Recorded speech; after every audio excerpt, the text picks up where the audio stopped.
What's up? Ghost Fictions is here and we're back again. This is a story where Issei was an orphan and became true god of magic. In this world, there's an existence whose name strikes fear in all who hears it. His powers know no limits and his might is second to none. He's unrivaled and unmatched, boundless and unsurpassable. This is his story. The legend of the human who transcended beyond reality itself. The man who became the god of magic. But before we start, please consider subscribe to the channel and give this video a like. Don't forget to check the description for more informations. Now, let's get into the story. At the beginning, for the first 3 hours or so, Issei was just like a normal newborn baby. It didn't matter if it was his ugly appearance, his endless cries, his closed eyes. Everything was absolutely normal, just like it should be. The difference happened when around 3 hours passed since his birth. At that moment, he opened his closed eyes. His cries stopped immediately. Instead, they were replaced by an eerie silence. Everyone in the room was surprised, no matter if they were the doctors, Mr. and Mrs. Haidu, there was no exception. That was because, not only did he stop everything and opened his eyes, he began to look around. His look wasn't filled with the innocent look of a baby. Instead, it seemed colder. More sinister. Just from opening his eyes, it seemed as if the temperature of the room had dropped a few degrees. The little Issei looked around for a couple of minutes, absorbing every detail, before finally closing his eyes and going back to sleep. With that, the room ceased its coldness. That was the first time that Issei demonstrated his uniqueness. After that, he didn't cry even once. He was always quiet, observing the world with a bored look. No matter if it were babysitters, clowns, his parents. His expression didn't waver. He would never cry or laugh. His expression remained the same all day long. The doctors couldn't explain why he was like that, and his parents could only deal with it. After some months, they came to the conclusion that Issei was simply that way. Nothing could be done about it. It kept like that for a few more months before Issei began speaking. Not even a year old, but could already speak. His parents were elated, but they soon discovered that although he could speak, he would only do so when necessary. As such, his sentences were short and cold. When Issei became 2 years old, he could already read. His body was no longer baby-like and was more childlike by that time. His gaze, ever since the beginning, was set on a bored and even aloof look. To Issei, the world was dull and boring. There was no such thing as fun or interesting. It was all plain and boring. It was as if the world was colorless. He viewed the world differently from everybody else. While everyone thought it was a blessing to be alive, Issei simply couldn't stand it. Everyone was so stupid. So plain. So boring. It was as if he viewed everyone else as nothing. As if no one could ever hope to match up to him, as if he was superior to everyone else. With such a strange child, Mr. and Mrs. Haidu were saddened. They then tried hard, and when Issei was 4 years old, she got pregnant. Curiously enough, on the day of his birthday, April 16, his new sibling decided that it was time to be born. As if destiny decided to play a sick game on the Haidu family, 10 hours later after arriving on the hospital, his mother died during childbirth, along with his future little brother. Mr. Haidu, utterly depressed, committed suicide soon after. All that was left of the Haidu family was the little Issei, that even as his parents died one after the other, his gaze only wavered lightly. Within his eyes, a hint of surprise could be seen, but it was soon awash with his usual look of being bored. On his 5th birthday, both of his parents died. At the moment, Issei couldn't help but to feel the irony of the situation. He wondered if the heavens wanted to give him a birthday gift but screwed badly on the process. Like, really, really badly. 3 days later, since he had no other relative, he was moved into an orphanage. The orphanage was the best one in Kuo City. It was composed of large building, with various employees. The children in there could enjoy a pretty good life and were treated fairly good. As soon as Issei arrived, he came to the conclusion that this place was also boring. Even more boring than his household. At least there, his parents could talk and read. In here, it seemed as if the children only knew how to scream and run around. The children weren't fond of Issei either. With his cold and distant look, no one wanted to approach him. As such, for the first week, Issei spent all his time laying on his bed, reading. He would only get up when he felt hunger or when he needed to go to the bathroom. On one of his daily trips to the bathroom, he came across a strange room. Because this time he tried to take a shortcut, he ended up facing a black door. It was like any other door on the orphanage, only that on its surface, a paper was glued onto it. On the paper, the name Shiro was written. Looking at the door, Issei took a mental image of it and then went to the bathroom. On the way back, he didn't immediately go to his room. Instead, he walked over to the door. Not bothering to knock, he opened the door. Immediately, for the first time in his life, his eyes widened. That was because, not too far away from him, sitting on the ground, was a pale-skinned girl. She had long, messy white hair with a plethora of colors mixed at its ends, such pale blue, purple, pink, green, and yellow. Her eyes were large and beautiful, painted in a golden color. She was small, seemingly only 5 years old. She was sitting on the ground, a chessboard in front of her. She looked at the game briefly before moving her black horse. Soon after, she spun the chessboard around and moved a white rook. Issei stood motionlessly at the entrance, looking at the girl who was entranced by the game. From all of those, what truly caught his attention was the girl's eyes. Within them, he could see the reflection of his own eyes. At the moment he saw them, he understood that she was just like him. After reaching that conclusion, he directed his attention to the chessboard. He had never seen that thing before, and he was wondering what someone that seemed to be like him was doing with it. After a couple of seconds, he understood that it was a game to be played by 2 players, and that she was acting like those 2 players. Some time later, he understood that the objective of the game was to capture the piece that was slightly taller than the others. A couple of seconds after that, he already knew how each piece moved. With that information in mind, he walked over. The girl ignored him and was about to turn around the chessboard, but was then stopped as Issei held it down. Looking up at Issei, she gazed at him confusedly. That was when she also noticed his eyes. They felt similar. She could feel. They were like hers. Without saying anything, Issei moved a piece. Seeing his movement, the girl didn't bother opening her mouth. She then moved another piece. Issei then calculated a little and moved another piece. They kept at that for a few minutes, seemingly in a situation where one could not get the upper hand, before the girl came to the conclusion that the boy in front of her was truly similar to her. Deciding to kick things up a notch, she focused on the game more. Their situation of being tied was then reversed, with the white-haired girl taking the lead. She then ended up winning the game. Without them saying anything, they rebuilt the chessboard again and once more played. This continued on for a few hours. At the end, they had played 20 matches in total. Although the girls started out winning, at the end, they had an equal number of 10 losses and 10 wins each. Issei looked up and looked at the girl at the same time she did. Their eyes met and Issei couldn't help but to smile lightly. That wasn't a forced smile, it was one from deep within his soul. In his entire life, he had never felt so alive. The girl was the same, and also smiled. At the moment he saw her smile, his dull world changed. Colors appeared, blue, green, yellow, red. They were so beautiful. Lights, shadows, colors. Everything that didn't exist now came to life. At that moment, his smile grew even wider, and so did the girl's as she experienced the same thing. "My name is Issei," Issei said, with a smile still on his face. "What is yours?" "Shiro," the girl answered. Although her answer was smaller, her smile was just as wide. Her voice was that of an angel. Soft and sweet. From that day onwards, Issei returned to his room only once. That was to grab his things, such as his books as well as his other necessities. He then brought them over. In his mind, why would he live anywhere else? He had finally found someone like him, someone that understood him, and he wasn't about to let her go. The girl also thought the same, and didn't mind having a new roommate. Immediately after bringing his stuff over, he went back to playing again. While playing, they talked a little. Through her short answers, Issei understood that she had been in the orphanage from since she could remember. She, like him, excluded herself from others. Because of that, the owner of the orphanage decided to give her her own room. The kind man also arranged for her to have some board games, along with food delivered to her. Although Shiro didn't show much affect towards the owner, he loved her like his own daughter. After all, she had been in the orphanage since she was a few months old, so he naturally grew to care for her more. They then played the entire night, and after it reached 9 in the morning of the next day, they went to sleep. Issei climbed onto Shiro's futon without saying a word while she did the same. Soon after, both of them fell asleep, with Shiro slightly holding on to Issei's clothes. Even though they had only met for 1 day, they felt an affinity to each other. They knew that in the entire world, only them could truly understand one another. They felt as if they had known each other their entire lives. As such, things as sleeping on the same bed were nothing. Furthermore, they were only children. For the next 5 months, Issei and Shiro's relationship only grew better. When the owner found out about Shiro's new roommate, he immediately had people deliver food to him too. In the entire orphanage, Issei was Shiro's only friend, and the kind owner was determined to let him go away. He even went as far as placing another bed on the room, but ever since it was placed, it was never used. They only slept together. At the start, they only had a sense of familiarity and of understanding one another. However, within a week, Shiro had already begun to seek his physical contact, making sure to keep a hand tugging on his shirt whenever she could. On the 2nd week, she begun calling him Nai. By the 3rd week, they were already inseparable. They would stay together every moment of the day.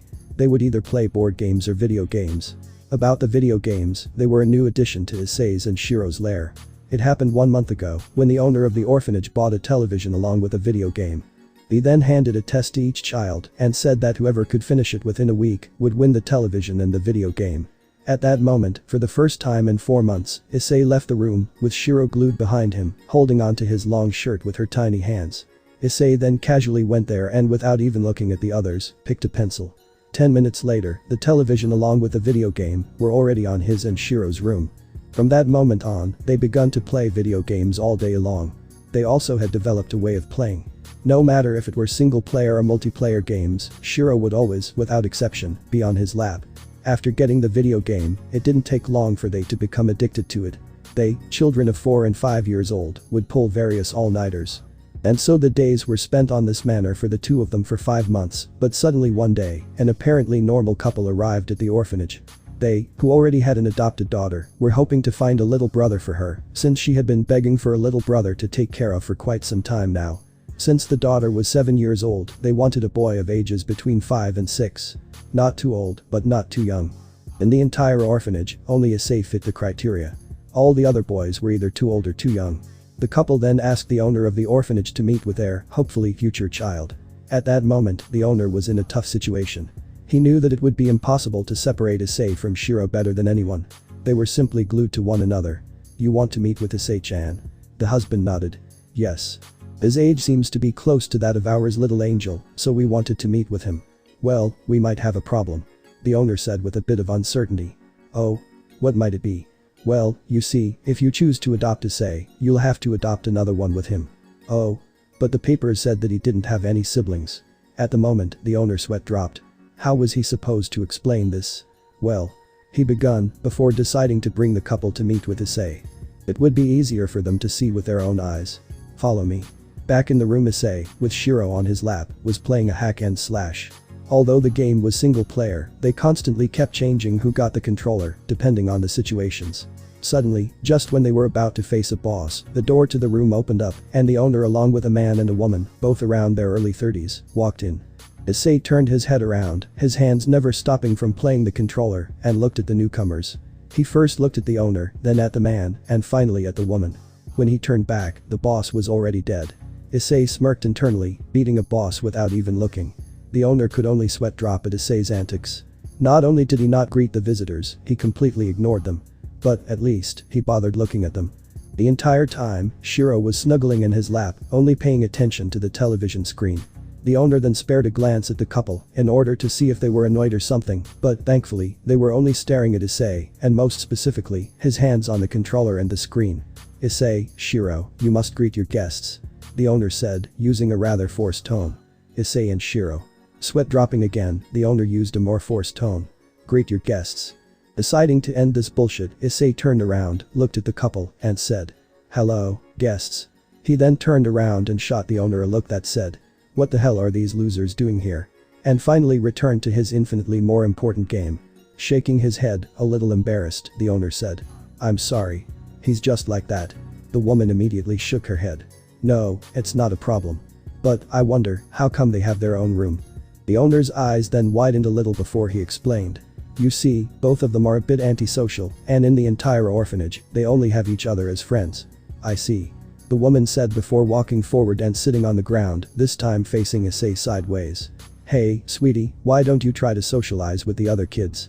It was at that time that the owner's eyes widened and inside, he started saying a silent prayer, "Please don't tell them that, please don't tell them that." Without even bothering to look at the woman, Issei, while still paying attention to the game, said, "Too stupid." "Huh?" asked the woman. "Did he just say too stupid?" "As I said, they are too stupid. Not worthy of my or Shiro's presence." Issei continued casually, as if what he said was the most obvious thing in the world. Once again, he didn't turn his head from the screen. "Issei, why must you be so hard? Can't you see that they are planning to adopt you?" the owner exclaimed in his heart, while he already knew that Issei was doomed to never be adopted. The woman then looked at the man, who looked back at her. They then smiled lightly.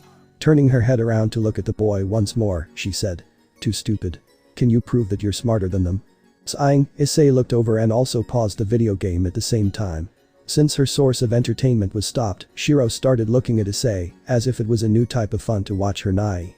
Of course, like before, she didn't even glance at the couple. If it was said that Issei was haughty and aloof, Shiro was even more. To her, the couple's existence were not more important than the dust in the ground. Would you bother talking or looking at dust? No, and Shiro thought the same. Prove that I'm smarter. Sure, but that would take from my precious game time. How are you willing to make up for it? He said with a bored look as he looked at the woman. Seriously, can't these losers just go away? I'm dealing with important business here, you know. Make up for it. The woman asked, slightly taken aback by his question. Yes, you must give me something in return. Or else, it wouldn't make sense for me to stop playing video games to prove the obvious. Issei continued in a matter-of-fact tone. At that point, the owner felt like banging his head on the wall. What the hell is up with that arrogant kid? Isn't being arrogant to the other kids enough? Why must you be like that with even adult guests? How about? The woman began, before taking out her wallet that happened to be filled to the brim with money. 1,500 yen, $13.26. Issei's left eyebrow was raised a little. Money? Well, that works too. He then, with utmost care, got Shiro out of his lap and grabbed the chessboard that was near the futon. He then came back, placed it in front of the woman, and said, "How about chess?" Shiro immediately climbed up to his lap once more. That was her favorite seat, and no one could make her seat elsewhere. The woman looked at the little boy in surprise before glancing back at her husband. At that time, both shared a knowing smile. She then looked back at Issei. Chess. Okay. She, along with Issei, began to place the pieces on their places. When they were done, she was about to move since she had gotten the white pieces, but Issei's voice stopped her. How about we bet? The woman, along with the man, looked at Issei with surprise. Bet? Yes, betting. Issei began. That would make stuff more interesting, no? I see. The woman said, before asking Issei. So, what do you want? Let's see. Issei began, before smiling a devious smirk. 3,000 yen, $26.52. In reality, there was a game that Issei and Shiro wanted, and its price was exactly 4,500 yen, $39.79. As such, from the moment he saw the thickness of her wallet, he knew that he had hit jackpot. Oh? 3,000 yen. The woman said, slightly surprised, but then smiled afterward. For some reason, she was liking the little kid. She then glanced back at her husband, and after a mental conversation, she looked back at Issei. Okay, but if I win, I'm adopting you. How's that? Sure. Issei said offhandedly. It wasn't like they would win, anyways. To him, he was nigh invincible. Furthermore, he also had Shiro with him. They were good when they were playing alone, but if they were playing together, no one could stop them. Even if they asked for his life, he would gladly accept. Seeing him agree so easily, the woman as well as the man couldn't help but to be taken aback because of his confidence. Was this kid so sure that he could win? How interesting. Then, may I start? The woman asked, receiving a nod from Issei.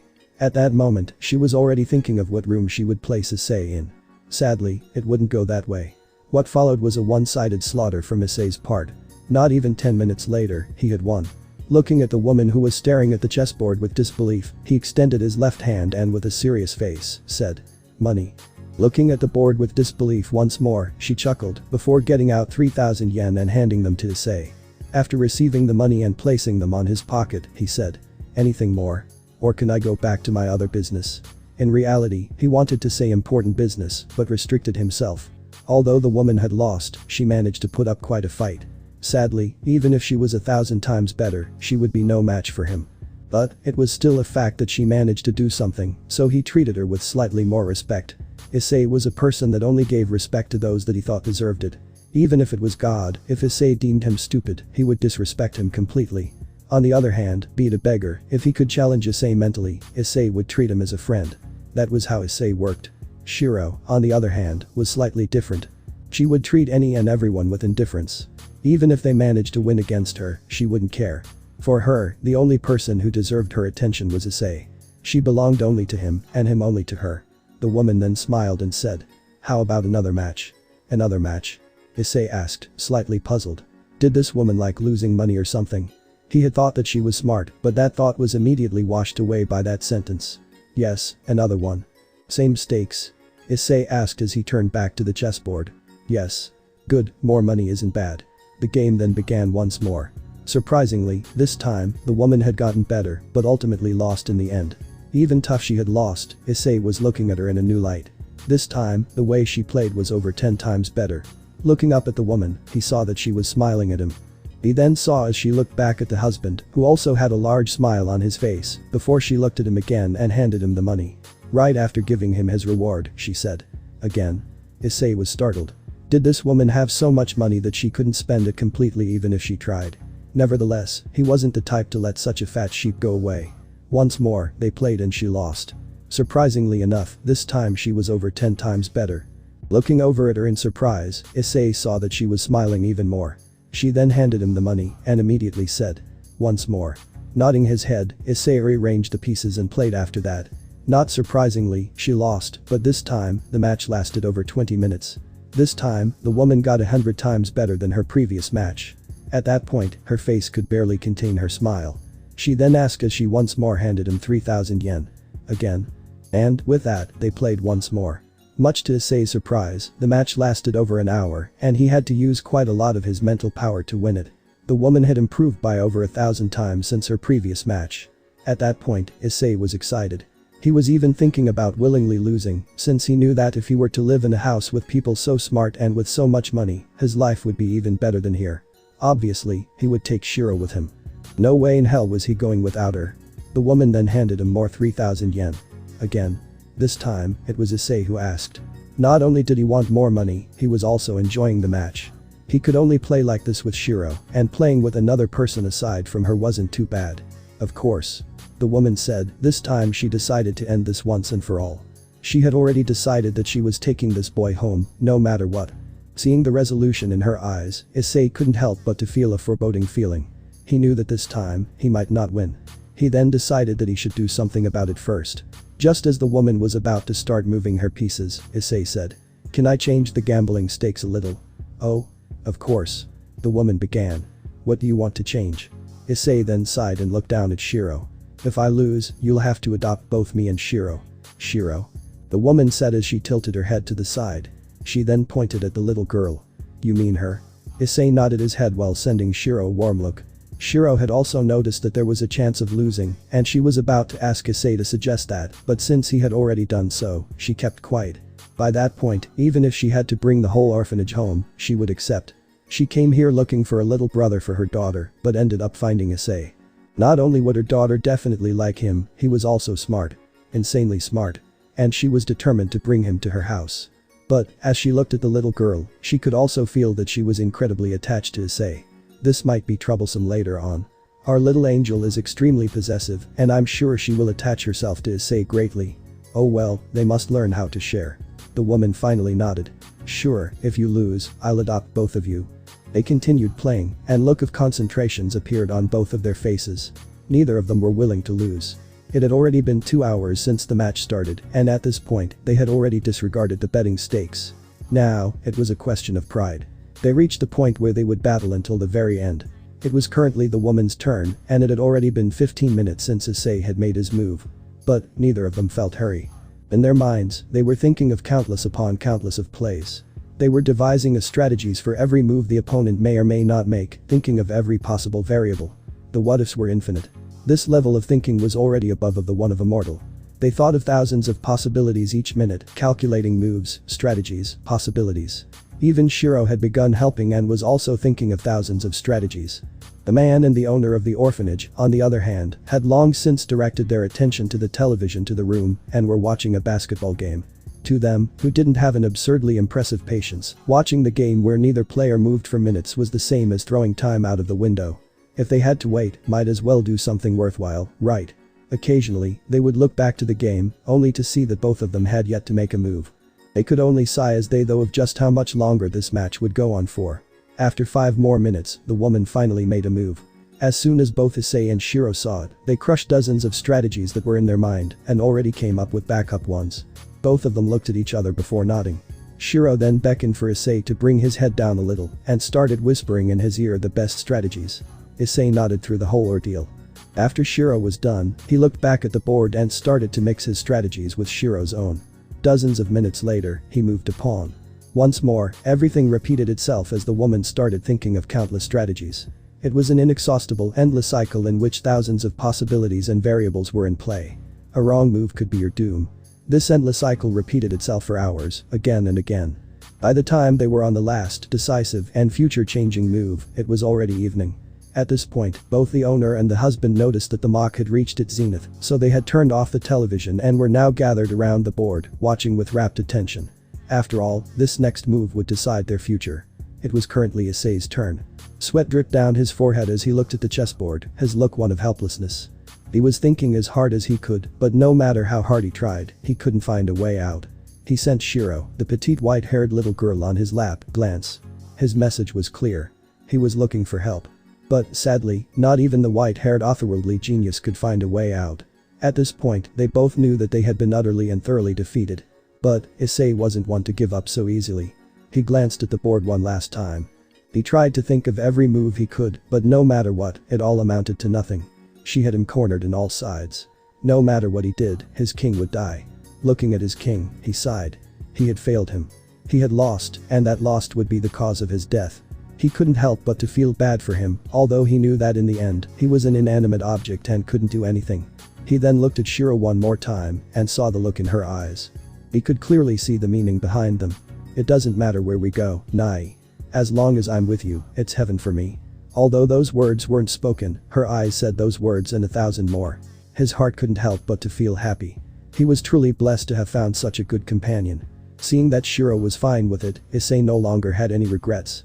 All of his previous downcast mood vanished as he playfully winked at Shiro. After that, he raised his head up and looked at the 20-something woman, who was observing him with her smart and entrancing eyes.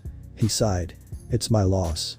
Hearing his heartfelt words, that although sad, didn't contain a hint of resentment or regret, the woman flashed a beautiful smile. She couldn't help but to playfully say, "Checkmate." Issei sighed. He looked over at Shiro, and his face brightened over once more. No matter his mood, as long as he glanced at Shiro, he would turn happy. That girl, even just by doing nothing, could lighten up his life and free him from his worries. He looked back at the woman and gave her a smile that at the same time wasn't one. "So, do I pack my things right now?" The woman nodded her head. "Yeah. I'll just sign the papers."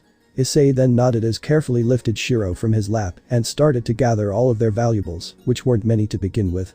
Sadly, they couldn't bring the television and the video game with them because although they monopolized them, it was still a fact that they were property of the orphanage and not theirs. At the same time that the Issei and Shiro were packing their stuff, the wife and husband pair were signing the papers that the owner of the orphanage had brought some time ago. "Are you sure about this?" the owner of the orphanage asked. Normally, he would encourage parents to adopt the children and not the other way around, but he couldn't help but to make sure that they knew what they were doing. After all, Issei and Shiro weren't normal children by any means. The woman nodded happily as she finished signing her name. Seeing that his wife was happy, the husband didn't bother thinking about it and just signed the paper. Now, the process was finally done. The husband and wife pair turned around and saw that Issei and Shiro were already walking towards them. On Issei's shoulder, a small bag could be spotted. In it, there were some spare clothes, underwear and some books. In other words, everything they truly owned. Shiro was by Issei's side, holding on to his sleeve. She was just like a little cat that relied on her owner. A couple of minutes later, Shiro, Issei and the husband and wife pair were standing outside the orphanage, near a black, big and extremely expensive car. On the entrance of the orphanage, the owner could be seen waving his hands at them, sending his goodbyes. The four of them then got inside the car, with the man driving and the woman in the front, by the man's side. On the back, Issei and Shiro were sat extremely close to each other, with Shiro's head on Issei's shoulder. The woman then turned back to look at them and flashed a smile for the two of them. "It will take quite some time before we arrive. How about we introduce ourselves and get to know each other?" Normally, before adopting a child, the soon-to-be parents would first talk with them, introduce themselves and get to know each other. Obviously, the woman had no need for such formalities. Just from seeing how smart Issei was, she had already decided that she would adopt him. As for whether Issei wanted to or not, he even went as far as to gamble that, so it could be seen that he was ready to be adopted should he lose. As such, the woman had no qualms or regrets. But, now that they had time, she figured that it would be good for they to learn a little more from each other and create a deeper understanding of one another. "I see no problem with it," Issei said calmly as he caressed Shiro's hair, playing with it once in a while. The little girl, on the other hand, just couldn't get enough of the feeling. The woman ignored the sweet actions that were happening between Issei and Shiro and introduced herself with a straight face and a smile. "Well, I should start first.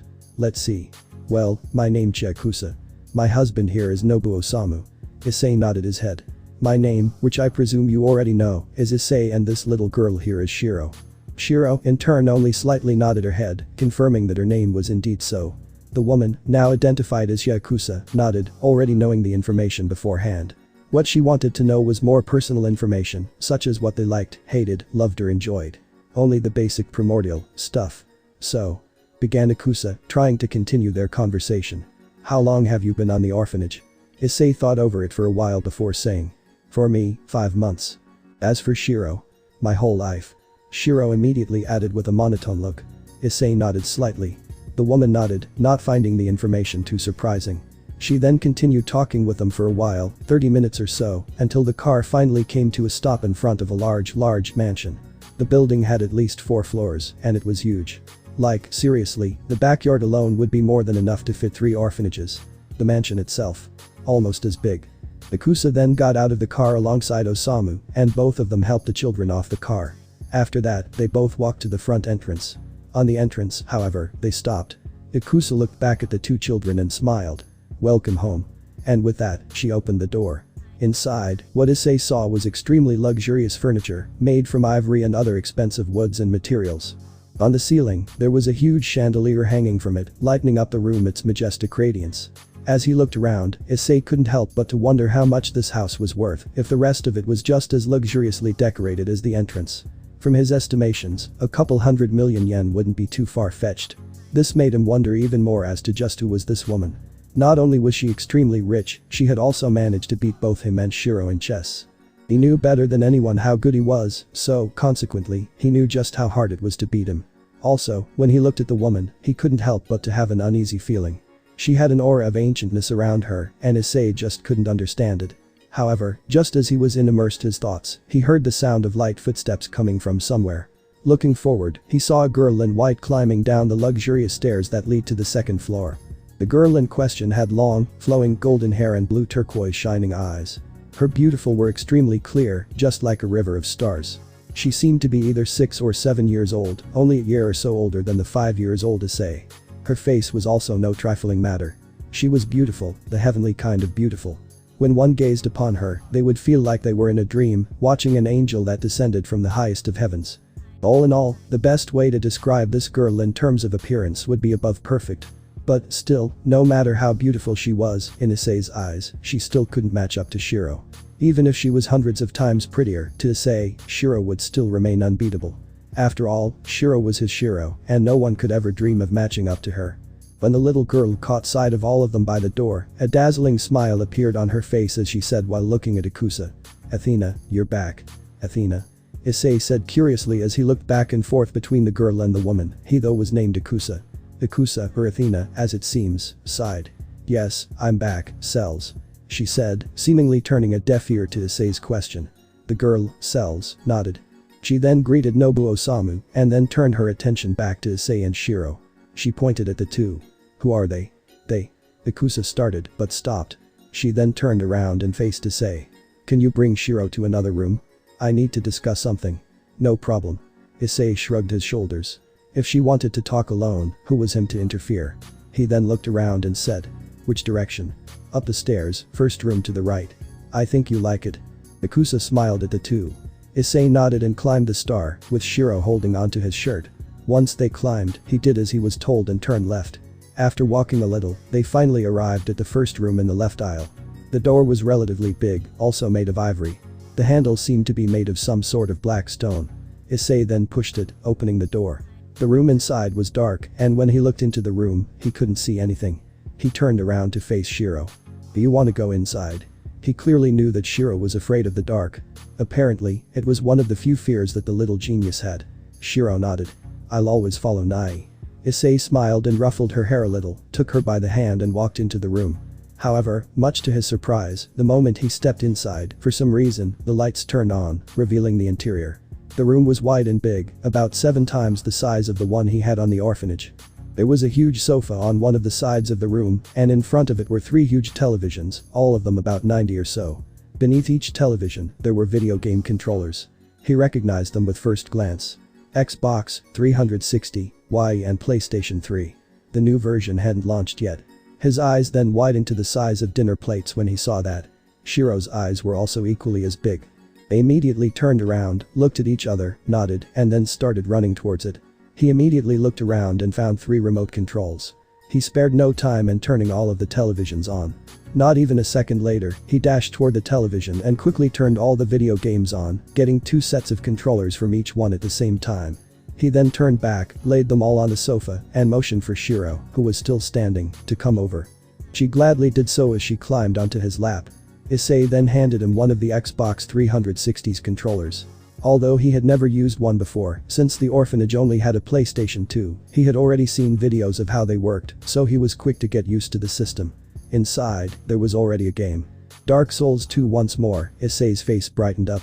Of course he had heard of Dark Souls 2, the game that many considered painfully hard and extremely challenging. A wide smile appeared on his face. Oh, how he liked challenges. He then looked down and saw that Shiro's face was just as excited as his. He then placed his hands over hers, grabbing the controller along with her. Together, both holding the same controller, they begun playing. The game wasn't bad, so Issei actually enjoyed playing it. Furthermore, he was with Shiro. No matter what it were, as long as Shiro was by his side, it would be good. A couple of minutes after they begun playing, the door of the room opened and Ikusa and the girl named Cells walked in. Dark Souls 2 Cells immediately said when she noticed the screen. She then looked towards Issei and saw that he was playing it with Shiro on his lap. Ikusa smiled. So, Issei, didn't I say that you would like it? Issei turned around, nodded, and then got back to the game. He was trying to kill that strong boss of the beginning, which was practically impossible to kill in the beginner stages. Thankfully, he managed to find a glitch and was killing it with a bow, so as long as he had the time, killing it would be easy. Cells, by that point, had already noticed that Issei was actually going to kill that boss, and to say that she was surprised would be an understanding. Athena did say that this boy was good in games and was smart, but isn't this too much? I bet that this is his first time playing it yet and he already found that glitch. Cells thought in amazement, her turquoise blue eyes shining in amazement. I always wanted a little brother to play with. It seems that Athena really managed to find someone good. As she thought until that part, she smiled lightly. Ikusa stood on the side and watched her reactions. When she smiled, she also couldn't help but to also smile. She had an idea of what she was thinking. Issei, can you please pause the video game? Ikusa said after a while. At first, she thought that Issei would have the decency to pause it when people entered the room, but it seemed that he had no intention of doing so. Issei said as he paused it and turned around to face Ikusa. What? Ikusa sighed. She then walked close to Cells and said. Well, I thought that it would be good to introduce you two to your sister, Cells. Cells took that moment to introduce herself. It's a pleasure to meet you. She politely bowed, and since she was so young, it just looked adorable. Issei nodded. Likewise. He said in a bored tone. To him, although the girl was his supposed sister, she didn't catch his interest in the slightest. As of this moment, in the entire room, with the exception of Shiro, the only one he was interested in was Ikusa. After all, she did indeed beat him. Can I call you Ataudo, younger brother? Cells asked with a hopeful expression. Issei nodded. Call me whatever you want. He was dying to get back to the game, but this foolish girl kept interrupting him. He was starting to get annoyed at her. Great. She smiled happily, not minding Issei's monotone tone at all. Now, she would have someone to play with. Also, she was fond of games, so it made the situation even better. Seeing that he was already her adopted brother, she didn't bother being reserved around him. She jumped onto the sofa and sat by his side, looking at him. Ikusa only kept quiet as she saw the situation develop. Cells always was a really sociable girl, and she could make friends in a matter of instants. This was one of her peculiar traits. A smile crept up on her face when she saw Issei go back to playing the game, with Cells by his side. After watching a little more, she exited the room. She decided that she would leave them to play for a while, and only show them around the house later on. In the end, she just didn't have the heart to interrupt them again. As she walked to her room, she sighed. Given Issei's intelligence, it would only be a matter of time before he asked her about why Cells kept calling her Athena. At the car, she had forgotten that Cells refused to call her any other names aside from her original one and ended up telling him her false name. As she thought, she couldn't help but wonder how life would go from now on. She could feel that Issei had something within him, a sacred gear. And, from the aura that she felt from, it was definitely a Longinus Class 1. As of this moment, she started wondering whether she would let him live a normal peaceful life or introduce him to the world of supernatural. In the end, she decided that she would let Issei and Shiro decide it themselves. Entering her room, she saw that her husband, Nobuo-sama, was already inside. He was currently reading a book in the king-sized bed. When he saw Ikusa enter, he smiled. So, Athena-chan, how did it go with the kids? Pretty good. Cells seems to have already recognized Issei as her brother, Fenrir. She smiled at her husband as she climbed onto the bed. He looked at Ikusa and smiled. But, seriously Ikusa and Nobuo-sama. Couldn't you think of better names? Athena blushed slightly as she grabbed a pillow and playfully threw it at him. Shut up. Nobuo Osamu, or now Fenrir, smiled at his wife's antics as he grabbed the pillow before it reached him. Seriously, he just couldn't get over the fact that the beautiful, playful woman in front of him was the almighty Greek goddess of war and wisdom, Athena. Okay, I let the names pass, but still, do you plan on letting those two children enter the world of the supernatural? He said as he placed the pillow down and looked at Athena curiously. The boy has a sacred gear, after all. As for the girl, she seems special. Athena sighed. I'm still deciding. As soon as Fenrir heard that sentence, a devious smirk appeared on his face. What's this? Do you mean that the goddess of wisdom doesn't know what to do? Athena blushed even further as she grabbed yet another pillow and threw it at him. Fenrir only slightly smiled as he moved his head to the side, dodging the pillow. He then smirked at Athena. Also, about that chess match. Was the boy really that good? I saw you unseal at least 1% of your power in the last match. He is amazing. Athena said after a while. She had never thought that in order to defeat a human in mental games, she would actually have to use her divine power. Furthermore, the amount of power that she used was 1%. If the other gods were to know that she had to use her divine power to beat a child, she would be made fun of for eons. Fenrir nodded his head, and as he did, an idea suddenly appeared on his mind. Giving off a large smirk, showing his slightly bigger canines, he picked up his cell phone. When Athena saw him smirking, only to get his cell phone a second later, she couldn't help but to have a foreboding feeling. Cautiously making his way to his side of the bed, she asked. What are you doing? Just telling Hermes about what? Before he could, however, he felt intense killing intent. Slowly turning his head around, he saw Athena standing up on the bed, on her Greek robes, a large spear on one hand and her legendary shield, Aegis on the other. Don't you dare. Fenrir gulped slightly as he slowly placed his cell phone on the nightstand. Although he normally acted carelessly and constantly teased her, he clearly knew who was the most powerful between the two. Fenrir himself was only a yokai, and albeit a damn powerful one, he couldn't compare to the goddess. Seeing him put the cell phone away, the aura around Athena immediately vanished, replaced by a smiling place. Her spear and shield vanished into thin air, and her robes turned into a dress. That's better. She smiled happily. When Fenrir saw Athena's 360 personality change, he couldn't help but to shudder. In his mind, his only thought was that women were scary. While all of that was happening in the master bedroom, back in the game room, Issei was still playing Dark Souls 2, with Shiro on his lap and Cells by his side. After a while, he glanced at Cells and saw that she was looking at him. When she noticed that he saw her staring, her face blushed a little. She quickly recomposed herself and bashfully said. What? Issei sighed as he looked at her reaction. Nothing much. I'm just wondering. Why did you Asuka-san Athena? Asuka-san? Cells cutely tilted her head to the side. After a while, her eyes widened. Oh, so she gave you a false name. What? Issei asked, confused. You asked why I call her Athena, right? Issei nodded. Cells then revealed a mischievous smirk. That's because she is the Greek goddess Athena. And just like that, Cells forcefully made her adopted brother enter into the supernatural world, without giving him a say in that matter. While Issei and Cells were talking in the game room, Athena was reading a book on her bed, with her husband Fenrir by her side.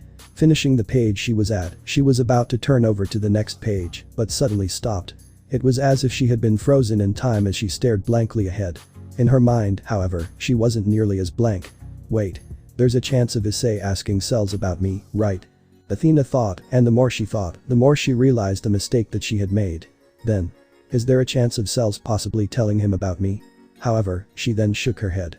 Oh, she must have gotten the hint that I don't Issei to know who I am. Wait. Athena suddenly stood up and ran out of the room, throwing her book in the bed. That's because she just remembered her adopted daughter's personality. She was playful and loved teasing other people. As such, there was a good chance that she may just tell Issei the reality for fun.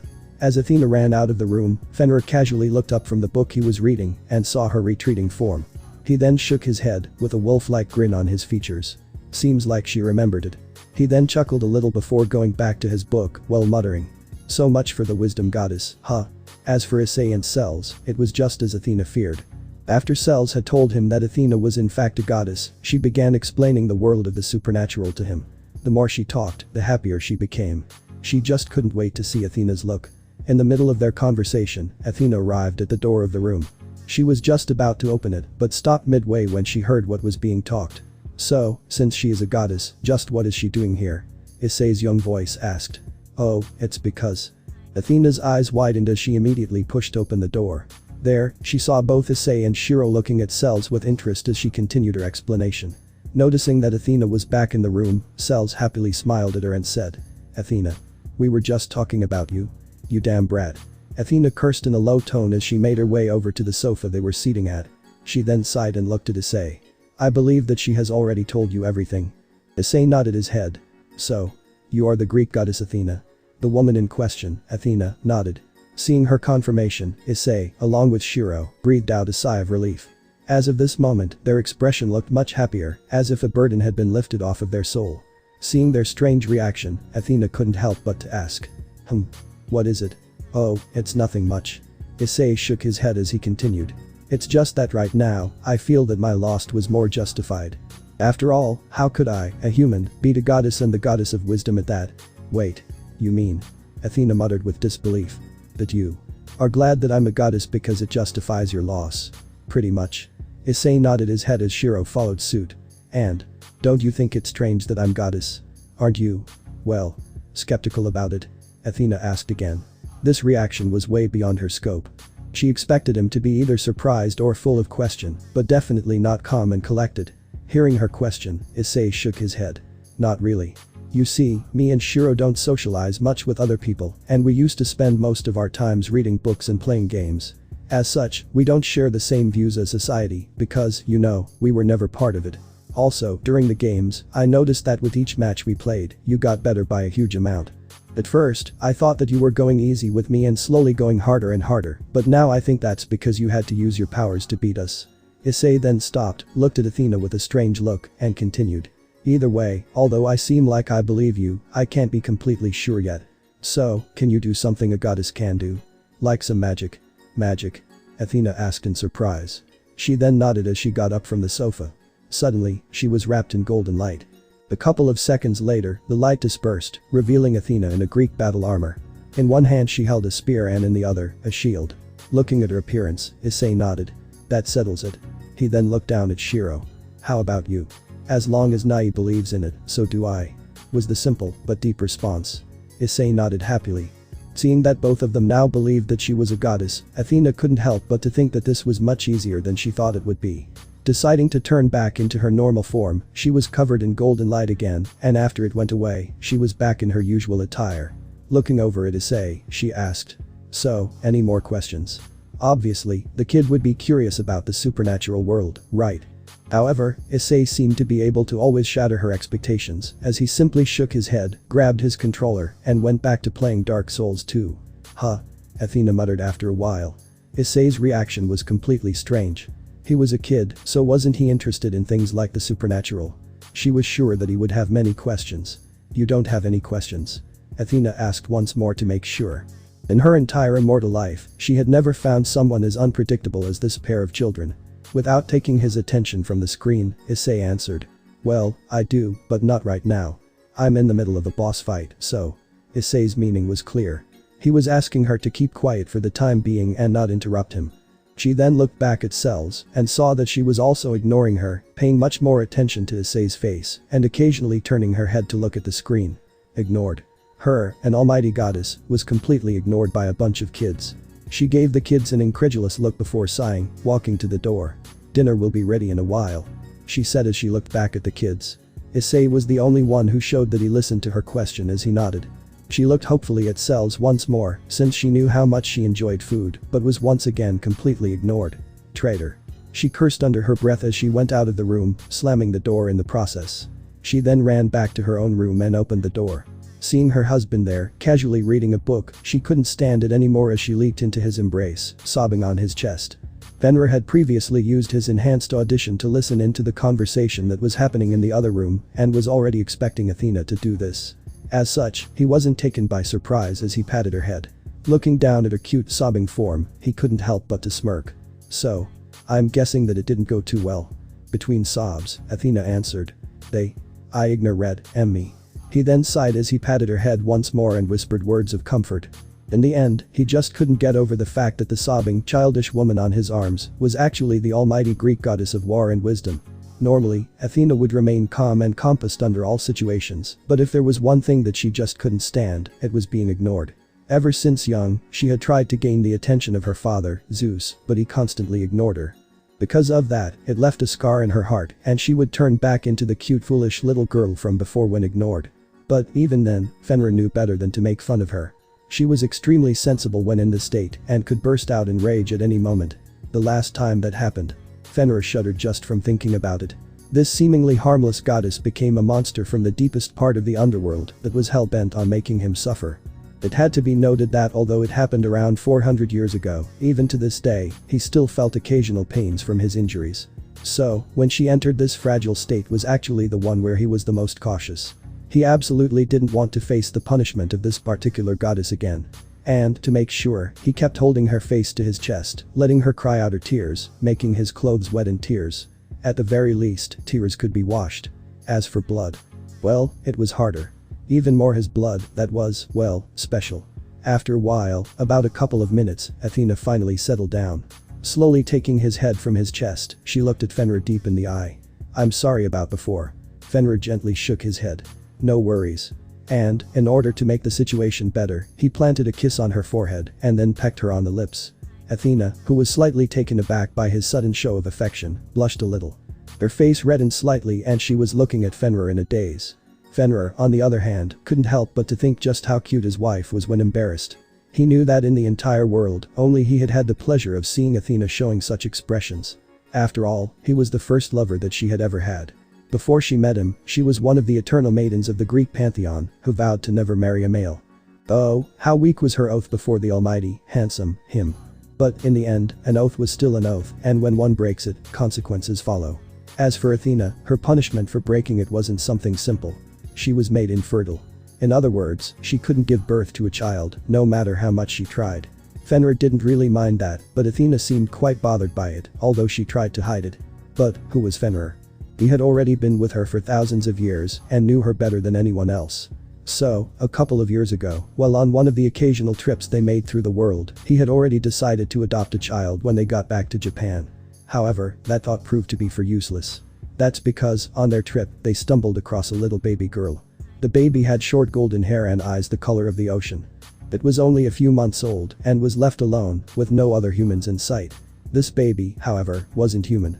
That was the first thing that Athena and Fenrir thought when they came across her.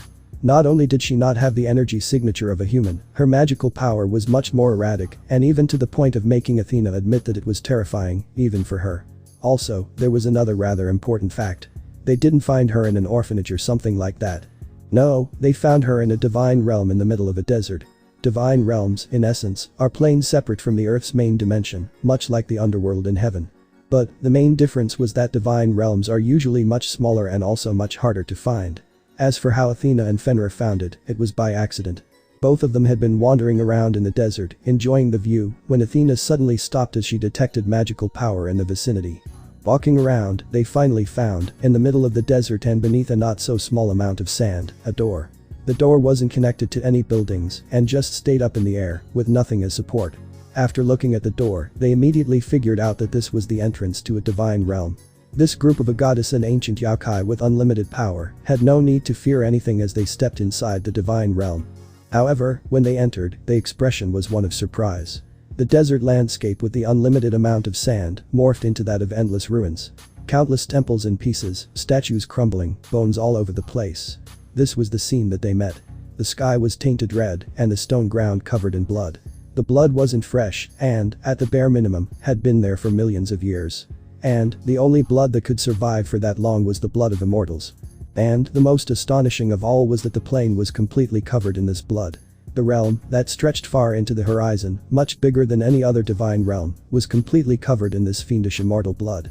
The numbers of immortals that had died to achieve such a landscape was probably in their millions. Not only that, the ruins of temples were also equally surprising. That was because they discovered that the material that those temples were made was of divine metal. Divine metal was quasi-indestructible, and even Athena would have a hard time damaging it.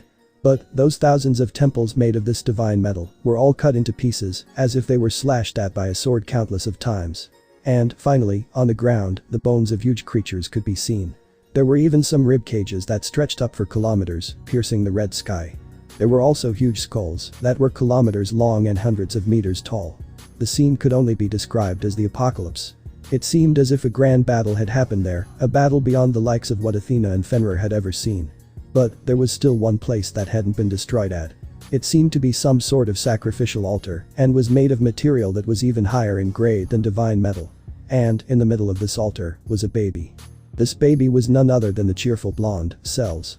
At that time, she was crying and struggling around, making great contrast with the hollow, eerie and quiet atmosphere of the realm.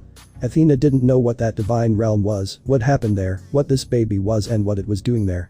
But, seeing the cries of the baby, her heart, that even in the midst of such a blood-stained battlefield, softened as she picked up the little crying baby in her arms.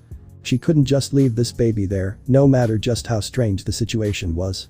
It was just like that they first met Cells. Following that, they both brought her out of that realm and decided to head back home. They had already seen too much in this trip of theirs. Cells grew up nicely, but she had a peculiar characteristic to her. She had never called Athena mother and Fenrir father even once. Ever since the start, she would only call them by their names that she learned by hearing their conversations. The girl was much smarter than everyone else her age and didn't have any friends to play with. Because of that, she constantly stayed confined in her room the entire time, only coming out once in a while. It was for that reason that Fenrir and Athena decided to adopt another kid and get her a little brother. As for why they were specifically searching for brother and not a sister was because that Cells constantly kept muttering how great it would be to have a male little sibling to take care of. All of that led to they going to Issei's orphanage and in the end, adopting him along with Shiro. A couple of minutes later, Athena finally went back to their room and called them down for dinner. After a couple of minutes had passed since Athena had called them, Issei along with Shiro and Cells finally came down in order to eat. Currently, all of the inhabitants of the house were sitting around the large, excessively large, dinner table. Athena, who had long since stopped her crying and was more composed, looked at the kids. "What would you like to eat?" she asked as she motioned at the table.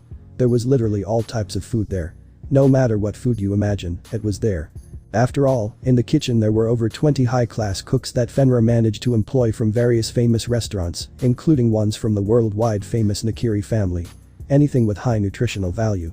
Issei said casually, still a little bothered that he had to pause his game to go to the table. Damn, he was about to finish it, and now what? He was interrupted. Now, when he gets back, there won't be so much emotion to it. Shiro, who had to get out of his lap to eat and was sitting by his side nodded. Same. She was also bothered because her game was interrupted, but she was even more bothered that she couldn't sit on his lap. That was her place. Cells, on the other hand, wasn't really bothered by anything and was rather anxious to eat the food. Looking at the plethora of food displayed on the ridiculously huge table, she finally found one of the most heavenly foods she had had the pleasure of eating. Pizza. Athena sighed as she looked at the kids.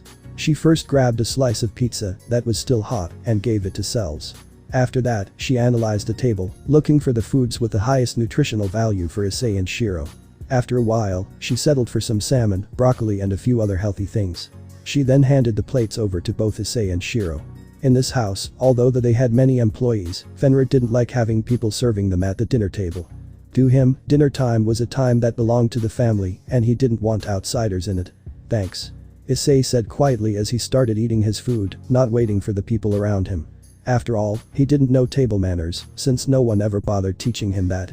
And, even if someone did, Issei wouldn't bother following it, anyways. He was just too lazy and hungry to do that.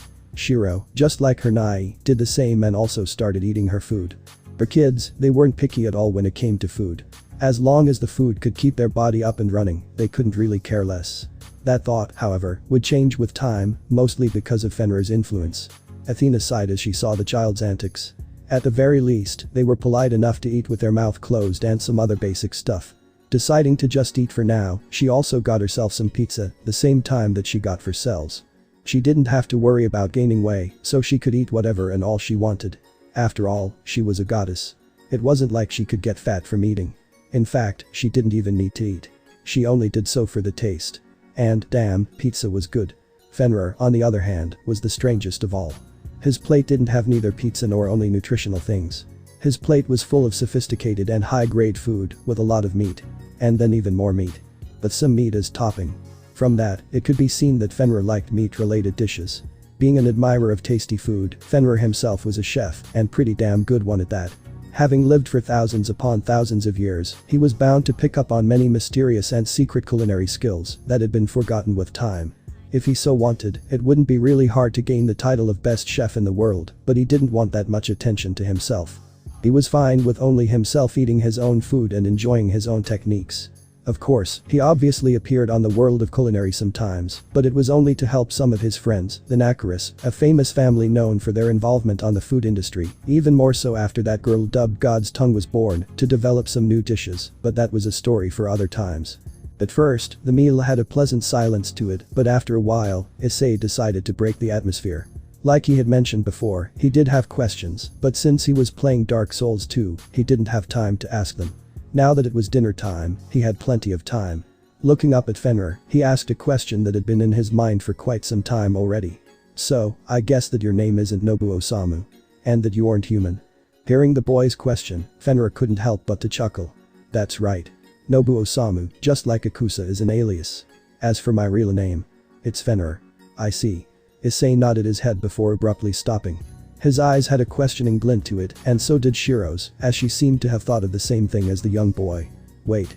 Fenrir isn't the name of a mythical being from the Norse mythology. Son of the god Loki, if I remember correctly. Issei and Shiro had spent most of their time alone reading books before the video games arrived at the orphanage, and they obviously came across books of the Norse mythology. After reading them, Issei had a somewhat solid understanding of it. Not as much as what he knew of the Greek mythology, but it was still pretty decent knowledge. Fenrir and Athena nodded approvingly, happy that Issei and Shiro at least had some knowledge on mythologies. The former then smirked at Issei, showing that his two canines were bigger than most people's, by a not so small amount. Indeed, there is that Fenrir. However, we are not the same, although in our true forms, we are both wolves. True form? Issei asked again, curious. Could it be that they could transform? He had seen many animes in which characters could become animals. Maybe Fenrir could do something similar to that. Fenrir sighed. You see, what you are seeing now is my human form. In my original form, I'm a huge silver wolf, similar to Fenrir. But there is a slight difference between the two of us. Difference? Issei asked again. Fenrir nodded. You see, Fenrir's name is only Fenrir in tribute to me. I was born many years before Fenrir, and in fact, am much more powerful than the useless knucklehead. As his speech reached the end, he had a teasing tone to it, as if making fun of the Fenrir from Norse mythology. So, Fenrir's name was based off on you? Issei asked, wanting to make sure of it. For a god like Loki to name his son Fenrir in tribute to him. Then it probably meant that this man standing in front of him was truly not simple. Exactly. Fenrir nodded. He could see that Issei didn't completely trust him, but he didn't really care. In due time, he would see the might of the most powerful wolf yokai to have ever existed, Fenrir. Hearing the man's answer, he couldn't help but to look at the man one more time. Before, he never bothered paying attention to other people, but now that he found out just how amazing his new adoptive parents were, he couldn't help but to look at them again and analyze them. Fenrir was in his mid to late 20s. He was tall, above 1.85 meters tall from Issei's guesses. His face was chiseled, and he had a rough but wild look to him that was extremely manly. His eyes were the color of amber, and his silver white hair, which was swept back, was short and had a couple of strands standing out. His eyes were sharp, like that of a predator, and had a dangerous look to it. His face was also sharp, with well-proportioned features. He was also shaved, with no beard at all. As far as his body went, from what Issei could see, it was well built and toned. Apparently, he worked out. All in all, he was a handsome-looking man with a wild touch, someone that would do well as a womanizer. Now, for Athena, she was a gorgeous woman. She was also tall, around 1.75 meters from what Issei could see. Her face was heavenly, and she had a kind, yet smart look to her. Her eyes were gray, a deep entrancing, gray. Her lips were alluring and seemed soft, with a red lipstick as her only makeup. She didn't need more makeup than that, as she was naturally beautiful. As for her body, it was lithe, and although it didn't seem muscular, it was certainly slim. She had an hourglass figure, with plump rears and a buxom bust, but not too exaggerated. After looking at the two of them, he turned around to Cells. She, as mentioned before, had golden hair that seemed to shine, and deep turquoise blue eyes. Since she was young, there wasn't much to be said about her body, but her face was certainly pretty. With a pair of big, blue and curious eyes coupled with small cute lips, she was an extremely cute girl that would certainly make the boys her age fall in love at first sight. After analyzing the entire family, Issei decided to ask his final question. Alright. Issei said as he placed his fork down and looked at Cells in the eye. So, are you human? Shaking her head, Cells smiled a childish yet mischievous smile. Nope. So, you are. Issei stopped, intending for her to answer. However, the girl didn't seem to share such thoughts as she shook her head with a mysterious smile. Secret. After that dinner, daily life flowed by normally each day. In that same night, Athena and Fenrir got both Issei and Shiro a room, although, in the end, Shiro ended up living in his. From that day onwards, their lives truly changed. On the following day, Athena and Fenrir explained to both of them the supernatural world, the three main factions, which were angels, devil and fallen angel, and also about others such as yokai. After the explanation, they told something about the object residing within Issei, the sacred gear. They also told him that fallen angels and other races might target him and the people around him because of it. Following that, Fenrir decided to teach Issei some basic things that he would need to know, like how to protect himself. Since Issei was human and couldn't use the magic that Fenrir and Athena knew, they had to resort to more normal ways to protect himself, such as martial arts and swordsmanship. Although that would be pretty much useless against a fallen angel, it would still be enough to help him to escape from one. At first, Issei refused the training adamantly. If it was magic, then sure, great. But Fenrir didn't know how to teach Issei to use human magic, which was a really letdown for him. However, when Fenrir explained that people may end up targeting Shiro because of him, Issei finally gave him. If it was for Shiro, he was willing to give up his laziness. Initially, the 5-year-old Issei began to build up his foundations, which was also his body, under Fenrir's tutelage. Since he had never practiced anything before, at first, it was quite painful for him, but after a couple of weeks, he managed to pick up the pace, and his young and tender body of a child was much stronger and fitter. Following that, Issei's sword training began. It had to be noted that Issei was a genius in absolutely everything. Even in martial arts and swordsmanship, he was unmatched. Adding the fact that he managed to suppress his laziness for Shiro, he progressed quite smoothly. Fenrir's original plan was to teach Issei the basics and make him able to defend himself and Shiro. However, his original idea was torn to shreds the moment he began enjoying teaching Issei. In all of Fenrir's immortal life, he had never had an apprentice to teach his techniques and pass on his abilities. He simply didn't feel the need to have the one, so he never bothered with it. However, when he began teaching Issei, he got pumped up and all excited. As such, instead of teaching Issei a usual generic sword style, he taught him his own style that he had developed himself after walking on the path of the sword for thousands of years.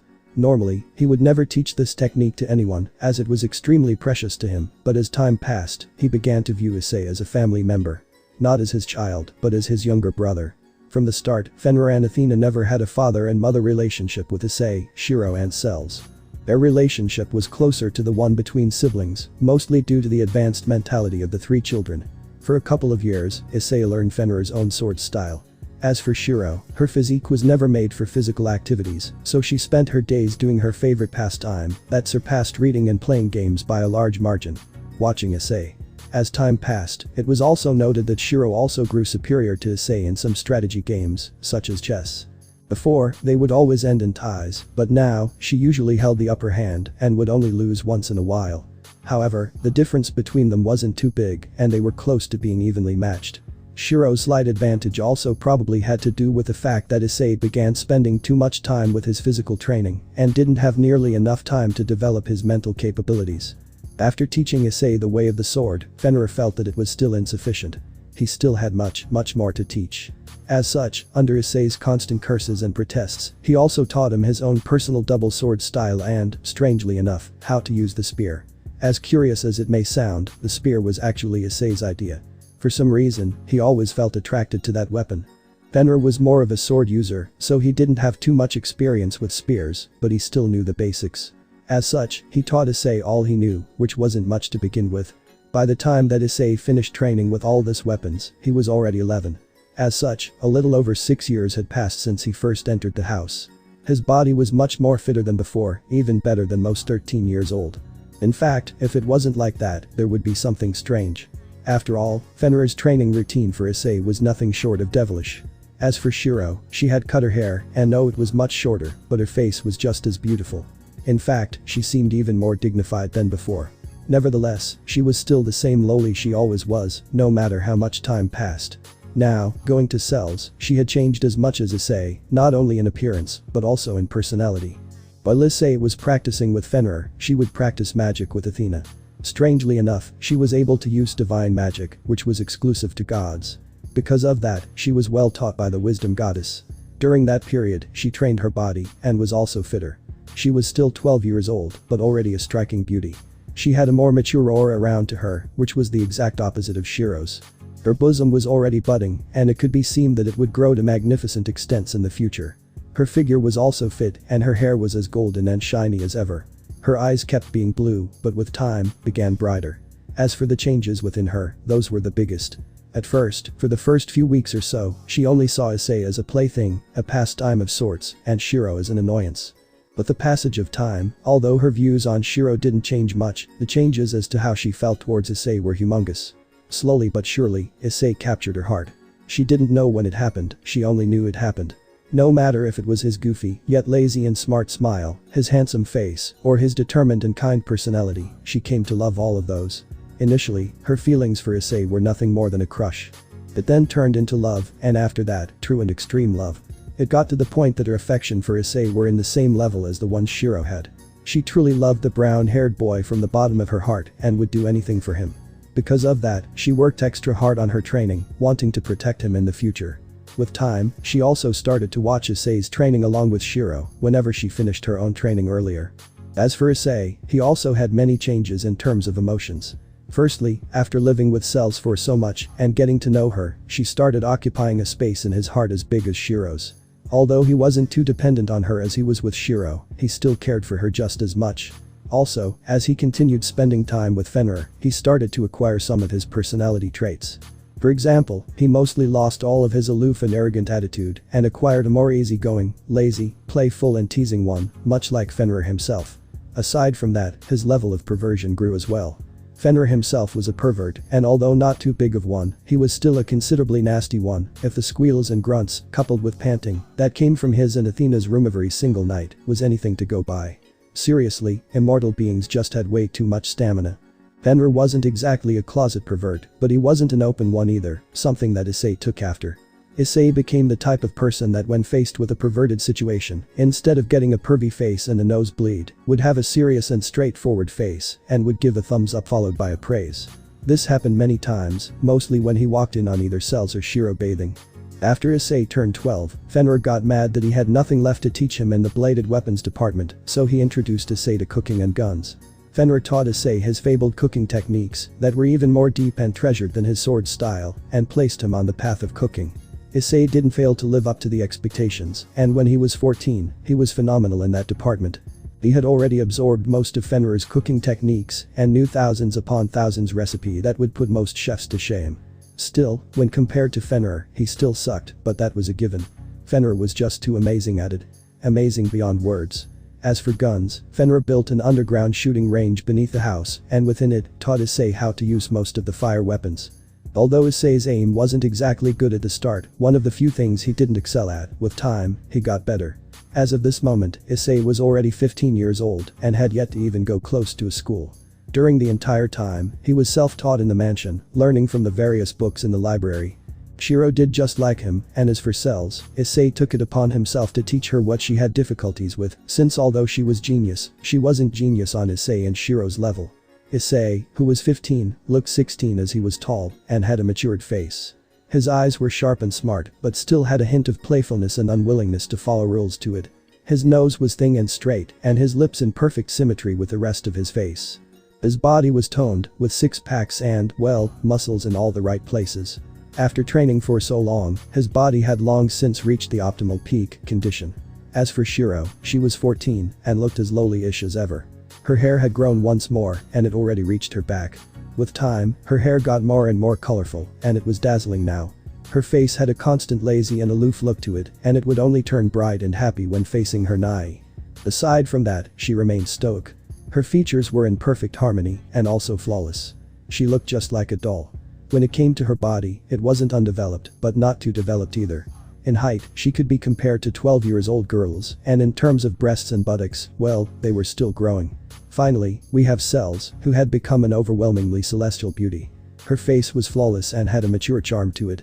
Her big, blue eyes, coupled with thick and beautiful eyelashes, could ensnare the heart of any man. Her lips had grown full and enticing, and one would feel the urge to kiss them just from looking at it.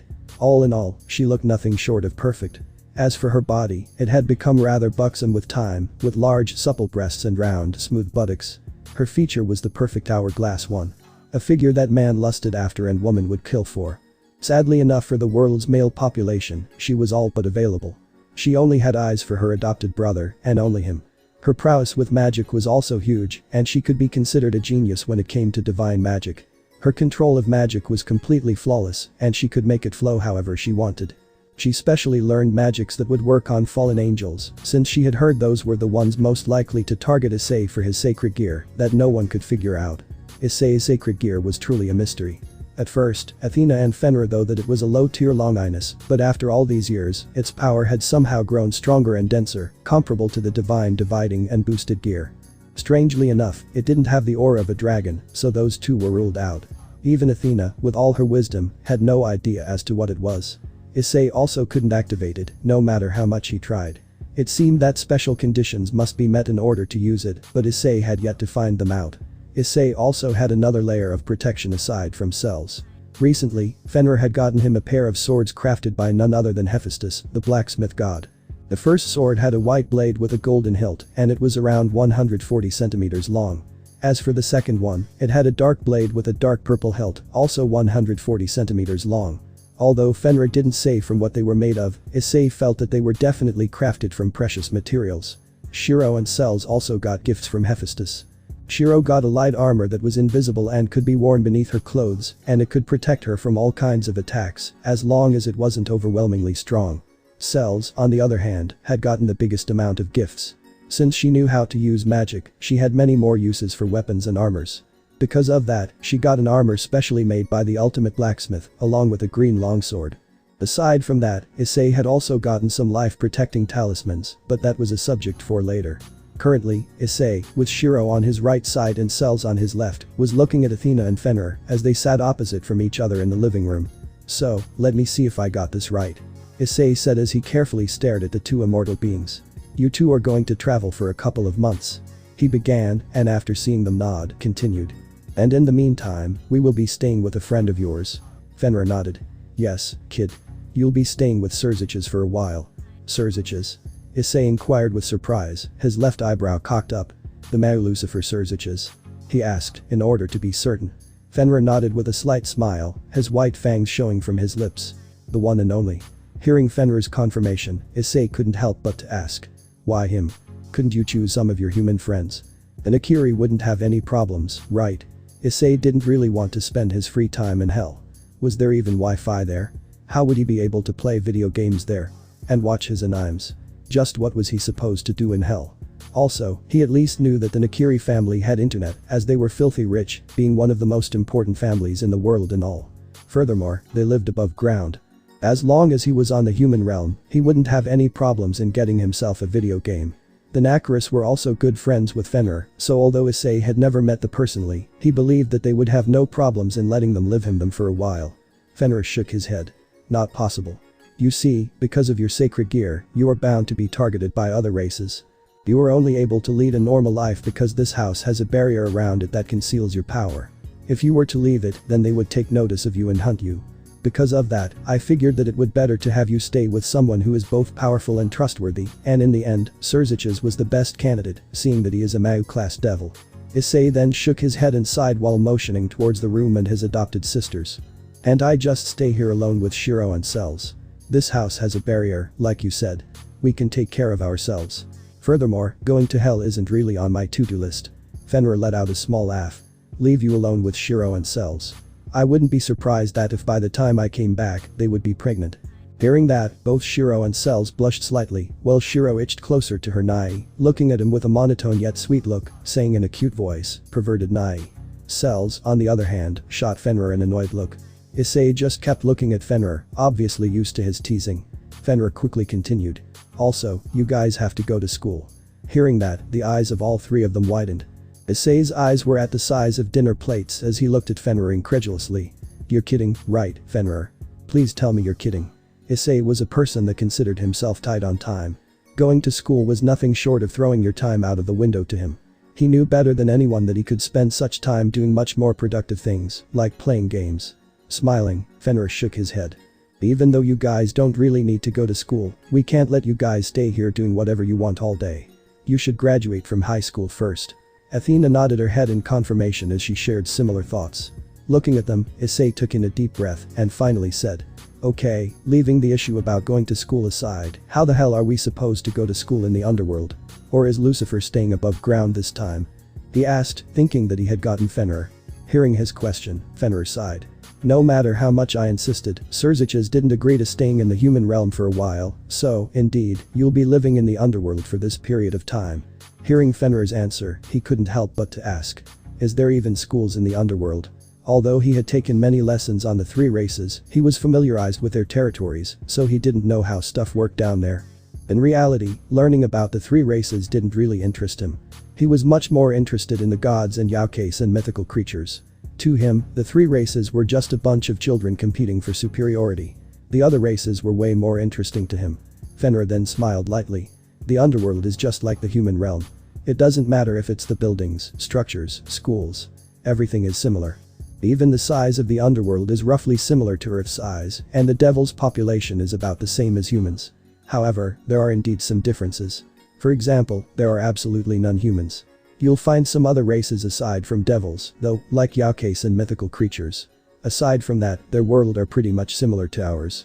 Even the amount of devils that can actually use devil's magic is small, so, in reality, the biggest difference between most devils and human is just their increased strength, heightened five senses and wings. Hearing Fenrir's explanation, Issei had to admit that he was surprised.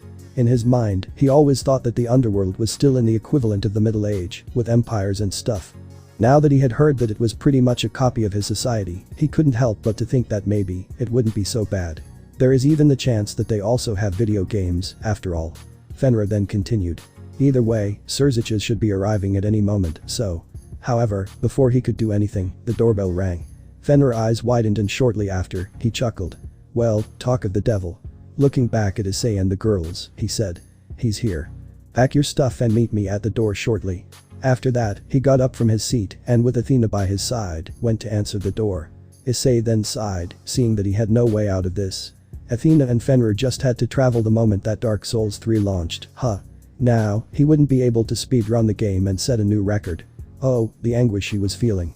In fact, this was the main reason why he was so reluctant to leave. Nevertheless, in the end, he decided to just go along with it. It wouldn't be too late to set a new speedrun record later on, right? Shortly after, he turned around to look at Shiro and Cells. Shiro, Cells, let's go pack our things. He finally said, while sending the fleeting figure of Fenrir an annoyed glance. Alright. Cells said a little cheerfully, not really bothered at going to the underworld, as she would go along with Issei. She hurriedly got up from her seat, causing her breasts to bounce a little, something that Issei obviously noticed. However, he couldn't admire the scene as he felt pain coming from his arm. Looking around, he saw Shiro pinching his arm with an annoyed look. Sheepishly shrugging the back of his head, he said. Sorry. Shiro simply sighed, already used to her naive behavior. It was in moments like this that she wished that she would just grow up physically already, so her nai would also pay attention to her figure. In the end, the three of them headed towards their room, that in reality, was the same one. A couple of years back, Cells also decided to move into Issei's room, and now, all three of them lived there. Although Fenrir placed another 2 beds there for them to sleep in, they had never even been touched. Issei's bed was big, extremely big. The size that wasn't available in the market, if that meant anything. In there, even if there were 10 different people, it would still have space for more. It also helped their room was nothing short of huge. Seriously, Fenrir just had too much money to spend. Initially, though, his bed was much smaller. It was only after Shiro and Cells began sleeping with Issei that Fenrir finally decided to buy a bigger bed for them. While searching for a comfortable one, he happened to come across this huge bed. In a whim, he bought it. On the day the bed arrived, he also didn't forget to tease Issei. Hey, Issei, I'm looking forward to the day when you'll be able to fill this bed with girls. Strangely enough, Issei didn't get flustered as he smirked at Fenrir. Don't worry, old man. I'll definitely do what you weren't able to. It was an understatement to say that Issei really did struck right where it hurt. Fenrir's original dream was to have a harem, something that Issei was aware of. However, after meeting Athena, his dreams were crushed when he saw just how hard it was to deal with a single woman. So, Issei took advantage of that to tease Fenrir back. In the end, though, he kept the bed since it was indeed comfortable enough for him. It was well made and extremely fluffy. Both girls also liked it, so all was fine. With time, they got used to sleeping in such a large bed. Either way, back in the room, all three of them began to pack their things. Issei's baggage wasn't much, just 2 dress shirts, tank tops and some random t-shirts. He also placed in some underwear as well as his 2 prized swords. If it was up to him, he would also take the video game, but he had a feeling that somehow it would be useless, since he didn't know what type of sockets they had in hell, so he figured that it would be better to keep them here. As for Shiro, hers was even simpler. She got 3 sets of large t-shirts that reached her thighs, some panties, and she was ready to go. Her armor that she got from Hephaestus was worn 24/7, since it was comfortable and invisible, so she didn't need to pack it. Now, for Cells, she had the most baggage. She got a huge suitcase and started filling it with dresses, shirts, jeans, skirts. She practically emptied her closet. She then placed in some makeup, just in case she got to go out with Issei while down there. Cells was also the one that took the longest to pack her stuff, over 5 minutes, while Issei and Shiro both took less than 1. Finally, after Cells finished packing, they all went out of the rooms. Issei had his baggage, which was in a duffel bag by his shoulders, as well as Shiro's baggage on the other, with his hands pulling Cells' suitcase. He was wearing a white t-shirt that said, "Good morning, I see that the assassins have failed," as well as a black jeans and Snickers. As for Shiro, Fenrir had mentioned before they went to the room to wear slightly better cloth, so she wore a skirt, a white plain t-shirt and shoes. She, like always, looked just like a doll. Now, going to Cells, she was wearing a rainbow-colored t-shirt divided in layers, short jeans that hugged her thighs and a jacket over it, along with some shoes. They casually walked to the door, not in a hurry. When they finally reached it, they saw Athena and Fenrir happily talking with a red-haired man in a suit. Fenrir turned around and saw that the 3 teenagers had arrived. Looking back at Surziches, he said, "It's these 3. Surziches nodded as he looked past Fenrir's shoulders and eyed the kids. He first looked at Cells, and when he saw her, his eyes widened. Such strong magic power.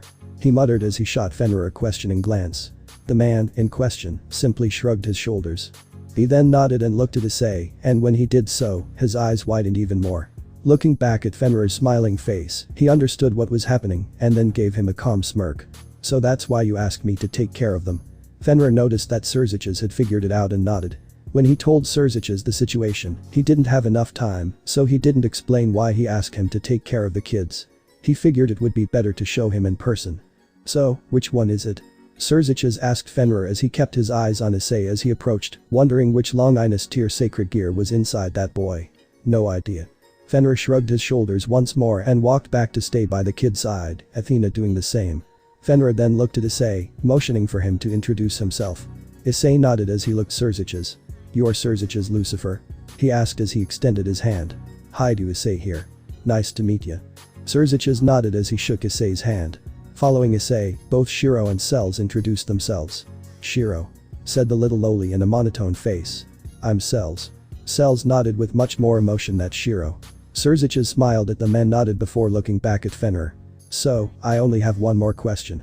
Couldn't you ask some Yaokai friends of yours or some Greek gods? If it's for protection, I suggest them," he said, curious as to why Fenrir had specifically asked him and not the others. Hearing Surzich's question, Issei became thoughtful. Although he had indeed learned about the 3 factions, Fenrir and Athena didn't really bother teaching them about the other gods and the Yaokai factions. In fact, all the knowledge they knew about the gods were self-taught, and as for the Yaokai, they were clueless, since there weren't any books about them in the mansion. He didn't know why they refrained from telling him that, and was quite curious in reality. As such, he sent a sideway look at Fenrir, awaiting his answer. Since all eyes were on him, Fenrir sighed. "We tried to ask some Greek gods and also some other god friends of ours, but they were all occupied. As for Yaokai, it has been many years since I have met with someone of my race. As such, I don't trust this so much." He then lowered his voice as he moved closer to Surziches, so Issei and company couldn't hear him. Furthermore, getting them involved in the war with the 3 factions is more than enough.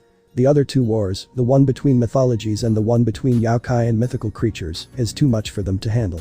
Also, you know of the situation between Athena and the rest of the Greeks. Surziches nodded, understanding the situation. He then looked back at the teens and pointed at the limousine that was parked near the house. "Go on without me. I'll be there in a second," he said kindly to the teens. The 3 of them nodded and made their ways to the limousine, leaving behind Surziches, Fenrir and Athena. Unbeknownst to them, Issei was in deep thought. When Fenrir moved in closer to Surziches to tell him something, he had focused on his hearing and managed to pick up on some things. "So, there are other wars going on. And, is there something between Athena and the rest of the Greek deities?" he muttered lightly with a thoughtful look on his features.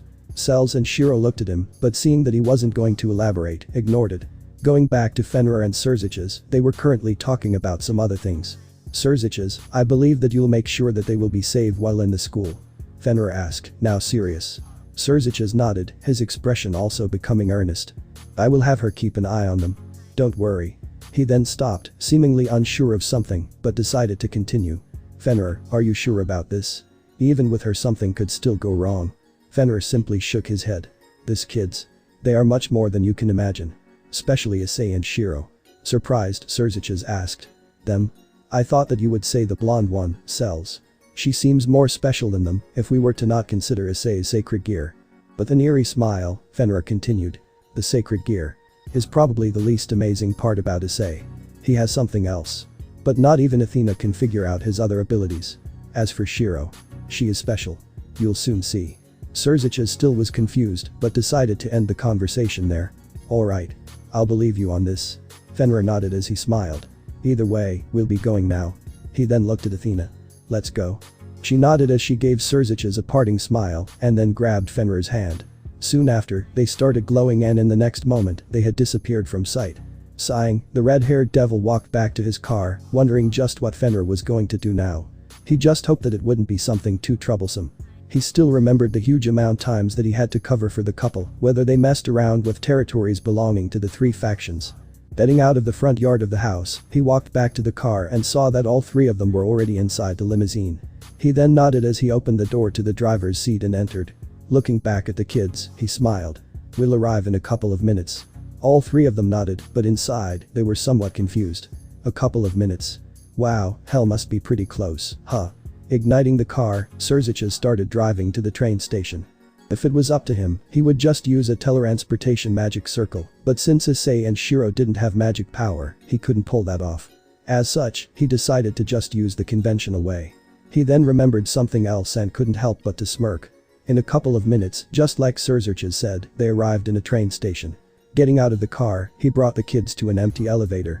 However, instead of pressing any of the buttons, he placed his index finger on number 6.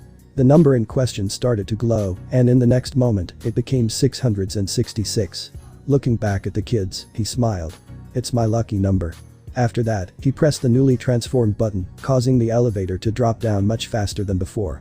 On the panel that said in which floor they were, the numbers kept constantly changing, becoming higher non-stop in a very fast speed. Because of the absurd speed, although it wasn't enough to throw them at the ceiling, they still got unbalanced, causing both Shiro and Cells to take support on Issei by grabbing on his clothes. Through the entire time, Issei kept a straight face as he kept looking at the numbers that kept increasing. He then cocked up his left eyebrow and looked at Surziches. What are you doing? Surziches, surprised, looked at Issei. What do you mean? Issei sighed as he struggled to keep his body stable. Firstly, it's obvious that we feel like we are going down, but why are the numbers increasing? Furthermore, if we consider the speed that the numbers are changing, we would be at the ceiling by now. Surziches widened his eyes, but then laughed a little. Not bad. I'm surprised. He then snapped his finger, causing the elevator to suddenly stop. He then looked back at Issei and said. That was just a special effect that is placed to amaze non-devils. I wanted to use this little trick with you, but it seems that it wasn't useful. He then smiled as he lightly tapped on the elevator's door. The moment I clicked the button, we were already transported to Hell's train station. That effect of going down was simply simulated. He then stepped out of the elevator and motioned for Issei and company to follow him. Walking outside, a large establishment came into their vision. The ceiling was high, so high that Issei almost couldn't see it. The place was also wide, with various seats here and there, but all of them were empty. In the distance, he could even see a food area with a Hell Donald's in it. It looked just like a MC Donald's, only that it was much redder. And in the parts that should be yellow, it was white with tiny skulls. He looked at Surziches with an amused look. Hell Donald's. Shrugging his shoulders, the Mau said. Hey, don't blame me. He then motioned around. Welcome to Hell's train station. Issei nodded as he looked around. It's indeed a train station like any other. Only that it's much bigger. He then looked back at Surziches. Now that I think of it, was there a magic circle in the elevator? The red-haired devil nodded in affirmation. So, how did we go by it?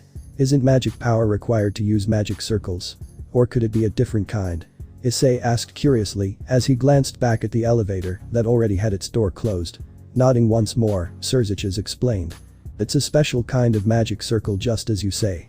It allows being without magic power to be transported by temporarily coating humans with its own magic power. Alright. Issei nodded. So, where to now? Follow me. Surziches said as he started walking deeper into the train station. Issei then looked at Cells and Shiro, who were on each of his sides, and smiled playfully. Guess we are in hell now. It's heaven if I'm with you. Cells coquettishly smiled as she winked at her adopted brother. Cheesy much? Issei smirked, but he couldn't continue as he was pinched on his waist by Shiro's little hand. The little white-haired loli was annoyed that Cells was getting all the attention. Looking back at his adopted little sister, he smiled warmly as he patted her head, calming her down. Looking forward, he saw that Surziches had stopped and was looking at them, waiting for their interaction to finish. Sighing, Issei said. Come on. We wouldn't want to keep the almighty Lucifer waiting, right? He then started walking forward, with Shiro and Cells once more at his sides. However, this time, they moved their bodies even closer to Issei and constantly exchanged vicious glances between each other, holding a mental conversation with their eyes. He's mine, little girl. Cells narrowed her eyes in contempt. Nah, he belongs to me. He always has. Shiro glared back with a vicious look. Who cares? Your time to shine is gone. Cells smirked as she sent a provocative glance at the little loli. Shut up, cow. With narrowed eyes, Shiro mouthed the word cow slowly. Cow. How dare you? Cells exclaimed out loud, earning a surprised glance from Issei and Surziches. You alright, Cells? Issei asked as he strangely looked at the buxom 15 years old. Blushing slightly, the heavenly beauty answered. It's nothing, Issei. She then looked at Shiro with a murderous look while sending her a message with her eyes. You embarrassed me in front of him, you flat-chested bitch. At this point, Shiro's face became annoyed. One of the subjects she less liked was her chest department. In the end, however, she glanced at Cells with an annoyed look. It's called justice, you cow. Justice? Please, plot is much better. Cells quickly said with her eyes as she understood what Shiro was getting at. In terms of reading manga and animes, they were on the same level of knowledge. While this conversation was going on, Issei only kept awkwardly walking, trying to ignore it as his adopted sisters kept narrowing their eyes and wriggling their brows non-stop, wondering just what the hell they were doing. After a couple more minutes of walking, they arrived at a train platform. In front of them was a rather, well, interesting train. The train could hardly be described as a normal train. It was about 10 times the length of a normal train and 3 times taller and a dozen times wider. It was also much more archaic in design, and it seemed ancient. Surziches then pointed at the train as he smiled. This is the train exclusive for mass, the Hell Express train. He then waved his right hand, causing the doors in the train to slide open. Come on in. He said as he walked inside and motioned for the trio to follow him. Nodding, the 3 of them walked inside, entering the train. Once inside, they saw what luxurious really meant. The seats. No, sofas would be a better word to describe it, were large enough to fit 3 people and made from a special kind of leather. In front of each sit, there was a television that seemed to not be of any of the brands that Issei knew. In total, there were around 100 seats like this throughout the entire train, giving off a rather interesting feeling. Even when Issei, who had lived in a huge mansion all his life and enjoyed all kids of riches saw it, he couldn't help but to stand there, dazed. After a while, he glanced at Surziches. You said that this is the mass exclusive train. Surziches nodded, an embarrassed smile on his face. So, does that mean that only mass can ride on it? Issei inquired once more, a rather amused look on his face. Once more, Surziches nodded. Then, why the hell make it so big? Issei finally exclaimed. There were only 4 mass. 4. Even if they wanted to, they wouldn't be able to use even half of this train. About that. Surziches' sweat dropped a little, wondering how he should explain this. You see, the previous generation Lucifer. Liked spending money. Huh? Issei's eyes widened. So he got this train. Just for the heck of it. Pretty much. Surziches nodded with an embarrassed look on his face. He too wasn't so proud of his predecessor. That guy. He was just helpless. No matter who met him, they would be rendered speechless by his antics. Either way. Surziches continued, trying to take Issei's attention away from that matter. Make yourself comfortable. The trip to my castle will take a little bit of time. There is enough space for all of you. As you can see. On the last part, he had to suppress a sigh. Issei simply nodded as he looked around before randomly choosing one of the seats, or rather, sofas. He then sat down, quickly followed by Cells who sat by his side, leaning on his shoulder, and Shiro, who sat on his lap. Issei didn't really seem surprised as he grabbed a remote control and started passing through the channels, trying to see what the people from the underworld watched. Surziches cocked up his left eyebrow as he with an amused looked at the scene of a boy with a girl on his lap and another leaning on him by his side, but chose to keep quiet in the end. Who was he to question? He then sat down on a seat not too far away and also turned on the television, intending to watch whatever the hell was on. A couple of minutes later, Issei came to the conclusion that as strange as it may sound, devils were pretty similar to humans when it came to television shows. They had pretty similar programs, and if it wasn't for the fact that he was on hell, he wouldn't even see the difference. Seems like the underworld is pretty normal, huh? Issei mused out loud as he finally settled on a channel. It seemed to be an I'm kinda thing, about a magical girl. He then looked back at Surziches, who was also passing through the channels. "Hey, Surziches, are there any snacks here?" He casually asked, as if talking with a lifelong buddy. If any of the devils were to see him casually talking with Surziches, who he had just met a couple of hours ago, like a close friend of his, they wouldn't know whether to laugh or cry. "Oh, yes." Surziches said casually as he waved his hand, making a menu appear in midair in front of him. He then waved his hand once more, causing the menu to float in air until it reached Issei's hand. "Choose whatever you like." He then explained as he went back to watching television, seemingly uninterested. "Thanks." Issei nodded as he began reading the menu. Unbeknownst to him, Surziches took a glance at him at that time and couldn't help but to sigh. This kid is just like Fenrir. Only that old wolf would dare to treat someone he just met so casually. He thought with amusement. Not that he minded, though. He wasn't one that was too concerned with formalities, and he took a liking to Issei's personality that was just like his best friend's. Issei was unaware of this as he analyzed the menu, trying to see what could satisfy his appetite.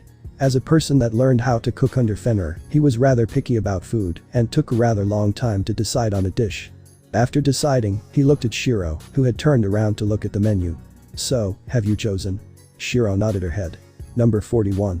Issei then looked at Cells, who was with her head leaning on the crook of his neck as she read the menu. "How about you?" Cells glanced up at Issei with her beautiful blue eyes and said with a smile. "The one you chose." Issei nodded, already expecting that. He then looked back at Surziches. 3 number 41s. Coincidentally enough, he and Shiro had chosen the same dish. Although she didn't cook as well as Issei, she still knew a thing or two about cooking and was aware of what was tasty and not so tasty. Because of that, their tastes were similar. Surziches turned his attention away from the television and glanced at Issei. "Number 41. Not bad." He then snapped his finger, causing the menu on Issei's hands to disappear. He then lightly tapped his left ear, causing a miniature magic circle to appear on top of it. 3 numbers 41 and 1 number 15, please. He said slightly, transmitting the message to the cook who lived in the train. Yes, there was even a cook there. "Damn you, past Lucifer." "As you wish, Lucifer-sama." The cook said respectfully as he quickly began to prepare said dishes. 10 minutes later, a maid came in from who knows where, carrying 2 trays of food with her. On one, there were 3 dishes that looked identical, and on the other, there was pizza. The maid was wearing the standard French-made clothes and had a large bust that her attire did little to hide. Her hair was black and long, falling down to her waist. She first handed the pizza to Surziches, since he was the Mausama Lucifer and all that. He thanked her with a smile. She then turned around and walked to Issei and company's sofa, handing them their food. When she saw Issei, she stopped lightly and couldn't help but to wonder just where such a handsome male had appeared from. Issei, as someone who worked out every day, had an extremely well-built body, and since his shirt was rather tight, it showed off some of his muscles, something that was intentional, by the way. Since he has them, might as well show off, right? Going up to his face, he was undoubtedly handsome, with a smart yet relatively playful and wild look. His dove brown eyes were sharp and bright, something that also caught the maid's attention. His hair was also medium in length, reaching down to the end of his neck, and it was rather unruly. While she handed them the food, she didn't forget to wink at Issei, something to which Issei smirked, winked back and thanked her. She then secretly mouthed a string of numbers before muttering "call me." Well, the girls weren't looking. After that, she excused herself, walking away, swaying her hips seductively the entire time. Issei, who had looked back to observe her fleeting figure, smirked. Not bad. However, he couldn't enjoy it any longer as he had both arms pinched by his 2 adoptive sisters. Turning around, he saw the 2 of them sending deadly looks. Really, if glares could kill, he would have been died an unimaginable number of times just from looking at their faces. "Moo, Issei." Cells pouted as she looked at Issei with annoyance. "You just have to do that with every woman you see." Shiro nodded, for this was one of the only subjects that she actually agreed with her damnable adopted sister. Bakanai. She then pinched him on the cheek slightly in order to make her point clear. "Sorry." Issei muttered, although it was obvious that he wasn't sorry in the least. Both girls sighed, knowing that there was no cure for their adoptive brother. They could only blame Fenrir for bringing him up that way. Surziches, on the side, couldn't help but to feel amused. He let out a smirk as he mused out loud. "Seriously. If I didn't know that he was adopted, I would completely believe it if someone told me that he was Fenrir's son. After that, not much happened in the train, the rest of the trip proceeding rather smoothly. A couple of hours later, the train suddenly started to slow down before completely halting. Surziches got up and looked at the trio. "We're here." He then motioned for them to follow him outside as he walked through the door. The three of them nodded, and after Shiro, who after a lot of protests, finally got out of Issei's lap, they gathered their baggage and walked out of the train, following Surziches. What they saw outside, however, left them flabbergasted. In front of them was a huge castle. It seemed to have over 15 stories, and it almost reached the skies. It was made of a blackish type of metal that seemed to shine with the sunlight that, surprisingly as it seems, was just like the sun on the human realm. In fact, the sky was just as blue, and the clouds were a carbon copy of how they were in the human realm. If it weren't for the huge beasts flying in the sky, Issei would have thought that the train had somehow brought them back to Earth. Back to the castle, not only was it tall, it also seemed luxurious. For example, in the entrance, there were two huge red dragon statues, at least Issei hoped that they were statues, that glared imposingly at them. Behind the statues was a humongous door that seemed like a giant could pass through it easily. There were even various markings that decorated the door, and, obviously, they were made of gold. Looking at the castle, and then back at the train that had even brought them directly to the front of the castle and not to a train station, he looked at Surziches with a knowing look. "Let me guess. This mansion was made by the previous Lucifer. The fact that the trains delivered us right at the entrance also has to deal with him." Surziches could only nod, embarrassed. Seriously, only him and his peerage lived there was no need for it to be so huge. Sadly, the previous Lucifer just had to state two rules that said that all future Lucifers had to live in the mansion and couldn't remodel it. Unless, of course, if they wanted to increase its size. If it was for spending even more money, then there was no problem. That was even explicitly written in the rules. Soon after, the trio, Issei, Cells and Shiro, followed the Satan into the castle. Entering, they came to the conclusion that if the outside could be considered amazing, the inside. It was simply indescribable. Think of the most expensive place you have ever seen. It does not even has the right to leak the shoes of the interior of the castle. There was simply nothing that could compare to it. "You must be kidding me," Issei immediately said as soon as he passed through the door. His eyes were widened to the size of dinner plates, and his mouth left agape, hanging in the air. Behind him, Cells and Shiro had similar expressions, although Shiro's was slightly more restrained, as she had much more resistance to this kind of things. In the end, however, her eyes were still widened and her mouth opened slightly. The reason for their reactions was simple. The interior of the castle was golden. Gold here, gold there, gold everywhere. No matter where you looked, you would see gold. The floor, the ceiling, the furniture. All golden. This was a burglar's dream. Issei slowly and mechanically moved his head towards Surziches. "Are you serious?" The poor Satan could do nothing but to nod weakly, even more ashamed because of his ancestor. He then took in a deep breath and sighed while looking embarrassed. The interior of this castle almost made the Devil Society go bankrupt. Bankrupt. Issei's eyes widened even more. Although it was a lot, he didn't believe that it was enough to make one of the three great factions actually lose all of their money. Sighing, Surziches continued. "This is only the beginning. In reality, the first floor of the castle was the least expensive one, only made out of gold. The following ones are made of even rarer and more expensive materials. For example, the fifth floor, where my study is completely made of imperial gold and celestial bronze, acquired from the Greeks. To get the terrifying amount of materials. Even to this day, we are indebted to them." The saddened look appeared on the pitiful Mau's eyes as he remembered the debt. Even to this day, it was hard dealing with the countless debts that the previous Lucifer Mau left behind for him. He had debts with the Greeks, Norses, Egyptians, Macedonians, vampires, elves. Every single race or nationality you can think of. Thankfully, he wasn't in charge of managing the financial area of the underworld. The one in charge of that was the Asmodeus Mau, along with the military. He couldn't help but to deeply pity the poor fellow. Every time he passed by his castle, he could hear him endlessly cursing the previous Lucifer. Also, for some reason that he didn't know, he also started to hate him too. Every time they walked by each other, Asmodeus would send him an intense and murderous glare with his cold eyes that had heavy dark circles underneath. Shaking his head to get rid of this useless thoughts, he looked back at the trio of teenagers. "Either way, I'll be showing you guys to your rooms." After that, Surziches started walking through the expensive corridor of the castle until they reached a stairway that shined brightly because of the gold. Climbing it up, they noticed that the materials of the walls, floor and ceiling started changing. This time, it was a blackish color, but still seemed to shine brightly.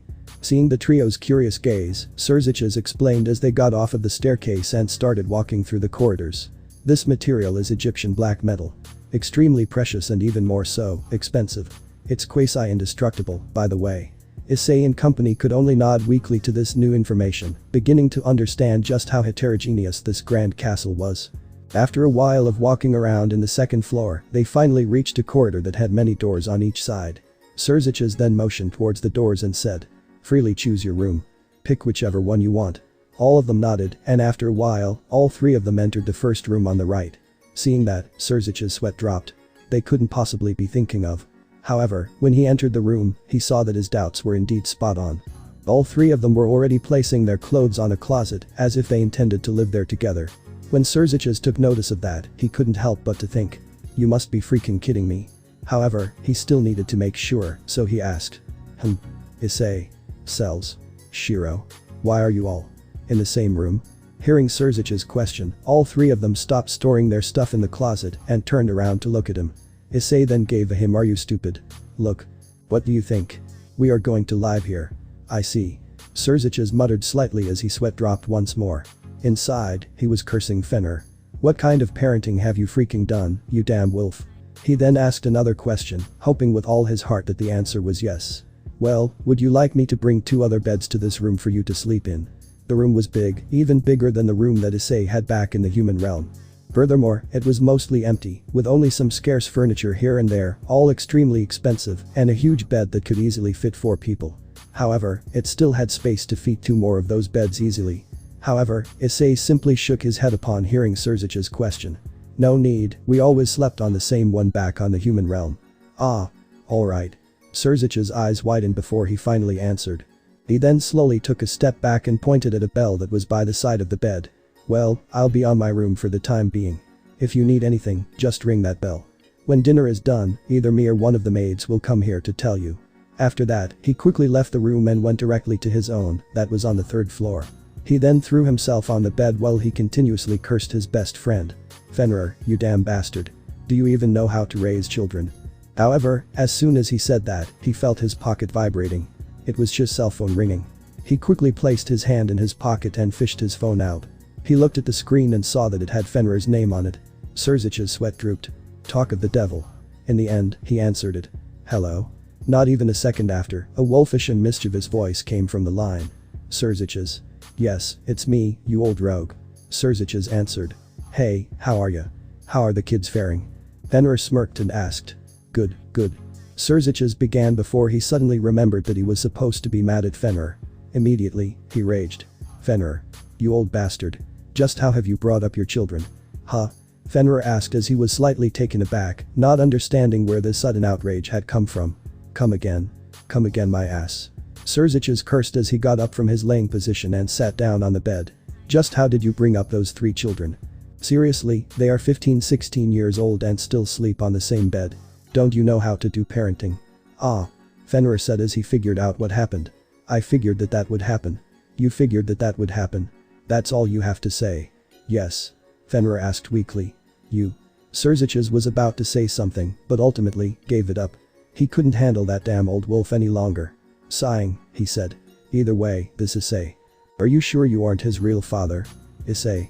"Nah, I'm pretty sure." Fenrir smirked slightly as he said through the phone. "He is just like you." Surzich's muttered before he suddenly stopped as his eyes widened. "Wait, Fenrir, please don't tell me that he is also like you in those aspects." "Oh? Which aspects?" "Womanizer, troublemaker, mischievous bastard." Surzich's began to say a huge list of names. "Damn, Reddy. You don't need to go that far." Fenrir sighed while faking being hurt. "Either way, Reddy, don't worry about them too much. Although Issei is kind like me in my past days, a womanizer, he isn't someone rash. You don't have to worry." Sighing, Surzich's finally nodded. "Alright, Fenrir. I'll trust you this once." Following that, both of them said their goodbyes and ended the call. Surzich's took in a deep breath as he got up from his bed and walked to his desk. Sitting down in a chair, he got some documents and a pen. "Alright, I should probably hand in their school registration forms." Surzich's muttered as he started scribbling on the documents, filling them with the information about the 3 kids and their situations. After everything was done, he picked up his cell phone. Going to contacts, he scrolled down to the letter M and after that, started looking for a certain name. Finding it, he tapped on it, starting the call. A couple of seconds later, a slightly deep yet playful voice rang out on the phone. "Surzich's con. Biblia, I have something that I need from you." Surzicha said in strict tone, ignoring the other man's causal voice. I want to enroll some students on your school. Oh. For you to personally ask me. Could it be that these students have special circumstances? The person on the other line, Biblia, asked. Exactly. Surzicha started. They are humans. Silence followed that. After 10 seconds, Surzicha asked again. Biblia. Silence followed for 3 more seconds before the voice came back. Surzicha, humans. Yes. Please tell me that this is a joke. Biblia asked while trying to force out a chuckle. I'm serious. I'll have Grafia watch over them while in there. Surzicha, whoever, crushed Biblia's hopes with this phrase. Surzicha. You. Biblia started but stopped. Alright, do they have their registration forms? Nodding, Surzicha said. I'll be sending them to you in a moment. After that, he finished the call and placed his cell phone aside. He then neatly stacked the documents in a bundle and raised his right hand while muttering some words. In the next moment, a magic circle appeared beneath the documents as they disappeared. Alright, Fenrir, it's done. Surzicha sighed as he let his back rest in the chair, placing his arms behind his head, letting it rest on them as he closed his eyes. I just hope that you made the right choice. After a couple more minutes, a small miniature magic circle glowed by his right ear. Lucifer Sama, the dinner is ready. Hearing that, Surzicha nodded. Alright, Grafia. I'll be going down. Is she back yet? Immediately after, a reply came in.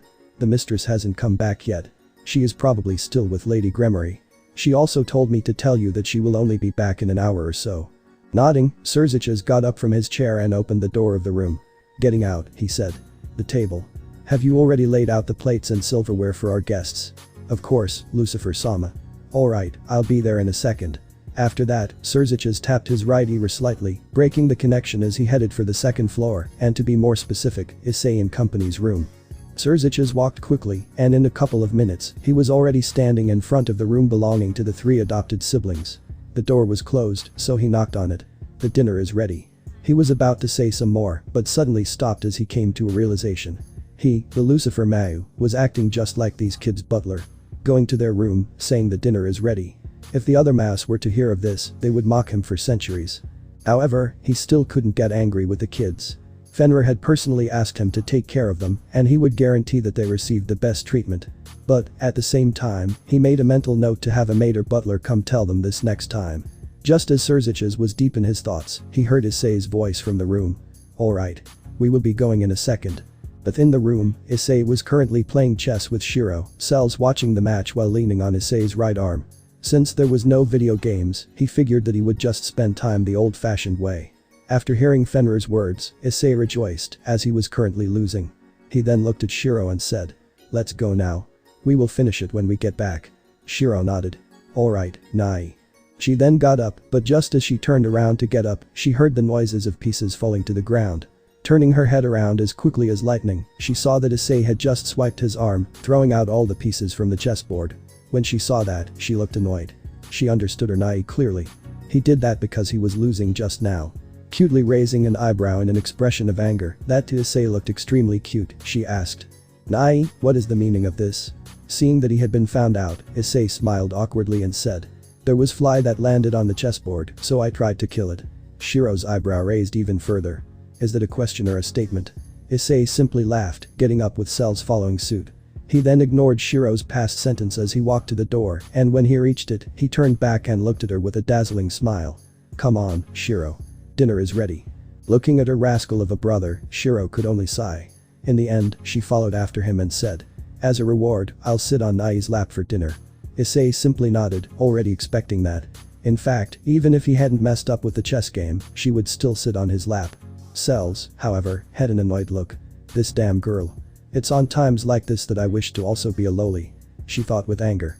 Even though it would be no problem for Issei if she sat on his lap, it would still get on his way when doing stuff like eating, since she was only a little smaller than him. Shiro, however, could freely sit on his lap, and that wouldn't affect his daily action in the least. It was on rare moments like this that she envied the little cute white-haired loli. After opening the door, they saw that Surzicha had just begun climbing down the stairs. When he heard the door opening, Surzicha halted his steps and looked back, smiling. Let's go. He asked, to which the trio nodded as they approached the stairs, starting to descend alongside Surzicha. They went down all the way to the first floor. After reaching it, Surzicha turned right and started walking away. Seeing that, the trio followed, and a couple of seconds later, they were looking at a huge golden living room. On the middle, there was a huge table, with dozens of chairs on each side, and two bigger chairs at each end of the table. The table, as surprising as it may seem, wasn't golden, and seemed to be made of wood instead. However, Issei had a slight feeling that this table alone was worth more than the entire first floor. Seeing Issei looking curiously at the table, Surziches explained. This table is made of heavenly wood that is only found in the forest of the elves. Furthermore, it was manufactured by dwarfs. It's one of the most expensive furniture in the castle. Hearing Surzich's words, Issei was no longer as surprised as he should have been as he nodded weakly, alright, coming to terms with the ridiculous need to spend money that the previous Lucifer had. Shiro and Cells had similar thoughts.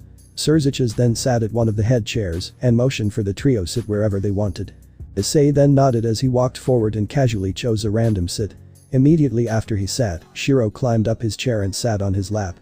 At the same time, Cells pulled chair close to him, placed it as close to him as possible, and sat down on it. Looking at all of that was happening, Surziches could only sweat drop. However, in the end, he decided to simply ignore it, no matter how much he found it strange for Shiro to sit on Issei's lap. Soon after, the doors on the opposite side of the room opened, which lead to the kitchen. From it, 6 or so either unbelievably cute or extremely sexy maids came out, all holding trays in their hands, with dishes on them. When Issei saw the army of maids, his eyes narrowed slightly as he glared at them with no discretion. Noticing that, Shiro and Cells pinched him, but it did not to stop his lustful gaze. The maids clearly noticed it, but since he was exceedingly handsome, didn't seem to mind it. It's as they say, there are some things in this world that only the handsome can enjoy. Some even went as far as to follow the steps of the maid back in the Hell Express, sending Issei either coquettish or sultry smiles as they served the food. Only a selected few managed to keep themselves from flirting with the handsome stud. The most impressive of all was that even while ogling at girls, Issei managed to keep a straight face. His face was composed and serious, as if admiring a painting, but the lust in his eyes betrayed him. However, to the females, this looked kinda charming. They were devils, and what female devil didn't love some rough play? As such, they interpreted the lust in Issei's eyes as unmatched stamina and libido, which wasn't really far off to begin with. While all of that happened, Surziches quietly sat by the side, watching as Issei received all the attention, while he, the handsome red-haired Mayu, got nothing. Sighing, he thought. Well, the maids know that I'm married, so it can be understood why they don't act with me like that and instead flirt with Issei. Still, why do I have a feeling of deja vu? As he thought that far, Surzich's eyes widened as he was reminded of a scene that happened a long time ago. At that time, he still had yet to marry his wife, but Fenrir was already engaged to Athena. They were in France, attending an important banquet, and all the rich women in the saloon, even the married ones, kept flocking around the old wolf, completely ignoring Surzich's presence. It wasn't that Surziches was ugly or plain. In fact, he was extremely handsome, one of the most handsome devils, but compared to Fenrir, he seemed to be somewhat lacking. Fenrir just had that wild and rugged look to him that made females go crazy. His exquisite silver hair and deep amber eyes only helped to captivate the hearts of the females. In the end, however, he didn't have his way with any of them. As surprising as it may seem, Fenrir was a man of integrity. Since he was already with Athena by that time, he didn't have thoughts of pushing down other females. In fact, in all of the time that he had spent dating Athena, he had never cheated on her, although he could easily have done so thousands of times. Thinking of that, Surziches could only bitterly smile as he thought that this kid was a carbon copy of his adopted father. If only his hair was silver white hair and amber eyes, he would be sure that he was looking at a younger Fenrir. In the end, he could only pick up his plate and serve himself as he observed as the maids continuously flirted with the young man. Taking a portion of the various dishes that sat on the table, he finally placed his plate down and begun to eat. When he tasted some of the meat, his eyes couldn't help but to widen. Oh. Grafia sure has made a miracle. His words, while not intentional, caught Issei's attention. His chef's instincts kicking in, he for the first time set his eyes on the food that decorated the wide table. He could see a variety of dishes, ranging from simple ones to exquisite ones. With an entranced look, he placed a bit of everything on his plate, intending to take a little of everything so he could taste them all. The maids noticed that Issei had begun serving himself, so they no longer said anything as they took a step back and respectfully stood by the side of the table, ready to abide to any wish of the people having dinner. Only when Shiro and Cells noticed that the maids had pulled back did they stop sending murderous glares at them. At the same time, they also let go of their hands that had kept pinching Issei the entire time, also choosing to start eating. Soon, all three of them already had their plates in front of them, all of them full with a variety of foods. Issei's plate was by far the fullest, followed Cells who had less food and Shiro, who only chews a tiny little bit of food. Seeing the food on Shiro's plate, Cells couldn't help but to make fun of the little loli, still mad that she could sit on Issei's lap. Shiro, are you only going to eat that much? Aren't you afraid that you will always be that small? As soon as Issei heard Cell's word, he immediately cursed in his mind as he slowly placed down the fork that was about to reach his mouth, not being able to taste the food that seemed so amazing. He carefully looked at the little loli on his lap, afraid of an outburst. After all, talking about her size had always been a taboo for Shiro. Surziches also stopped eating and set his attention on the drama that was happening around Issei, interested at what would happen. However, to everyone's surprise, Shiro didn't snap. She continued eating her food like nothing happened and then said, "You should be worrying about your health first. Eating that much? Aren't you afraid of getting fat? You." Cells got enraged and was about to pounce at Shiro and beat the crap out of her, but was stopped by Issei's hand. He sent her a deep look and said, "Cells, please, no. You are the one who started it." Hearing Issei's words, Cells immediately stopped as she realized that he was right. It was her that took the initiative to begin with. With a slightly downcast look, she said, "Alright, Issei." Issei nodded, feeling proud that it stopped a probable catastrophe. He then looked down at his plate, and upon seeing such tasty-looking food, he could feel his mouth watering. Immediately, he brought force to his mouth. Back with Surziches, he could only sigh as he watched Issei's interactions with the two girls. So young yet can already deal with them so well. However, his train of thought was broken as Issei's body suddenly bolted up straight. His eyes widened to the size of dinner plates as he looked at his plate and then at his fork. Surziches was taken aback by his sudden reaction. "Issei, is everything alright?" he asked with curiosity, wondering what had caused Issei to react like that. But Issei seemed to have no intention of answering his questions as he immediately asked, "Who cooked this?" Slightly surprised, Surziches answered, "It was Grafia, one of." He couldn't finish his sentence as Issei quickly continued, interrupting him. "Is she still in the kitchen?" "Yes, but..." Surziches was once more unable to continue his sentence as in that moment, Issei took Shiro out of his lap and dashed to the kitchen. He must absolutely find out just who made these dishes. Entering it, all that he saw was a lone, silver-haired woman wearing an apron. She was absolutely beautiful, and the moment he saw her, his breath was taken away. Long silver hair with some small braids, a cold and sharp look, tall and with a devilishly amazing figure, she was basically a perfect woman. Furthermore, her figure seemed to be the perfect hourglass. From what Issei could see, given the outlines of her maid uniform, she had a slender abdomen, lithe waist, round buttocks and big, amazing breasts. He simply stood there, dazed. Immediately after he entered the kitchen, Grafia also noticed him as she turned around to look at him. She had just been finishing her preparations when this boy suddenly barged in. "Who might you be?" she asked as if talking to anyone else. It was as if Issei's handsomeness wasn't effective on her. It was currently night in the underworld and the moon shined up in the night sky, coating the world in beautiful moonlight. The residence of Surziches Lucifer was quiet, most of the inhabitants having already gone to sleep, including the lord of the castle himself, laying next to his wife, that had arrived later that same day. One floor below Lucifer's room was another room, normally used as a guest room, but that now had 3 owners. On it, there was a big, luxurious and beautiful bed, a canopy around it. Laying on top of it, basked in moonlight, were 3 people. One laid in the middle, and the other 2 laid on each of the person in the middle sides. The one in the middle was a young man, who seemed to be between 17 and 15 years old. His hair was of light brown color, and so were his eyes. His face was handsome, the rugged, wild and mischievous type. His body was built and chiseled, covered in normal sleeping clothes. On his right side, hugging his arm, was a silver-haired beauty. This beauty was of a small stature, and looked to be 11 years old, whilst her actual age was actually 14. Her petite little body was undeveloped, but it still had an alluring, innocent feel to it. Her face was undoubtedly beautiful, the cute and lovely type. Her eyes were closed, a peaceful, sleeping expression on her face, as she hugged the man's arm, placing it between her thighs and arms, holding to it tightly, as if it was her lifeline. Her silver white hair, that reached her back, was splattered across the bed. On the ends of her hair, the silver color dispersed, giving birth to a rainbow-like pattern, giving off a beautiful feel. Going to the man's left side, there was also a beauty that laid there.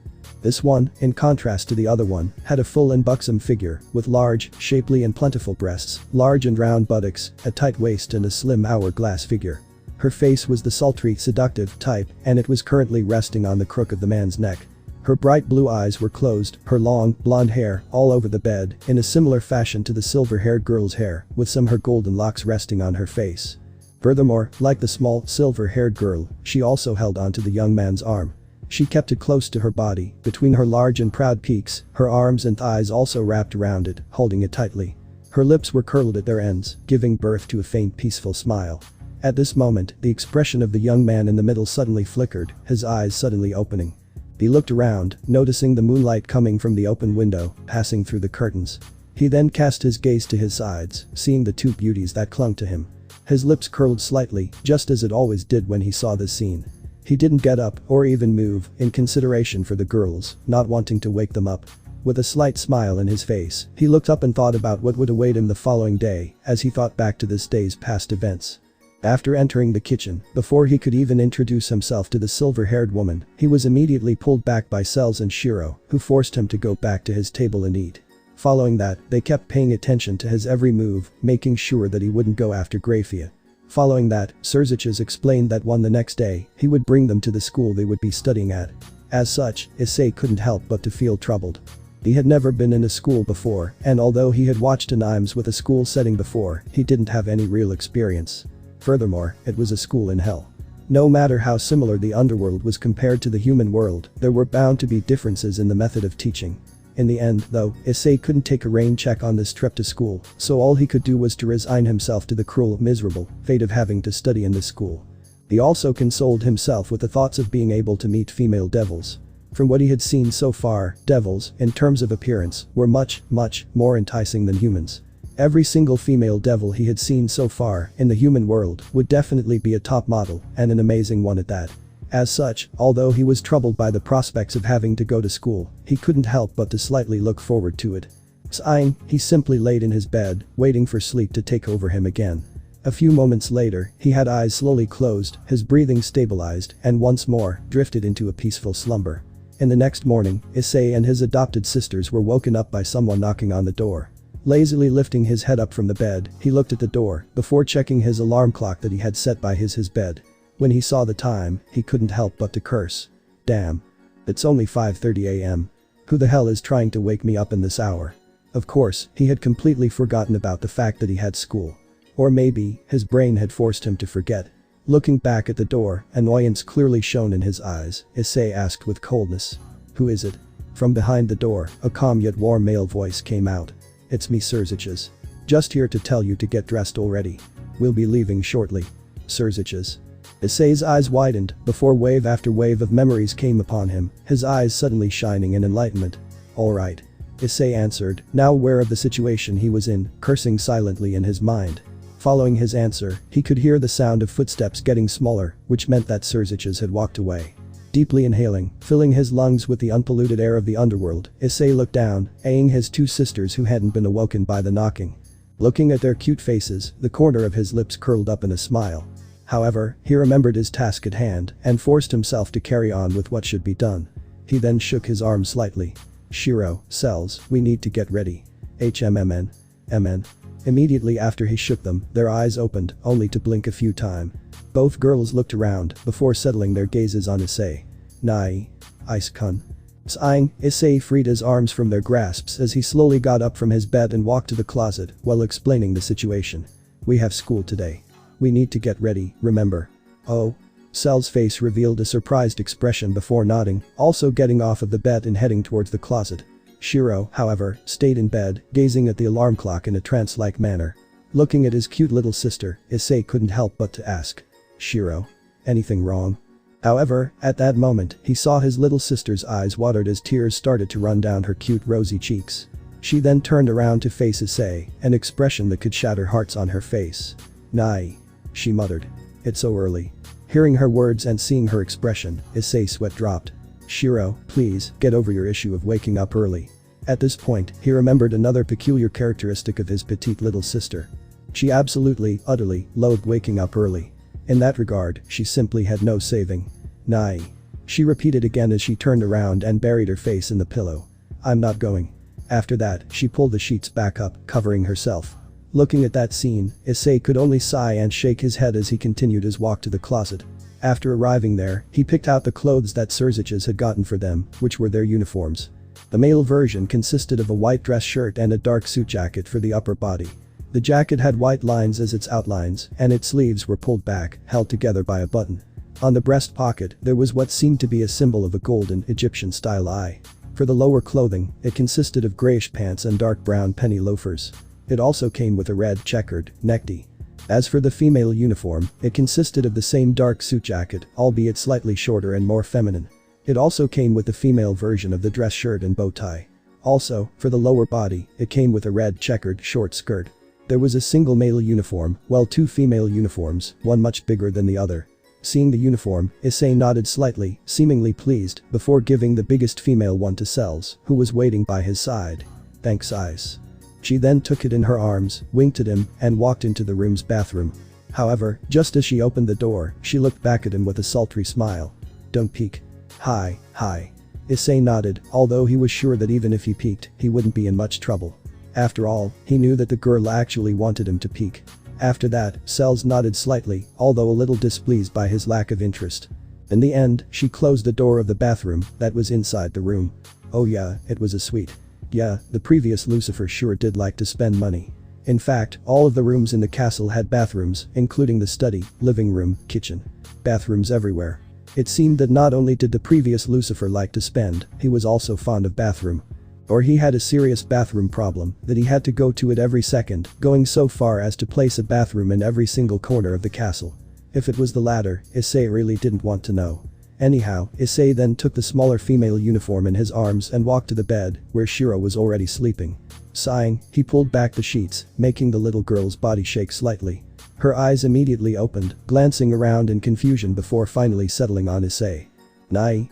Issei didn't say anything, and simply picked her up from the bed in Princess Carrie, taking her away from it. At this point, Shiro's eyes widened as terror appeared on them. "Nai." The bed. She screamed frantically as she tried to twist her body around and free herself from his hold and jump onto his bed.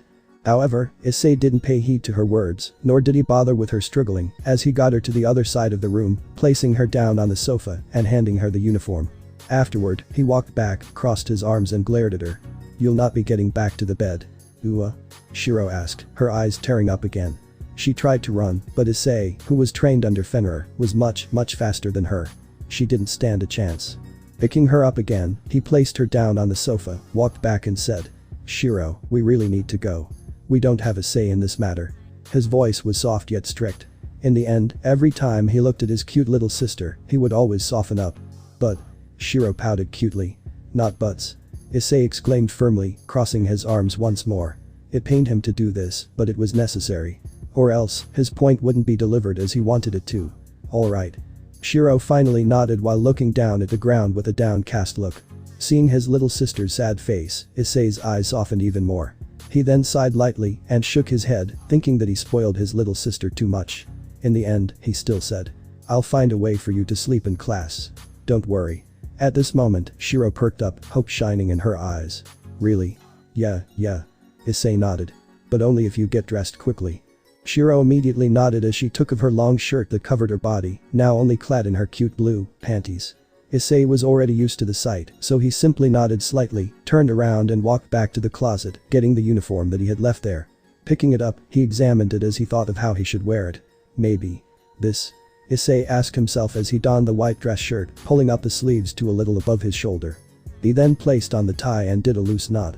He also tried to put on the dark suit jacket, but decided against it when he felt that it was uncomfortable, settling to leaving it hanging on his shoulder. Looking at himself in the mirror that was by the side of the bed, he couldn't help but to smirk lightly, revealing a wild grin. "Oh. This is gonna be good." Issei clearly knew that he was handsome, and always used that to pick up girls. As such, he knew that in the style that he was using, it would make his job much easier. After that, he turned around and saw that Shiro had already donned her uniform, although it was rather loose and messy. Well, it was her style. Or maybe she was just lazy to put it on correctly. At that moment, the door to the bathroom opened up, revealing Cells clad in her school uniform. Differently from the other two, she didn't customize hers too much and was using it the correct way. "I'm done," Cells said with a smile as she looked around the room, searching for her object of affection. However, the first thing she saw was Shiro wearing her uniform in a completely disheveled manner. "Shiro," she muttered, slightly distressed at how the young girl was dressed. However, at that moment, she caught sight of Issei. "Holy," was all she could say, not managing to find any other words. Issei was naturally handsome, but when he tried, the result was certainly amazing. In a short while, Cells managed to snap out of it and quickly swiped the droll that was coming out of her mouth with her sleeves. After that, she looked at Issei, awaiting for further instructions. Issei noticed that and nodded. Well, we should get going now. Issei opened the door and held it, motioning for the girls to walk out. After they did so, he also walked out and closed the door in the process. Now, in the corridor, he figured that Surziches was most likely in the living room, waiting for them. As such, he, along with his sisters, climbed down the stairs, entering the first floor. There, just as expected, he found Surziches, a tall blue-haired woman on his right side, and not too far away, was the silver-haired beauty from before, still using the French-made costume.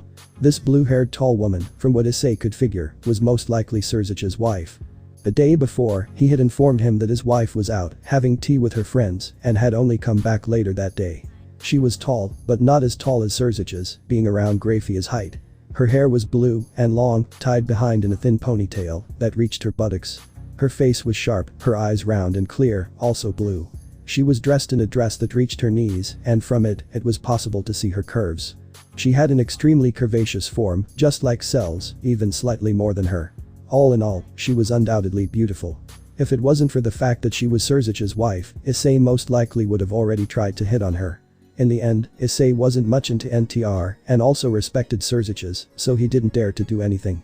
Furthermore, the fact that Surziches could kill him only by thinking also was a crucial factor in his decision. Seeing the three of them enter the room, Surziches smiled lightly. I see that you're all here. Let's get going. I'll explain about the situation on the way. After that, he turned around and walked to the door, Graphia and his wife following behind. Issei looked at his two adopted sisters, nodded and then walked forward, following Surziches outside. Leaving the castle, what they saw was the huge garden that they had seen earlier. On the far end, there was the same train from the day before, the Hell Express train. When Issei caught sight of the train, he looked at Surziches with disbelief. We are taking the train to school. Surziches nodded, once more turning slightly flustered. Well, I can't use magic circles with you guys. Also, this train is literally the personal train for the mass. We can use it to get wherever we want. After that, he walked to the train, everyone following him. After reaching it, the doors automatically opened, and they entered. Inside, Issei, Shiro and Cells sat on the same place that they had used on the previous day.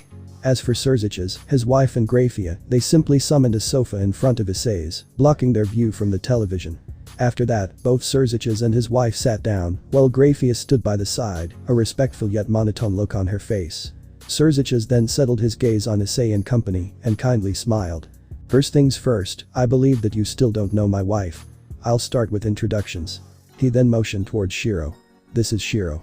After that, he motioned for both Issei and Cells, saying their names. When he finished, his wife nodded. I'm Misao, of the Narumi family. It's a pleasure to meet you. She kindly smiled at the three kids. She then turned around and looked at Issei, a look of confusion etched on face. When she looked at the young man, she had a feeling that he had seen him, or at least someone that looked like him somewhere.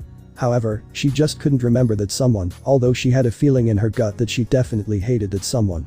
In deep though, she looked at Issei strangely and said in a dazed manner. You remind me of someone. Not someone good though. Fenrir. Surziches suggested, although it wasn't much of a suggestion, since he was sure that he was right. Misao's eyes widened as the faint image of that someone suddenly became clear, transforming into a tall, rugged, male in his mid to late 20s, silver hair and amber-colored eyes, a foolish grin on his face. Misao's face suddenly became one of intense hatred. Oh yes, that damnable wolf. She cursed in clear disgust. Surzich's sweat dropped lightly, as he remembered that he had forgotten to tell his wife the situation about the kids. They are actually Fenrir and Athena's adopted children. What? A look of disbelief flashed across Misao's eyes. She looked at the teens in front of her again, glancing back and forth between them and Surziches, and seeing the sincere look in his face, she was sure that he wasn't lying. She then remembered something, instantly turning her head to look at Issei worriedly. Tell me, boy, how much has he corrupted you? Issei was about to answer, but his adopted sisters beat him to it. Completely. There's no saving for him. Shiro and Cells said in order. So it's too late to save him. Misao closed her eyes, a look of sadness on her face as she looked at Issei. I pity you. What is up with these events? Issei couldn't help but to think, sweat dropping. However, he kept quiet as he glanced at Surziches, his eyes saying. Hey, what the heck is going on here? Surziches could only nod in an apologetic manner, his eyes saying. Don't mind her. At this moment, Surzich's coughed slightly, gaining the attention of everyone in the vicinity. He first looked at Misao. "Dear, let's forget about Fenrir for now. We have other subjects to address too." He then turned around to face Issei, Shiro and Cells. "Well, before I start telling you about the school, I suppose I should begin with how the devil's magic work." All three of them nodded, so he continued. "Alright, let's begin. Well, I'll start with the types of magic," Surzicha said as he straightened his back, preparing for the long explanation. Firstly, all of the three main factions use different types of magic. We, devil, use the devil magic, also known as the sinful magic. You see, there's a reason why it's called this way. That's because the sinful magic derives its power from the 7 sins, which are lust, pride, sloth, wrath, greed, gluttony and envy. In our terms, they are called, respectively, luxuria, superbia, acedia, ira, avaricia, gula and invidia. As I said before, the sinful magic derives from the 7 deadly sins. Each devil must choose one of the sins in order to practice magic. You see, we call the sins as archives, and a devil can only choose one, and it's impossible to change it later on. Usually, we choose a sin that is the opposite of our personality. Anyways, each sins has different kinds of magic, which are called thema. Differently from the archives, each devil is allowed to have more than one thema. As for how many you have, it all depends on your hard work and talent. Well, themas are, in fact, different kinds of magic. For example, my archive is the ira, which represents wrath. Reaching that point, Surzichas raised up his left hand, and on it, a black energy ball suddenly appeared. He then continued. "I have 4 themas and a large amount of magical power, which grants me the title of an ultimate class devil war god. This is also the fact why I received the title of Lucifer." He then motioned towards the floating, menacing, black energy ball on his hand. "This ball is the product of one of my thema, the Annihilatio thema. Normally, all of the themas from the Ira archive are focused on either destruction or runes, and my thema is the former. For example, if this sphere of energy touches anything, it will immediately be erased from existence." Intending to showcase his powers, he threw a glass cup up in the air and launched the sphere at it. The moment they collided, the glass cup suddenly disappeared, completely erased from existence. After that, Surzicha smiled lightly as he saw the surprised looks on the faces of all the 3 teens. Well, 2 teens, as Issei had a look of longing on his face as he watched the magic spell. When he gazed at that amazing power, he couldn't help but to feel pain in his heart, knowing that it was impossible for him to achieve that level. Surzicha then coughed once again, making everyone turn their eyes back to him, before continuing. "Either way, I have 3 more themas, but they are too destructive and can't be used here. Anyway, that's the basics about archives and themas. The rest should be taught in school." He then stopped, seemed to think of how he should proceed, and then continued. "Well, the school you'll be attending is a devil-exclusive school, and there are many classes there focused solely on magic. I have already talked to the principal, and you'll be excluded from these classes. Anyways, that's all you really need to know about devil magic. As for the school, it is one of the 3 main magic schools of the underworld, the Royal Biblia Academy." Surzichas then looked at his wife and inquired, "Did I leave anything out?" Misao, surprisingly, nodded as she said, "Yes, but no need to continue. I'll take over now." Surzichas looked slightly surprised, but nodded in the end. Misao then turned around and faced the 3 teens. "So, just like my husband said, the school you'll be going to is the Royal Biblia Academy. I believe that before you go there, I should tell you about some other characteristics about devils. You see, although there are as many devil as there are humans, which means that there are much more members from the devil race than the other 2 factions, we aren't the strongest.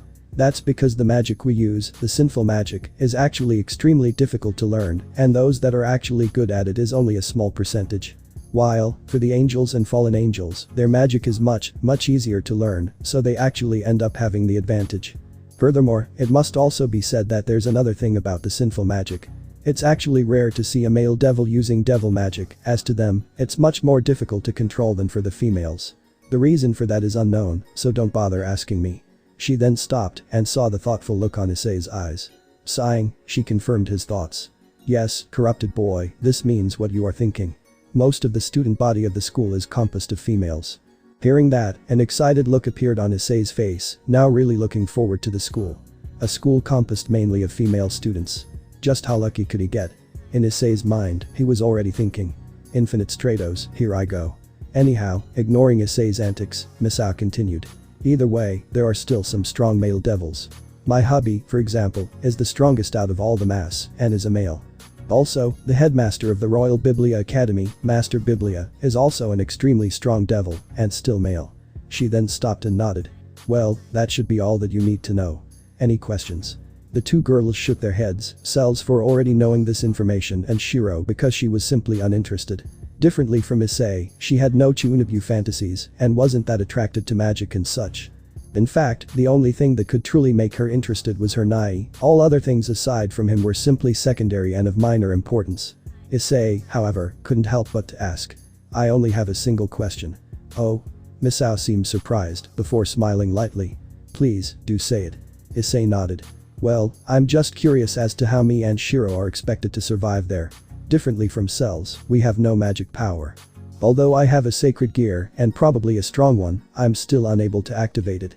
Hearing his question, Misao was about to answer, but this time, Surzich's was faster as he immediately took that opportunity to enter the conversation once more. Obviously, we have already arranged for that. Well, in the school, my queen, Graphia, will keep a close watch on you. Graphia? Issei said in surprise, subconsciously glancing at the silver-haired beauty. His lips curled up slightly, but just as they did so, Issei realized something from what Surzich's had said. Wait. Your queen? Queen. Just what did he mean by that? Could that be some kinky way of saying mistress? Like, Surzich's had an inferiority fetish or something? Damn. That would be strange, to say the least. However, at this moment, an expression of enlightenment appeared on both Surzich's and Misao's faces. The Satan then exclaimed. Ah. I knew that I had forgotten something. He then looked at Issei and said. You see, the Devils also has another system, the Evil P system. Evil P system? Issei inquired, his interest piqued. At the very least, that name really did sound like something interesting. Yes. Surzich's nodded. The Evil P system was only created recently, and it allows we, pure-breed devils, to resurrect other races into devils. Resurrect? At this point, not only Issei, but also cells, and hell, even Shiro's interest was piqued. Yes, resurrect. Misao took over and nodded. You see, the Evil P system is based on the chess system. There are 8 pawns, 2 knights, 2 bishops, 2 towers, 1 queen and 1 king, and each one of them is in the form of a piece that can be used to resurrect someone. For example, if a person has died recently, by placing this piece on their chest, they would be able to resurrect into a devil. Oh? Resurrect into a devil? Issei asked. Then. Am I right to say that each people needs different amount of pieces? After all, a sacred gear user is bound to cost much more than a normal human. Sharp. Just like Fenrir. Surzich's acknowledged. Indeed, different people need different amount of pieces. However, that isn't the main focus. You see, the main point here is the fact that the resurrected devils would become part of the peerage of the person that resurrected him. That peerage would be that person's personal army and their team. Issei nodded, motioning for him to continue. Anyways, although this is important information, you shouldn't pay too much attention about it. It will most likely be taught in your classes in the Biblia Academy, and there are only a limited number of devils there that have peerages, so it isn't of much importance. In fact, in the entire school, aside from the principal and some of the teachers, there are only 2 students there who possess peerages. 2 students. Who are they? Issei inquired, clearly interested. After all, for a devil to have a peerage, from what Issei could see, it would mean that their ranking in society was definitely not a low one. When he heard Issei's question, the corner of Surzich's lips curled up in a smile as he answered. My little sister, Ria's Gremory, and the little sister of the Leviathan Mau, Sona Citri. A couple of minutes later, a large, imposing building entered his line of sight. The building was large, at least large enough to fit 10 of Surzich's castles within it. And, that was definitely an achievement to be proud of. Not only that, it had an archaic feel to it. The building was clearly old-fashioned, with architecture style that most likely dated back to the Middle Ages. Still, it was well kept and tidy. Surrounding it, there was also a huge campus. Aside from this large main building, there were also various other strangely shaped buildings in the campus. For example, not too far away from the train where Issei was a huge arena with a dome-like ceiling. Right across it was a bathhouse. When Issei caught sight of it through the window, his smart brown eyes widened at the sheer massiveness of the building as he immediately glanced at Surzich's. Is that the Royal Biblia Academy? Exactly. Said the Mau with a proud smile on his face. After all, he did have the qualifications to be proud. This building belonged to the Devil's factions, and as one of the rulers of said faction, he could boast its achievements as his own. At this point, both Cells and Shiro also looked over at the window and gazed at the large campus. Their widened eyes revealed amazement. After all, they had never seen such a grandiose building before. Even Surzich's castle paled in comparison. After a while, the train suddenly halted mid-air and descended to the ground right in the middle of the campus, near to the school's main building. Thankfully, the classes had already started and no students were nearby, so no one took notice of the huge, menacing train literally flying into the middle of the yard. Or else, well, that could lead to some needless troubles. A couple of minutes later, Issei, his sisters, along with Scissors, his wife and Graphia, were already inside the building, standing in front of a large door with 2 wooden pillars on each side. Scissors then walked over and knocked lightly on the door. From the other side, after a couple of seconds, a playful yet deep voice came. "Come in." Scissors nodded, turned around to look at Issei and company one last time, gave them a reassuring smile and opened the door, leading his group in. Inside, the decoration was rather scarce. There was only a large table with some messy paperwork on top and a window behind it. Aside from that, the room seemed kinda bleak. Anyhow, sitting on a chair, with his elbows resting on the table and his chin laying on his hands, was man. From what Issei could see, he was tall and slender, with long, pale, hair tied in a ponytail. His eyes were sharp, of a light red color. Right in front of his eyes, resting on his nose, were his glasses. As for clothing, he wore a white dress shirt, with a suit on top of it. His right hand also had a black glove stuck on it, while his left hand was bare. As soon as the strange-looking man caught sight of Scissors, a bright smile appeared on his face. If it isn't Scissors," he exclaimed happily. "To what do I owe the pleasure?" The man in question sighed. "I already told you that I would be bringing in some new students." "Oh, yes, yes," the man exclaimed lightly while waving his hands. He then directed his gaze towards Issei and his sisters. The moment he did so, his eyes suddenly narrowed lightly as he gave an evaluation. He started with Issei. For a fraction of a second, his eyes narrowed darkly, but as soon as it came, it disappeared. No one noticed. Wields a sacred gear," he began. "Longinus class, I presume." His eyes then fixed on cells. "Oh, not human?" he asked in surprise, earning an astonished look from everyone in the room. Nevertheless, he looked at Shiro in the end. "As for you," he began, but suddenly stopped midway, his eyes widening. Who would have thought? However, he didn't elaborate any further. Finally, he looked back at Scissors, a smart smile on his face. "And here I was, thinking that you would bring me some normal humans." Shrugging his shoulders, Scissors looked back at him. "I never said so." He sighed and turned around to gaze at Issei and his friends. "Well, this man before you is the headmaster of the Royal Biblia Academy, Master Biblia." Master Biblia. Issei's eyes widened slightly. Was this truly this man's real name? How strange. Or could it be that this was just a title or alias? Still, it's strange nonetheless. Issei then took a step forward and extended his hand towards Master Biblia. "Issei Haidu. Nice to meet you." Master Biblia looked at his outstretched hand for a slight second before shaking it with his ungloved hand, a small smile on his face. "Likewise." Issei then stepped back to where his adopted sisters were standing. Scissors then noticed that the introductions were done, as the girls showed no intention of introducing themselves. As for his wife and Graphia, they stood close to the door, as far away from Biblia as possible. "Either way, Scissors." Master Biblia began, gathering everyone's attention. "Why does this Issei Haidu reminds me of someone?" Hearing that question, Scissors couldn't help but to sigh. This was the second time he was asked the same question in a time span of an hour. Maybe he should just hang a plaque on Issei's shoulders that said, "I'm Fenrir's adopted son." That would definitely save him a lot of time. He's Fenrir adopted children. In the end, Scissors decided against getting him the plaque.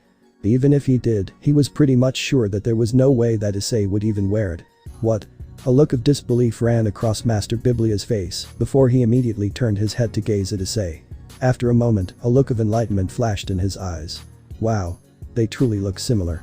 Suddenly, he seemed to have thought of something and asked with a sly grin. "So, Issei-kun, how's the old wolf doing?" "Pretty fine." Issei answered back, slightly surprised at the fact that all the way until now, everyone that he had met in the underworld seemed to know Fenrir in one way or another. Could it be that he was some kind of celebrity or something down here? That would truly explain some things. "Well, either way, Biblia," Scissors called out, gathering everyone's attention. "I already told you the details. Take care of them." After that, he turned around, nodded towards the siblings, and headed outside of the room, opening the door and walking out. Misao, who had stayed behind, seemed to be struggling over something as if she was faced with some difficult decision. After a while, however, she finally gave in. Even she, the wife of the Mau, needed to show respect to her superiors. "If you excuse me, Master Biblia," she said politely, albeit in a forced manner. In the next moment, before Master Biblia could even answer, she rushed out of the room. In Misao's opinion, that was the maximum amount of respect that she would ever show to that sly, lewd man. "Misao-chan. Master Biblia called out, clearly displeased at the sudden leave of the beauty. However, he soon shook it off, as if used to it. He then turned around to gaze at Graphia, who immediately took a step back, a wary look in her face, as she seemed prepared to engage in battle at any given moment. The atmosphere in the room also dropped by a few levels.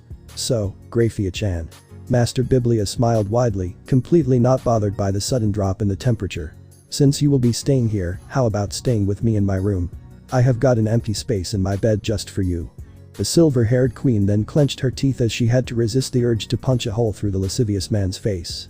In the end, she forced herself to bow down as she tried to speak in a polite tone. I'm flattered, but I already have my plans, Master Biblia. Ah. Master Biblia shook his head. That's no good.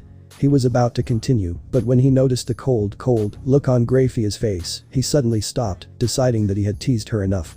Sighing, he turned around to face the trio of siblings, who were watching his interactions with the Silver Queen with keen interest. So, how much has Surziches told you about magic? Issei thought over for a bit before replying. The basics. Master Biblia nodded. Well, that should be enough for the time being. He then stopped and seemed to think of something. Well, I only have one warning. What is it? Asked Issei curiously. Well, this warning is exactly for you. Master Biblia smiled. Don't try to harass the female students here, it will end badly. Well, Master Biblia said that, he shuddered a little, as if reminiscing to past and cruel times. From what Issei could see, he was clearly speaking from experiencing. Although Issei considered this advice valuable, he was still curious as to why Master Biblia presumed that it would be useful to him, so Issei couldn't help but to ask. Is there any reason why you're telling me this? When Master Biblia heard his sentence, he smiled brightly as he got up from his chair, walked over to Issei and placed his arm over his shoulder, while he whispered in his ear. I could recognize a kindred soul anywhere. Furthermore, you're Fenrir's kid. While he said that, he placed something in the young man's pockets. After that, he winked at him lightly and smiled slyly. Use them well. Afterward, he took a step back and looked over everyone in the room. His facial expression was a happy one, and his sharp eyes were shining brightly. Well, all you need to know will be taught during class, so don't worry too much. He then turned around to face Graphia. You'll be watching them from the distance or up close. Distance. Graphia answered briskly, full of coldness. Master Biblia winced at her coldness and couldn't help but to mutter. Keep it up like that and you won't get yourself a husband. The moment Graphia heard that, her eyes narrowed as the atmosphere in the room grew even colder than before. Issei could have sworn that he caught sight of ice shards appearing around her. What did you say? Master Biblia quickly took a step back as he waved his hands in front of him in a protecting manner. Nothing, hahaha. By the side, Issei's eyes were widened. At first, he had thought that this Graphia woman was Surzich's mistress or something, but now he had been proven wrong. Furthermore, she was single from the looks of it. A smile crept up on Issei's lips. How interesting. He muttered slightly. By his sides, the eyes of his sisters grew sharper, as they clearly understood their brother's line of thoughts.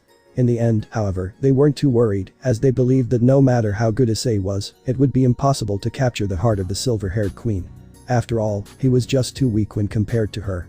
Anyhow, Master Biblia addressed Graphia once more. Alright. So, I'll be calling someone to lead them to class right now. Will you? Before he could continue, Graphia suddenly disappeared from sight. Even though she had clearly disappeared, Issei still could feel that, somehow, he was still being watched. Sweat dropping, Master Biblia sighed. As cold as always. How fitting. He then turned around to face Issei and his sisters. Well, I'll be placing you in class 1A. After that, he touched his left ear slightly, a magic circle appearing on it. After whispering some words, it disappeared. He then looked back at Issei. Well, I have already called your homeroom teacher here. She should arrive in a minute or two. Issei nodded and then asked. As for us being human, will that be kept a secret or will be open to public? Public. Master Biblia shook his head. It would be impossible to conceal it, anyways. Well, maybe your sister Cells could pull it off by using her own magic power, but for you and Shiro, it's simply impossible. Alright. Issei nodded, already expecting such answer. Like Master Biblia, he shared the same line of thought. After a couple of minutes, someone knocked on the door and without waiting for an answer, pushed it open. From the other side, what came in was a red-haired beauty. As soon as Issei saw her, his eyes widened. Not bad. Truly not bad. Was Issei's first impression of her. The woman in question was young, around her late teens, with long red hair that reaches down her waist, styled with a single strand of her bangs braided, as well as the sides of her hair pulled back and held together with a small basic clip. Her figure, also, was nothing short of top-notch. with plentiful breasts, large buttocks and an hourglass figure only slightly inferior to Cell's, she was nothing short of a goddess. As for her attire, she was using what Issei assumed to be the school's female uniform, consisting of a white-collared blouse, black jacket, checkered skirt, black thigh-high socks, and penny loafers. However, Issei noticed some slight differences. She was wearing the male uniform's necktie instead of the female bow tie. Her shirt was also untucked, with shirt tails sticking out below the blazer. She also sported a pair of glasses. "Did you call for me, headmaster?" The woman bowed politely, her breasts bouncing slightly, which gained Issei's attention. Once more, the poor man was pinched by his sisters. Master Biblia smiled lightly as he looked at the young woman. "Yes, Lilith-chan." He then pointed towards Issei and his sisters. "Those are the new students that will be entering your class." "Oh." Lilith turned her head around and finally took notice of Issei and company. She then smiled politely. "Nice to meet you." "It's my pleasure." Issei smiled lightly, entering his gentleman persona. By his sides, his sisters couldn't help but to sweat drop. "Seriously, this brother of theirs?" Lilith smiled politely, then turned around to face Master Biblia. "Headmaster, right now we are in the middle of the theoretical knowledge test, and afterward, we will have a practical class. Would you like me to test their abilities then?" "About that." Master Biblia smiled awkwardly. "There's no need." "Why is that?" "They can't use magic." Master Biblia continued. "Because they aren't devils." "Huh." Immediately, a surprised look appeared on Lilith's face as she turned around to face Issei. "Aren't devils?" "So, Yaokai?" "Not that also." Master Biblia sighed. "They are humans." "Humans?" Lilith exclaimed in shock, losing her composure. "Headmaster, why are you bringing humans here?" "One thing led to another which led to another." Master Biblia replied offhandedly, too lazy to explain the entire situation. "Well, just bring them to class for now." "But..." "No buts." Master Biblia interrupted her. "Only buts." Hearing that, Lilith got slightly flustered. "You." At that moment, Issei coughed, interrupting the fight that was about to emerge. He then smiled kindly at Lilith. "Lilith-san, is it?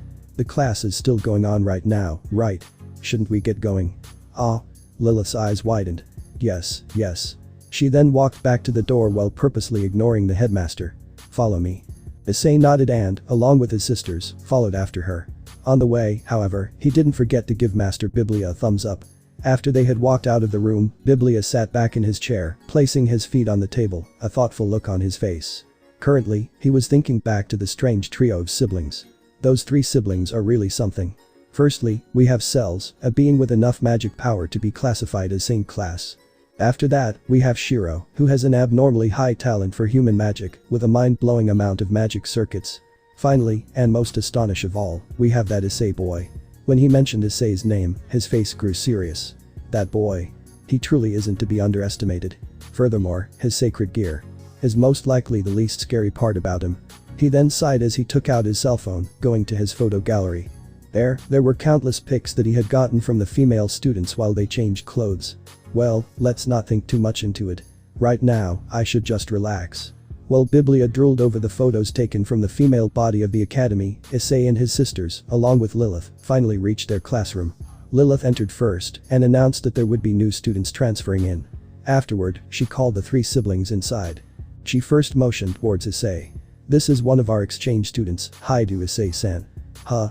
Issei looked at Lilith curiously and at that moment noticed that there weren't any teachers in the room. Furthermore, she was the one introducing them. Could it be? Issei looked over to her and whispered. "You are the teacher." She nodded slightly as she said back to him. "At times like this, you should first greet everyone else." She then stopped and continued. "Also, stop calling me you. My name is Lilith." "Alright, I can live with that." Issei muttered, acknowledging the fact that his teacher was only 2 years older than him. He then turned around to face the rest of the students. "My name, as mentioned previously, is Issei Haidu. It's a pleasure to meet you." He bowed politely before pointing towards his sisters. "This one is my adopted sister, Cells, and the other one is my other adopted sister, Shiro. It's nice to meet you." Cells bowed slightly, a polite smile on her face. Shiro, however, kept quiet as she kept her body close to Issei's, her hand resting on his shirt, as she refused to look at the faces of the students. It must be said that Shiro, in contrast to her brother, was a shy person and much more taciturn. Issei then suddenly smiled lightly and dropped the bomb. "Also, we are humans." "What?" But that single, mind-boggling sentence, everyone in the class revealed flabbergasted expressions as they all exclaimed in unison. Quickly after, a student raised her hand. "Excuse me. I have a question. The one who raised her hand was a young, petite girl, whose blonde hair was tied in twin tails. She looked rather small, only a little taller than Shiro. Her eyes were blue, and her body, although small, wasn't flat, and was rather well proportioned. Yes, Selena-san. Lilith asked as she glared at Issei accusingly. She had planned on slowly explaining to the students about the fact that this trio was composed of humans, but he just went and said it. Issei, however, smiled back at her sheepishly. Obviously, he had done it on purpose. In fact, Issei didn't really find the fact that he was human troublesome. Sure, he was much weaker when compared to his classmates, but he wasn't scared. After all, he had the backing of Lucifer and a personal bodyguard, Graphia. As such, he decided to get the matter of him being human done as soon as possible. Anyhow, the girl named Selena then looked directly at Issei. Are you truly human? Issei nodded slightly. Completely. Selena then looked at Lilith with a questioning look. Sighing, Lilith confirmed it. He is telling the truth. When the class heard the confirmation, everyone got agitated once more. Lilith, as their teacher, wouldn't lie, which meant that these three were truly human. Just what sort of concept was this? Alright then. Selena nodded before turning around to look at Issei once more. What kind of girls do you like? Huh?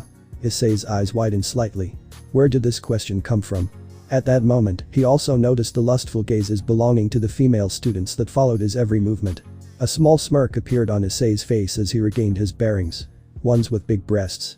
He replied with a straight face, which earned him a pinch on his waist, courtesy of Shiro. Sighing, he added a follow-up. Alright, I like the ones with small breasts too. Hearing that, Shiro nodded slightly, clearly pleased, and released her pinch. Enemy of all women. Selena muttered as she scribbled in a notebook. Understood. Thank you very much. You're welcome. Issei flashed her his gentleman smile while he winked at her. Playboy. Selena muttered once more as she added some new information to her notebook. What followed after that was what Issei assumed to be normal classes. Aside from the practical classes, everything else was just like he had seen in animes. The only difference is that aside from the main subjects, he also learned more about devils and their magic. What he had learned, in short, was just some further in-depth knowledge of what Surziches had taught him, so it didn't leave him too surprised. The only two new things that he had learned were about the utilities of the evil pieces and about the Trinity 7. For the evil pieces, like mentioned previously, there were the same amount of pieces per peerage like there would be in a chess game. However, each chess piece had a different property. For example, someone that was resurrected with a knight piece would gain a boost in speed, while someone resurrected with a rook piece would get his or her strength and defense enhanced. As for the bishop, it increased your magic powers while the queen gave you all of the boosts. Finally, going to the pawn, it gave someone that ability to promote. For example, when a pawn entered what their master would consider an enemy's base, they could change their properties to any of the pieces. Either way, there was also the Trinity 7. In short, the Trinity 7 were the 7 mages who stand at the peak of their fields of expertise. All of them have a different archive, and they all have great achievements within them. Lilith, Issei's teacher, for example, was a member of the Trinity 7, with her theme being Luxuria, which was the equivalent of lust. Also, as Surziches mentioned previously, mages normally choose the theme that is the opposite of their personality, so that allowed one to have an idea of what kind of person Lilith was. Anyhow, just like this, 1 week had gone by. From mornings to afternoons, Issei and his sisters would stay in class, learning about various subjects. And, when it came to practical classes, they were dispensed. As for where they were staying at, it was in the dorm in the campus. Obviously, they all shared a room. Normally, such a thing would be impossible as the female and male students slept in separate dorms, but since Issei was quick to become bros with the headmaster, he opened an exception and even went as far as creating an additional, albeit much smaller, dorm only for Issei and his sisters. Obviously, Surziches also influenced that decision. Either way, on a particular day, 1 week after Issei had been enrolled in the school, he received a message from Graphia, who told him that she wouldn't be able to watch him for today because she had some important business to take care of. She also warned him to not get into any troubles. During this week, from the shadows, Graphia was always tailing them, making sure to protect them. Issei was aware of that, so he didn't have many reservations and lived his school life quite willfully. However, this day, she made sure to warn him to not get into trouble, as she would not be able to help him if he did. This was, without a doubt, the worst day that Graphia could have ever chosen to handle her business. During the day, class proceeded as usual. Issei, along with his sisters, sat quietly in class, sometimes scribbling down some important information on their notebooks and other times sleeping during class. The problem arose in the afternoon. As it can be expected, Issei's sisters, Cells and Shiro, were really eye-catching beauties. Most of the male students in the school already had their eyes on them, but no matter how much they tried to advance on the two girls, both girls would always remain oblivious and keep clinging to their adopted brother. Because of that, coupled with how much attention Issei was receiving from the female student body and the fact that he was only human, some of the male students began to hold ill intent towards Issei. On this particular day, two of such male students coincidentally decided to set a plan in action. During lunch, they drugged Issei's and his sister's foods. On Issei's and Shiro's, since they didn't pose much threat, they only placed some sleeping drug. As for Cell's, they went a step further, and not only did they add sleeping drug, but also want to seal their powers. They were well informed and knew that Cell's had some attainments in her own kind of magic. Afterward, it wasn't too hard to bypass the school security and bring the three siblings to a secluded storehouse in the academy that wasn't used anymore. It was far away from the other facilities and not many people passed by it, so it was the perfect location for what they were planning on doing. A couple of minutes later, Issei woke up and the first thing he noticed was how tight his body was. With widened eyes, Issei looked down, only to see that he was tied up to a chair. Looking at his sides, he saw that both his sisters were in similar conditions. Also, and that moment, he noticed the two males that were glaring at him maliciously. Currently, they were in the opposite side of the room. Their appearances wasn't nothing much and they look relatively generic. Furthermore, they seemed to be their seniors in the school. Those two people, who orchestrated the entire plan, immediately noticed the moment that Issei woke up. Obviously, they were waiting for said moment. Their eyes shined brightly as they realized that they could finally set their plan in motion. The one farthest to the left, whose name is Yukazane, smiled cruelly as he said, "Oh, look at who's awake." His fellow friend, Kuroniro, at his side nodded. "Yeah, took you long enough." Facing such a situation, Issei's eyes widened as he immediately figured out what was happening. Most likely, they had drugged his food and then dragged him here. However, they waited until he woke up. Issei's pupils suddenly constricted as his eyes narrowed. Could it be? "What do you want?" Issei snarled, clearly angered. If his theory was correct, then he had all the reason in the world to be angry. Currently, he was cursing the fact that Graphia just had to go out this day. Us. The one on the left, Kazane, smiled. Nothing much. Following that, he walked forward and tore open the cords that bound Cells to the chair, only leaving her tied up. While he did so, the one on the right, Nero, did the same with Shiro. When Issei saw that, his eyes narrowed even further. So his theory was correct. Both of them then went back to their original positions, placed the sleeping girls on a wall, and turned back to look at Issei.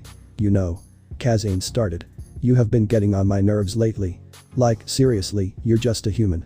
How dare you monopolize these two girls to yourself?" Nero seemed to share the same views as he nodded. "Yeah. Shiro-chan should belong with us." Issei, however, kept calm as he said. "I have connections with Lucifer." "You don't know who you're playing with." "Lucifer?" Kazane sneered. As if, brat. Well, he said that, he turned back to face Cells, a lascivious look in his eyes. He then glanced at Issei. "So, useless human, as punishment for hogging this beauties for yourselves, I'll have you watch while we ravage them." Well, he said so, he brought out a knife and was about to use it to rip apart her uniform. However, before he could, Issei's cold voice entered his ears.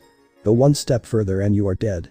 Turning his body around, he saw Issei glaring at him, his eyes filled with killing intent and coldness. Even then, however, he didn't seem to be scared as he smiled darkly. "What can a human like you do to me? I can do whatever I want." He then turned around to face Cells and slapped her hard on the cheek to prove his point, waking her up in the process. "Ha!" The blonde muttered in shock, both at being awakened and at being suddenly hurt. It was also at this moment that she caught sight of the situation. She was laying against a wall, completely bound, a man in front of her, and in the background was her brother, tied to a chair. Surprise filled her face, soon overlapped by bloodlust as she glared at the male who had just slapped her. "What do you think you're doing?" As if on cue, upon hearing her shout, Shiro, who was by the side, also woke up, and when she saw the situation, her eyes suddenly narrowed darkly. However, her first thought wasn't to worry for herself, but instead, for her Nai. "Nai, are you alright?" she hurriedly asked, concern all over her face. When the man who was planning to take her, Nero, heard her worried voice, his expression grew ugly as he turned around to face Issei. "Why must it always be you?" Following that, he raised his hand, a magic circle appearing on it as he exclaimed. "Wind blade." From the magic circle, wind started to condense, forming into a medium-sized blade of wind that collided directly against Issei's torso, piercing his shirt and creating a deep cut that started to bleed profusely. "Nai. Ice." Both of his sisters exclaimed in shock and concern, obviously worrying for their brother's well-being. The wounded boy in question didn't even wince as his gaze was as cold as ever. "Release them." "Oh." Kazane smirked. Seems like you have quite the endurance. He then walked forward, grabbed Issei's face and brought it down on his knee. Crack. A sound of something breaking rang out as Kazane lifted Issei's head, showing his bloodied mouth and nose to everyone in the room. Seeing that, Cell's and Shiro's face grew even more worried as they called his name again. Issei, however, once more seemed like he didn't feel pain as he repeated as coldly as ever. Release them. Damn brat. The boy cursed once more as he punched Issei hard on the face, finishing breaking his nose. Even then, however, Issei repeated. Release them. Kazane struck again, full of loathing, but his answer was the same. Issei kept his hard cold gaze glued onto Kazane as he uttered the same words from before. Release them. Motherfucker. Bam. Release them. Bastard. Crack. Release them. By the end, Issei was already laying on the ground, his entire body bloodied. The youth then fiercely stamped Issei on the back, the sounds of bones breaking echoing in the room. This should finish it. He cursed, his whole body bloodied. Not from his blood, but from Issei's. However, just as he was about to step away, he found it hard to move. Looking down, he saw a hand grabbing his leg, unwilling to let go. Release them. The voice that reached his ears was cold, devoid of any emotion, and sent chills down his spine. Seeing that, Shiro and Cells, whose throats were already hoarse from shouting, cried. They simply couldn't stand seeing their brother in such a miserable state. Even if it meant sacrificing themselves, they would gladly do it in order to stop their brother's suffering. Nai, stop it. Ice, this is enough. Fuck you. Kazane screamed as he launched a wind blade at Issei, piercing his back, blood coming out of the wound in a constant flow. Following that, Issei grew silent, as if he couldn't speak anymore. Either that, or he had died. Finally. The youth exclaimed in joy, turning around to face Cells and Shiro. His friend, that had helped him on beating up Issei, also revealed a lascivious expression as they walked towards the sisters, ready to claim their prizes. They had already spent too much time dealing with the human trash. They couldn't wait to enjoy themselves with the two sisters. When they were about to reach the pair of sisters, Kazane's hand on his knife, reaching to tear their clothes, his eyes suddenly widened as he felt magic build up behind him. In the next moment, all he felt was wind passing by him as his hand that held a knife flew to the ground. Arg. Kazane immediately let out a blood-curdling scream as he clenched his now severed arm, his face twisting into one of absolute pain. His eyes, along with his friends, immediately turned around to see what had happened. However, what they saw completely startled them. With a completely bloodied body, standing up, was Issei. However, what made them flabbergasted was Issei's eyes. They were no longer brown like before. Instead, in the place where his pupils should have been, there was a magic circle, one in each eye. Both magic circles shined brightly, creating a contrast with his shadowed features. And, on Issei's hand, there was a magic circle, the same used for the wind blade magic. The man's eyes widened as he took a step back. Hey, aren't you human? Issei, however, didn't say anything as he raised his right hand. Instantly, around his hands, a dozen magic circles appeared, all of them being the ones of the wind blade spell. I told you to release them. Issei muttered, his voice hoarse and rigid, as if in a trance. At that moment, the magic circles around him activated, creating countless wind blades that headed directly towards the two youths. Before Kazane and Nero could even register what was happening, their entire bodies were cut into pieces, their lives being taken in a single second. Further back in the room, with widened eyes, Shiro and Cells watched as their brother completely butchered the two students while using devil magic. Ice. Cells muttered, a look of disbelief in her eyes. As for Shiro, her eyes were widened, unable to utter even a single word. However, right at the moment that Issei killed the two boys, his eyes suddenly rolled over as his body collided hard against the ground. He didn't know when it started, but at some point through his beating, something, started talking to him. The voice was faint, yet bloodthirsty. It didn't seem to be coming from outside him. It was as if it came from inside his mind. Do you desire for power? Was the first question. Issei wanted to answer, but he couldn't. Do you desire for strength? I can give them for you. It was at this moment that Kazane threw Issei at the ground and stamped his back. The voice, however, continued as if nothing worthy of note had happened. Still, it seemed to have gotten more excited. Do you desire for what should be yours? Do you want revenge? Do you want to protect your loved ones? Then. The voice then grew dark and cruel, sending chills down Issei's spine. Slaughter everyone. Kill whoever stands in your way. Kill, devour, slaughter. Become a demon, become darkness. As soon as the voice resounded in Issei's mind, his eyes widened as he felt a burning pain coming from them. The pain started faint, as if only a slight candle fire. Slowly, however, the pain kept increasing. By the end, Issei was about to scream out. However, as soon as it reached this point, the pain disappeared. His eyes, however, experienced a change. His pupils had disappeared, now replaced by two shining magic circles. At the same time, power started to rush through Issei's veins. His body started regenerating, his pain fading away. Everything started to heal, and not only that, it was as if not only was he healing, he was getting stronger than before. Led by this sudden surge of power, Issei's hand grabbed Kazane's retreating leg. The moment he did so, however, he felt something building up on top of him. He had never felt this feeling before, but the moment he sensed it, he understood. It was magic. For some reason or another, he now could sense the magic. Unbeknownst to Kazane, he lifted his head up slightly and gazed at the magic circle that adorned his hand. The moment he did so, an endless string of various number and words flashed before his eyes. If it were any other situation, those seemingly randomly placed numbers and letters wouldn't make any sense, but to him, it couldn't be any clearer. Just from glancing at them, he understood the length of the magic, the amount of magic energy required, the attack power, the area of effect, speed and every other characteristic pertaining to it. Not only that, he felt as if he could use the magic. The wind blade then collided against his back, and he stopped moving. Unknown to others, however, he was now decompassing the information he had acquired. It all felt natural to him. It all made sense. Slowly, he lifted his body up from the ground, and strength started to surge through his body in waves. His eyes glowed brighter, and within his body, something akin to flame sparked. This flame was small, but at the same time, it burned brightly in 7 different colors. Issei didn't know how, but he understood that that was the magic of the 7 deadly sins. At the same time, in his head, the cruel and dark voice from before came back. This power. It could all be yours. The voice started. You only need to pass a single test. Kill those 2 youths who stand in your way. Issei nodded weakly, his mind muddled. Currently, he was unable to think straight. Still, he understood that no matter what, he must follow whatever this voice ordered. If he did so, he would be able to acquire what he always wanted, what he always needed. Power. In the next second, he concentrated on the ever-burning flame within him and at the same time, thought back to the information he had acquired from observing the wind blade magic. Slowly, while following the steps, the flame within him released a wisp that flew to his hands.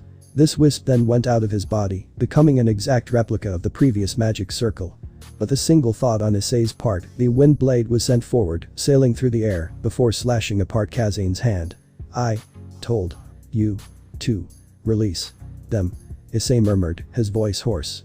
In the next moment, he concentrated on the flame within him again.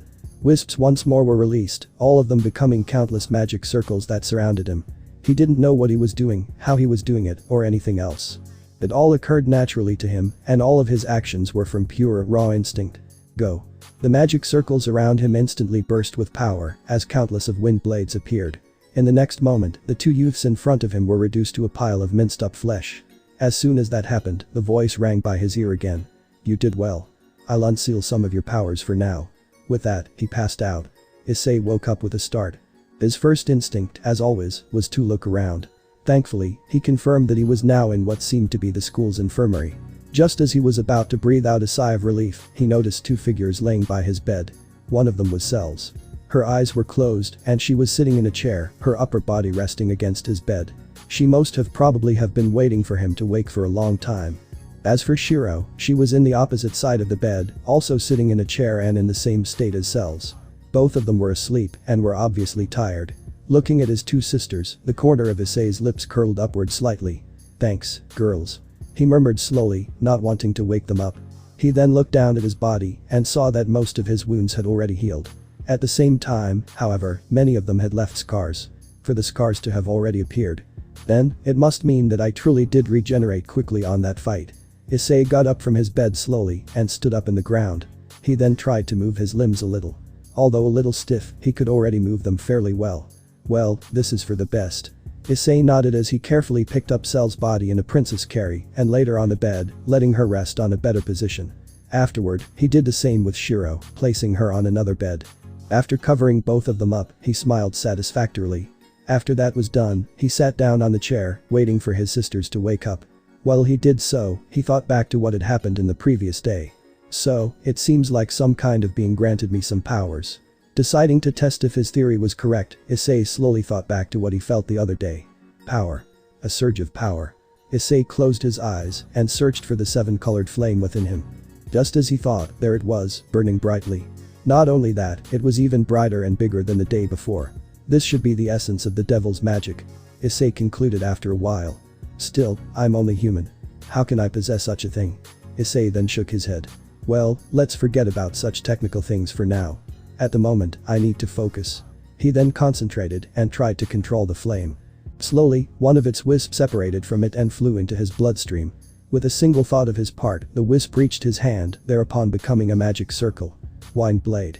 On the next moment, from the magic circle, a small curved air current came out, going forward for a few meters before dissipating. NVIDIA Archive.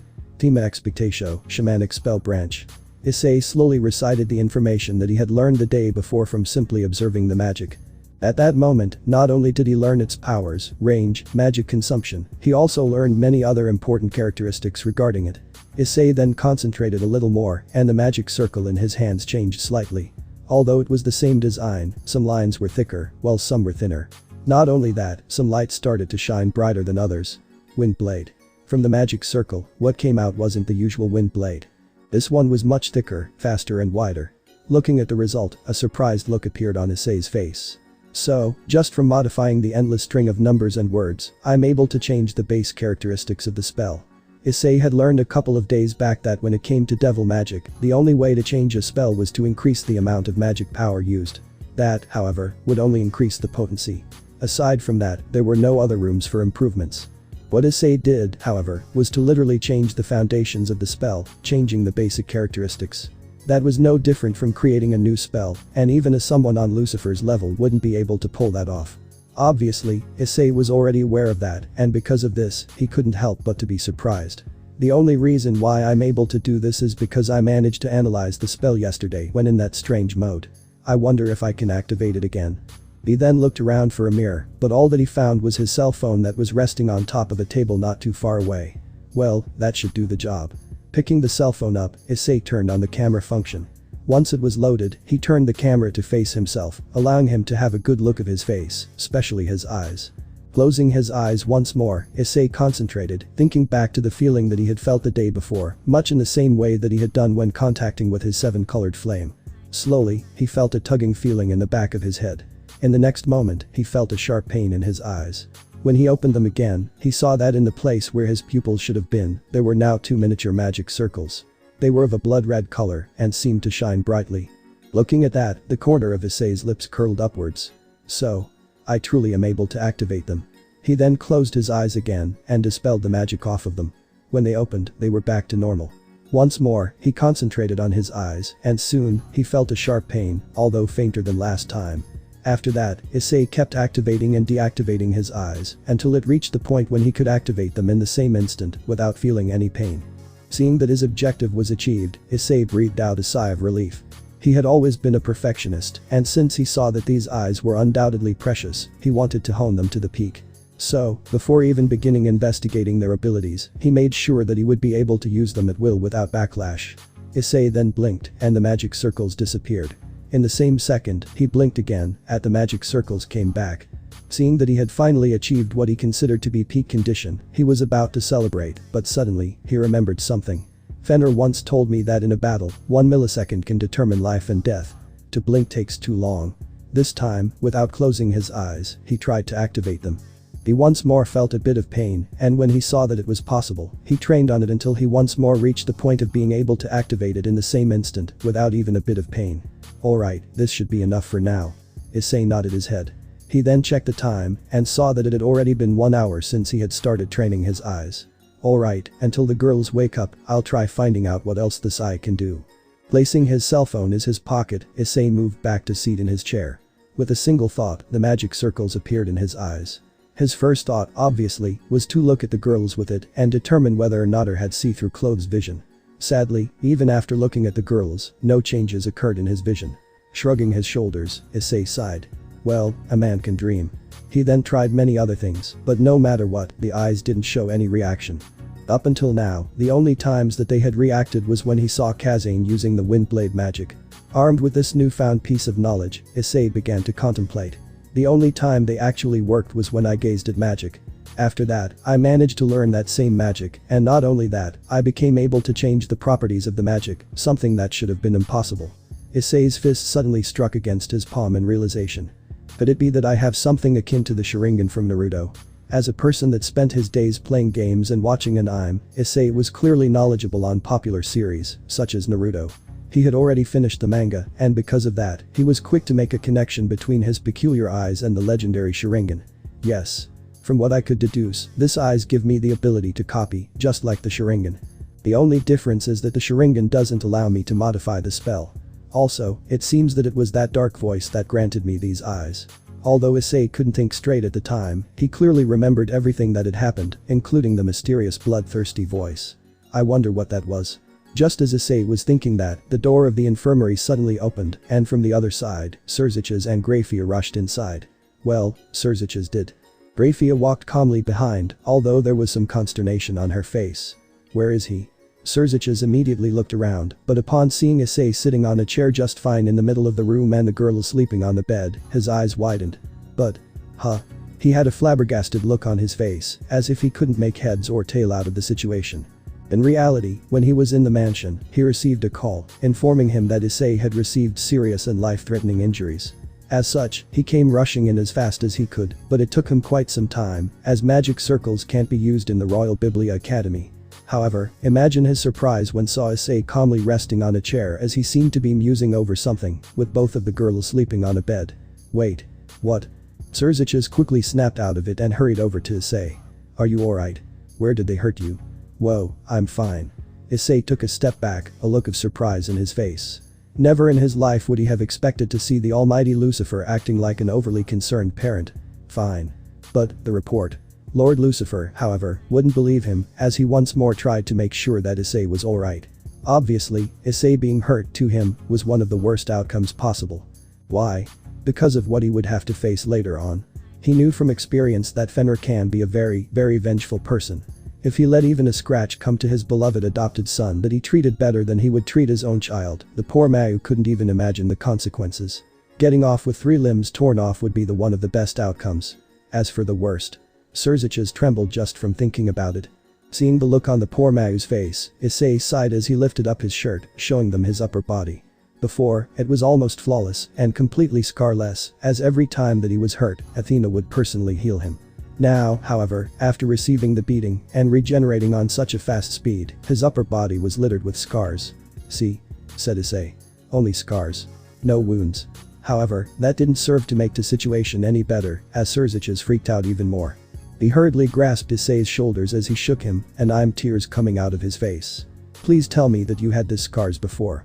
Amidst a constant shaking, Issei's thoughts were in disorder, and he couldn't think of a lie on spot. As such, he answered with this beautiful sentence. No. I'm dead. Surzich's eyes widened. He then looked back at Grafia, madness in his eyes. Why did you let this happen? You have doomed us all. Before he could start barraging her with curses, Issei's body quickly flashed, and in the next second, he appeared right in front of Grafia. Surziches, calm down. It isn't her fault. Issei firmly stated, not wanting to bring any troubles to the poor maid. He just couldn't stand the idea of having such a beautiful, dignified woman taking the blame for something that she just couldn't help. Not her fault. She could have just stayed here and sent someone else on the mission. It wasn't even that important. He was about to push Issei out of the way. In reality, that wasn't really the real Surziches at work. One of the downsides of the sinful magic is that when one emotion took precedence over the other, devils tend to do crazy thing. Right now, Surzich's fear and rage were at their peak. Looking at the situation, Issei cursed lightly. He knew that he didn't have the qualification to even block his path for a second. He needed to make something to snap him out of it. To startle him. To make him surprised beyond belief. Oh well, I guess I'll have to use that sooner than I thought. Issei slowly raised his right hand, and a magic circle appeared on it. From within, a wind blade shot out, coming dangerously close to Surzich's head before dissipating. As soon as that happened, Surziches stopped dead on his tracks, a look of disbelief on his face. Behind Issei, Grafia also showed the most expression that she had ever showed this past century. Her mouth was agape, and her eyes were widened. That. Surziches tried opening his mouth, but all that came was a random string of words. His eyes shined with disbelief. Did you just use devil magic? Pretty much. Issei nodded. But, how? Surziches started shaking him even more. This just isn't possible. Well, Issei sighed. It's a long story. Let's sit down first. After Issei got both Scissors and Graphia to calm down, he began explaining what happened, of how he was captured and all of the events that had taken place. He explained everything, with one exception. About the voice. When it reached that part, he just said that he felt something stirring up within him. In the next minute, the eyes appeared. Obviously, he knew that if he talked about the voice, it would only bring unnecessary troubles. Also, if he had learned one thing after reading mangas was that this kind of voice would only bring him troubles if others were to learn of it.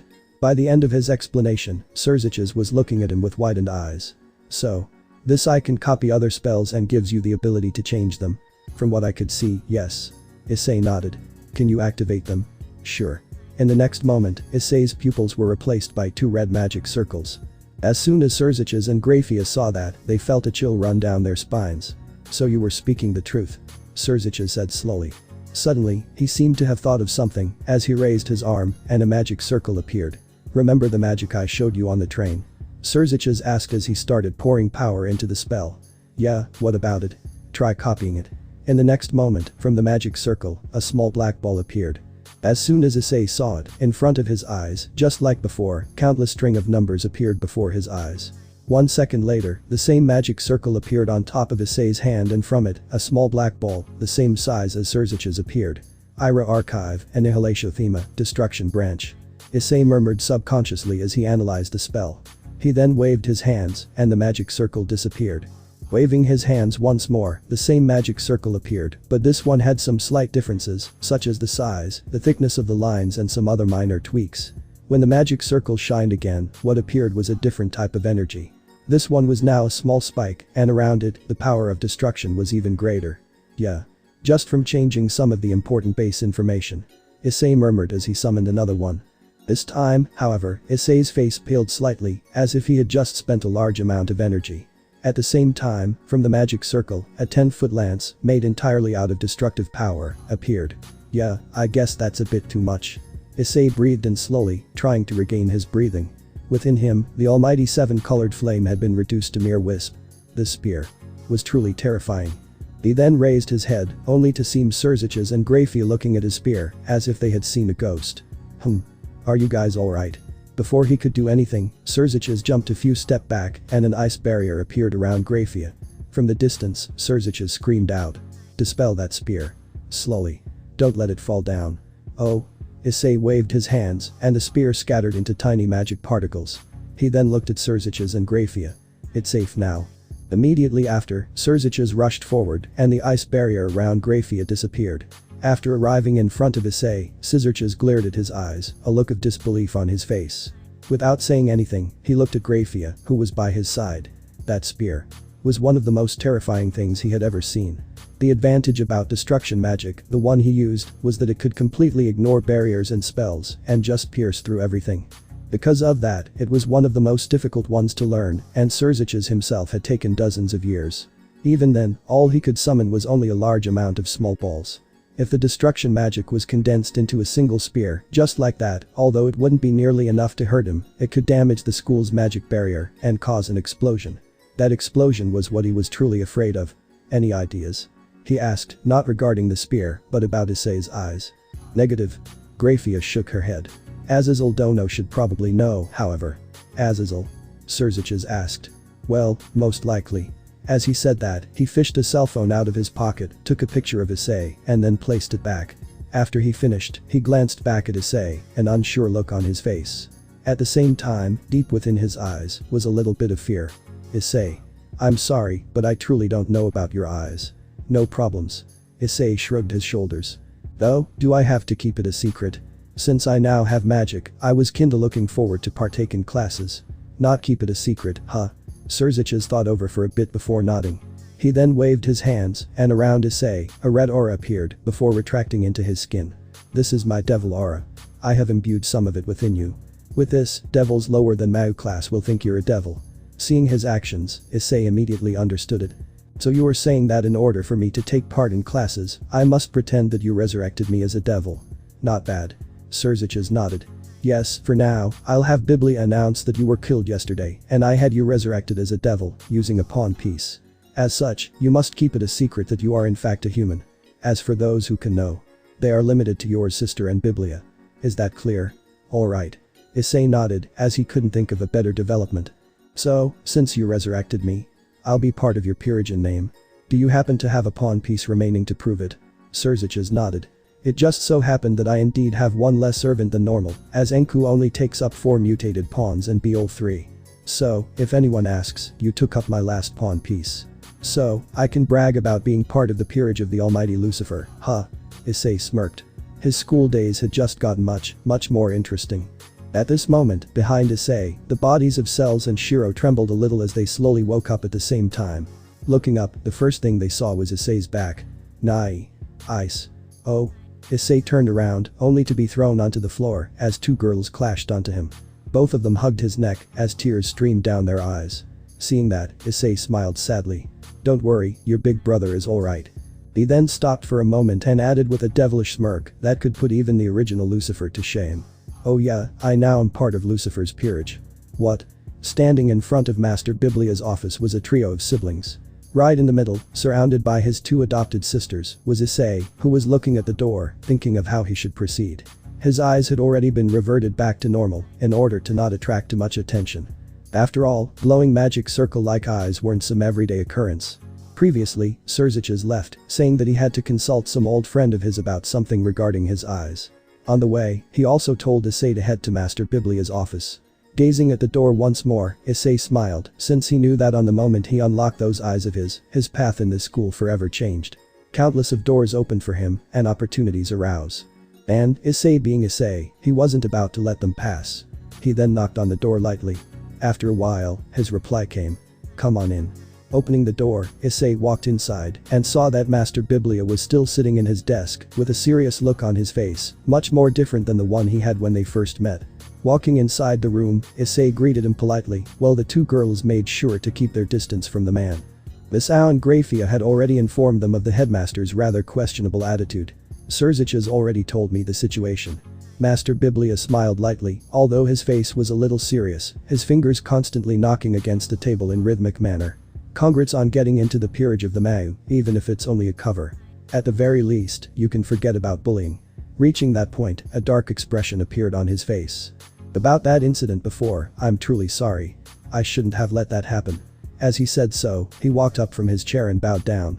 Although he was a man with one of the highest positions in the underworld, he still acknowledged his mistakes. He was the headmaster of the school, and the students were his responsibility. As such, he felt that it was his fault that he let such a thing happen. Issei, seeing that, shook his head slightly. Don't worry, I know that it isn't your fault.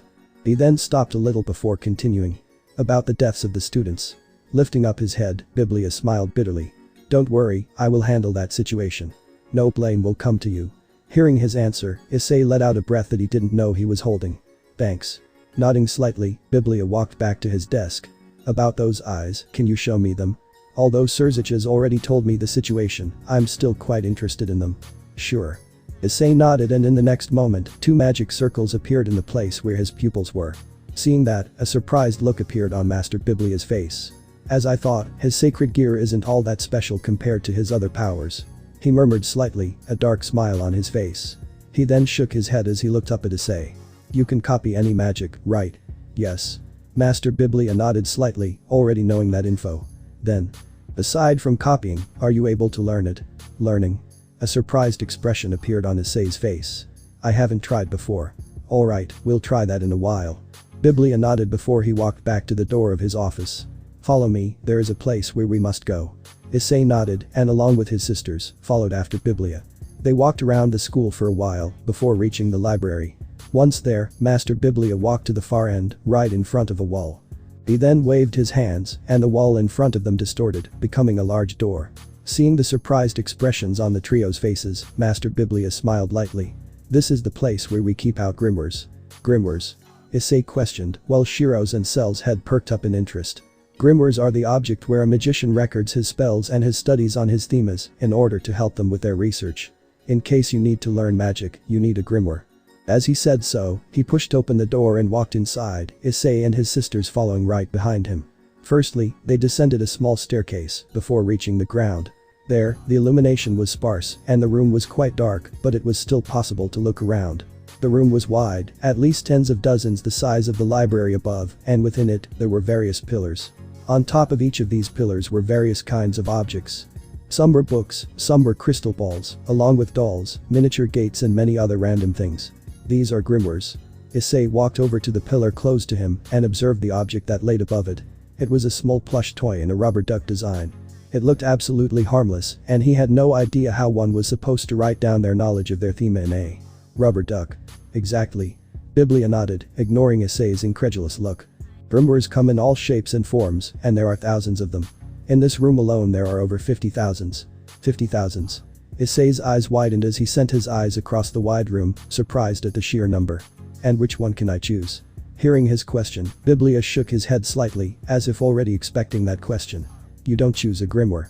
A grimoire chooses you. Oh. The look of interest appeared on Issei's eyes as he glanced at the rubber duck once more, feeling that it was glaring at him. And?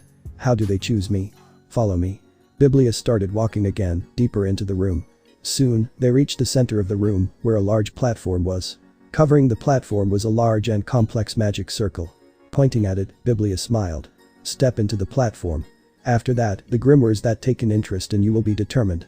Nodding, Issei walked up to the platform and stood right in its middle, leaving his sisters and Biblia back in the ground. Biblia smiled lightly. I'm starting it now.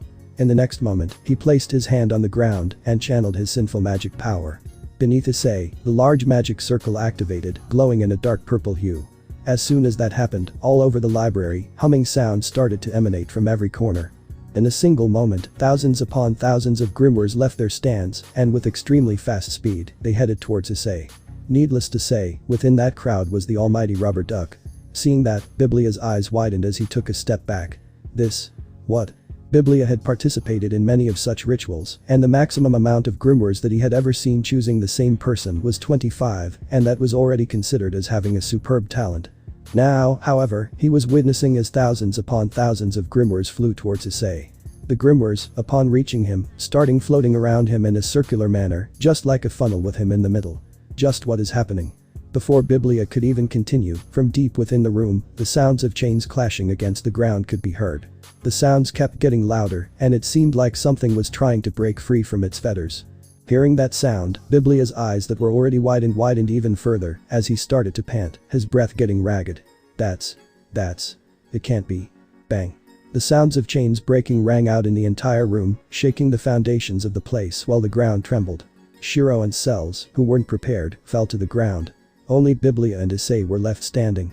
Following that, a black streak of light flew past in unimaginable speeds as it pierced through the agglomerate of grimoires that surrounded Issei, shattering a not so small amount of them in the process. The black streak of light only stopped when it was right in front of Issei. The light that coated it slowly dispersed, revealing a chained, small black book. Although small, the moment the book appeared, all of the other grimoires around it flew back, as in fear of the chained book. Back in the sidelines, Biblia's eyes were filled with disbelief as he glanced between the book and Issei. That grimoire. The Issei manuscript. Magic King.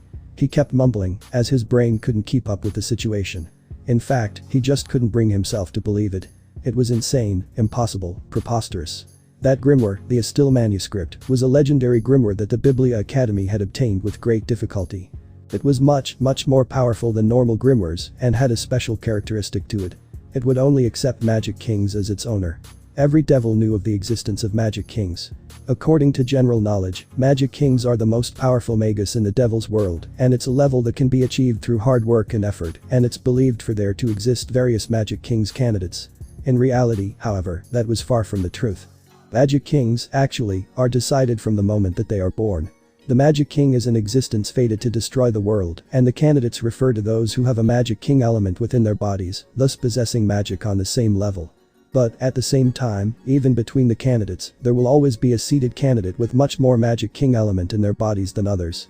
That one is the one who always become the true Magic King, while the rest are only vessels for him to absorb. The Issei manuscript would only choose the seeded one. As for how one is born with a Magic King element, normally, the ones who possess it are the ones who possess extremely high talent for sinful magic. The seeded candidate, for example, is the one with the most talent from his generation.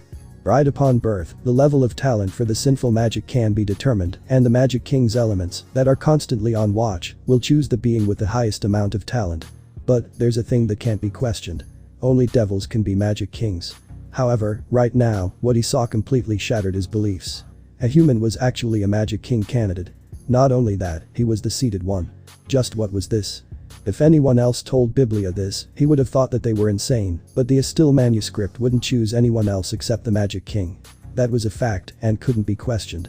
So, that meant that this human was actually the first non-devil Magic King since time immemorial. This also meant that his talent for sinful magic was unprecedented, even above that of devils, which is, supposedly, the only race capable of such magic. While he was immersed in such thoughts, back in the platform, Issei was looking with curiosity at the small grimoire in front of him. To him, it was already obvious that this little grimoire was without a doubt special. At the same time, however, he didn't know what it meant for it to choose him. Initially, he was going to ask Master Biblia which one he should choose, but upon seeing this grimoire, he understood that none of the others one could possibly compare to it. Just from looking at the fearful reaction of the grimoires around him, it was obvious that the small black book was something of a level higher than the others. Without a shroud of doubt, this one was definitely the one that he should choose. At the same time, in his eyes, without him even noticing, the magic circles appeared, and they seemed to be shining in anticipation. Issei slowly lifted up his hand and lightly tapped on the grimoire. Following that, a blinding white light filled the whole place as he felt his consciousness slowly created a link to the grimoire. The light kept growing brighter, and even Biblia was forced to close his eyes. A couple of seconds later, the light faded away. Standing in the middle of the platform was Issei, with a small grimoire tied around his pulse through the various chains around it. As for the grimoires that were previously floating in the air, they had long since retreated back to their original position, as they saw that Issei had already been claimed. Looking at the grimoire in his pulse, Issei smiled lightly, liking how it was tied to his body. Just as he was about to touch it, he saw Biblia rushing up to the platform and glaring at him with disbelief. After standing up in front of Issei, he sent one last glance to the grimoire in his pulse. Taking in a deep breath, he organized the information in his mind. After a while, he finally spoke. Issei-chan. It seems that we will have to do a change of plans. Change of plans? Issei's left eyebrow cocked up in a questioning manner. Yes. Biblia nodded, a thoughtful look on his face. Instead of announcing to the school that you were once a human that got reincarnated as a devil, I'll tell them that you were undercover as a devil since the very start. I'll make it seem as if you were only pretending to be human. Hearing that, Issei's eyes narrowed. For Biblia to say such a thing right after he acquired the grimoire. Something fishy was going on. Is this related to the grimoire? Yes. Biblia glanced at the grimoire again, as if he was still unable to accept reality. You see. Following that, Biblia explained about the grimoire and what it choosing him implied. Shiro and Cells, who had also climbed up the platform, also listened on with disbelief. After Biblia finished, Issei glanced at the grimoire once more with disbelief. If what Biblia had said was truly the truth, then his life has just gotten 1,000 times more interesting. As an otaku and gamer, Issei absolutely enjoyed power and the feeling of being the main character. And, if there could only be one seated Magic King candidate, then in one way or another, he was in the spotlight. And about destroying the world. Well, that could prove troublesome, but so what? It wasn't like he would destroy the world so soon, right? Taking in a deep breath, Issei couldn't help but to ask. I suppose we will have to make the information public. Everyone in school knows about the Issei manuscript. Even if it wasn't disclosed, everyone would end up figuring it out in the end. Biblia shook his head slightly, still surprised at this sudden development. Thinking a little more, he picked up his cell phone from his pocket and dialed a number. A couple of seconds later, someone on the other side picked up. Hey Surzich's, Biblia. Shouldn't you be with Issei to get himself a grimoire? Yeah, I already got him one. Biblia nodded. The Issei manuscript, by the way. Ah, I see. The legendary class grimoire, huh? Well, that's... Suddenly Surzich's stopped as if he was struck by lightning. Wait. Did you just say? The Issei manuscript. Please tell me there's more than one grimoire with the name Issei manuscript. Surzich's pleaded as he stopped whatever he was doing. Lately, too many surprising things had been happening. If Issei turned out to be a Magic King, then he had no idea of what he should do. Biblia, however, shattered all of his hopes. No, it's that one. On the other side of the line, Surzich's sighed. At this point, he couldn't even bring himself to be surprised. Now that he thought about it, sure, those eyes and being the Magic King were surprising at all, but considering the fact that their adopted parents were Fenrir and Athena, it made him think that this was actually quite normal. Taking in a deep breath, Surzich's repeated. Are you sure? 100%. Biblia nodded. So the kid's a seated Magic King candidate. Surzich's confirmed again, in order to make sure that he was getting everything right. Yes. Biblia nodded. It has already been over 300 years since the death of the previous seated Magic King candidate. Both of us know that another one will keep popping up until a candidate finally becomes the Magic King. You should know, since you participated in the competition back then. I participated. Surziches scoffed. Please, you also participated in the Magic King War 300 years ago. I still remember that you almost killed me for my Magic King element. Well, let's not place too much importance in the past, right? Biblia smiled bitterly, as he knew that Surzich's accusations were right. 300 years ago, both of them were indeed the Magic King candidates, and they fought each other, but in the end, their elements were absorbed by the seated one. Do you think she will appear again? Surziches couldn't help but to ask, as he reminisced to the previous war. Just as the previous seated Magic King candidate was about to absorb the last candidate, she appeared and with a single word, ended the entire war. The necromancer? Biblia inquired. I wouldn't worry too much, she is currently guarding that sword. She shouldn't make a move for the next 2 millennia. On the other side of the line, Surziches nodded. Alright, if that's the case, then carry on as usual. Since he is the seated one, introduce them to the Trinity 7. Let them mingle together a little. The Trinity 7. Biblia revealed a proud smirk. I raised them well this time. The brat better thank me. I'm handing him such a high-quality harem. There are 3 lawless, a rare big-breasted loli, a teacher, a.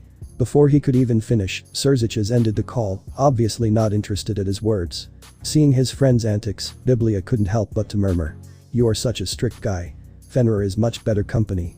Raising his head, he saw that the trio of siblings were looking at him with expectation, wondering what their next move would be.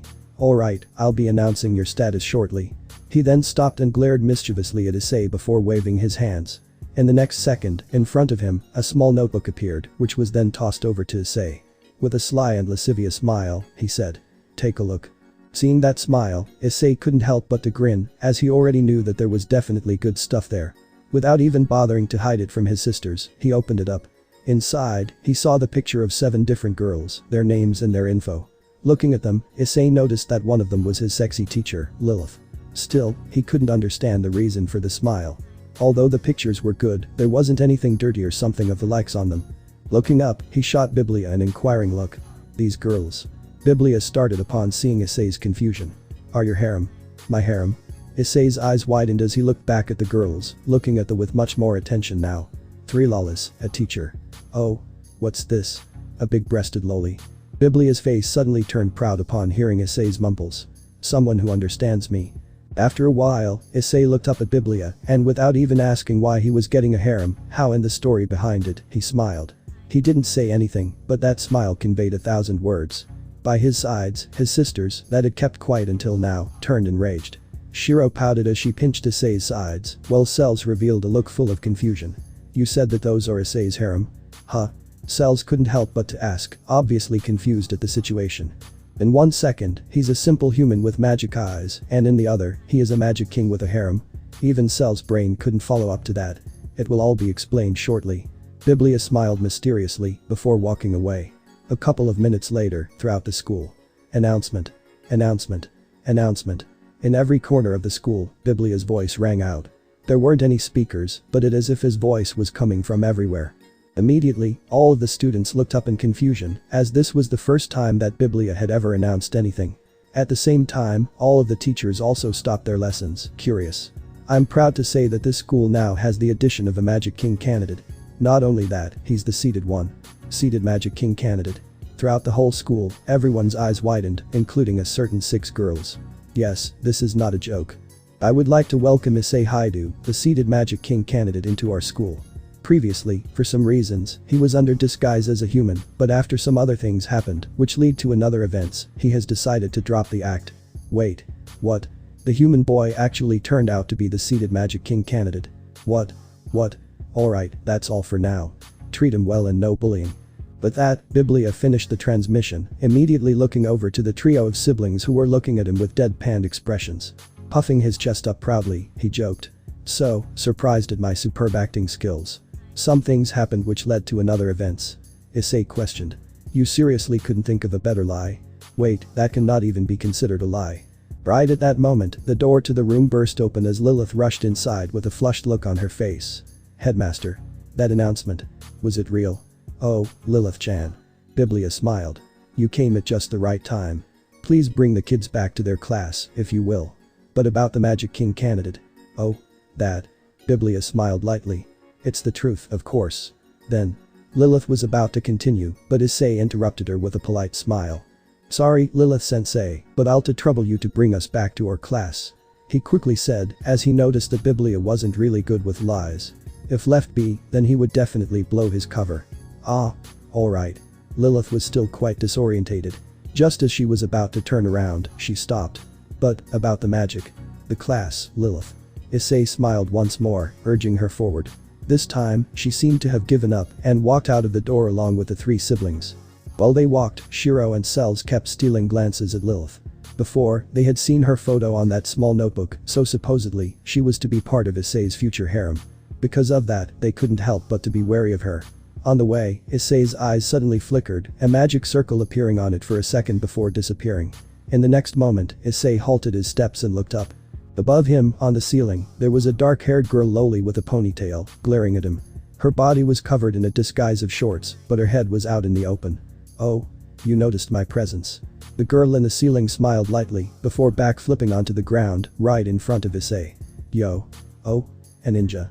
Issei couldn't help but to ask, seeing the way she carried herself and her attire, that seemed ninja-ish. At the same time, behind Issei, the girls took a step back, surprised. With a monotone face, the ninja girl looked at Issei. I'm cool, right? Sure.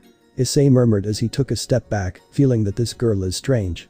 With a smile, the girl straightened up her body. Nice to meet you, Magic King Candidate-san. I'm Kazama Levi, a ninja. Ninja. Cell's interest perked up, as from all the siblings, her interest in ninjas and samurais was the greatest. Really?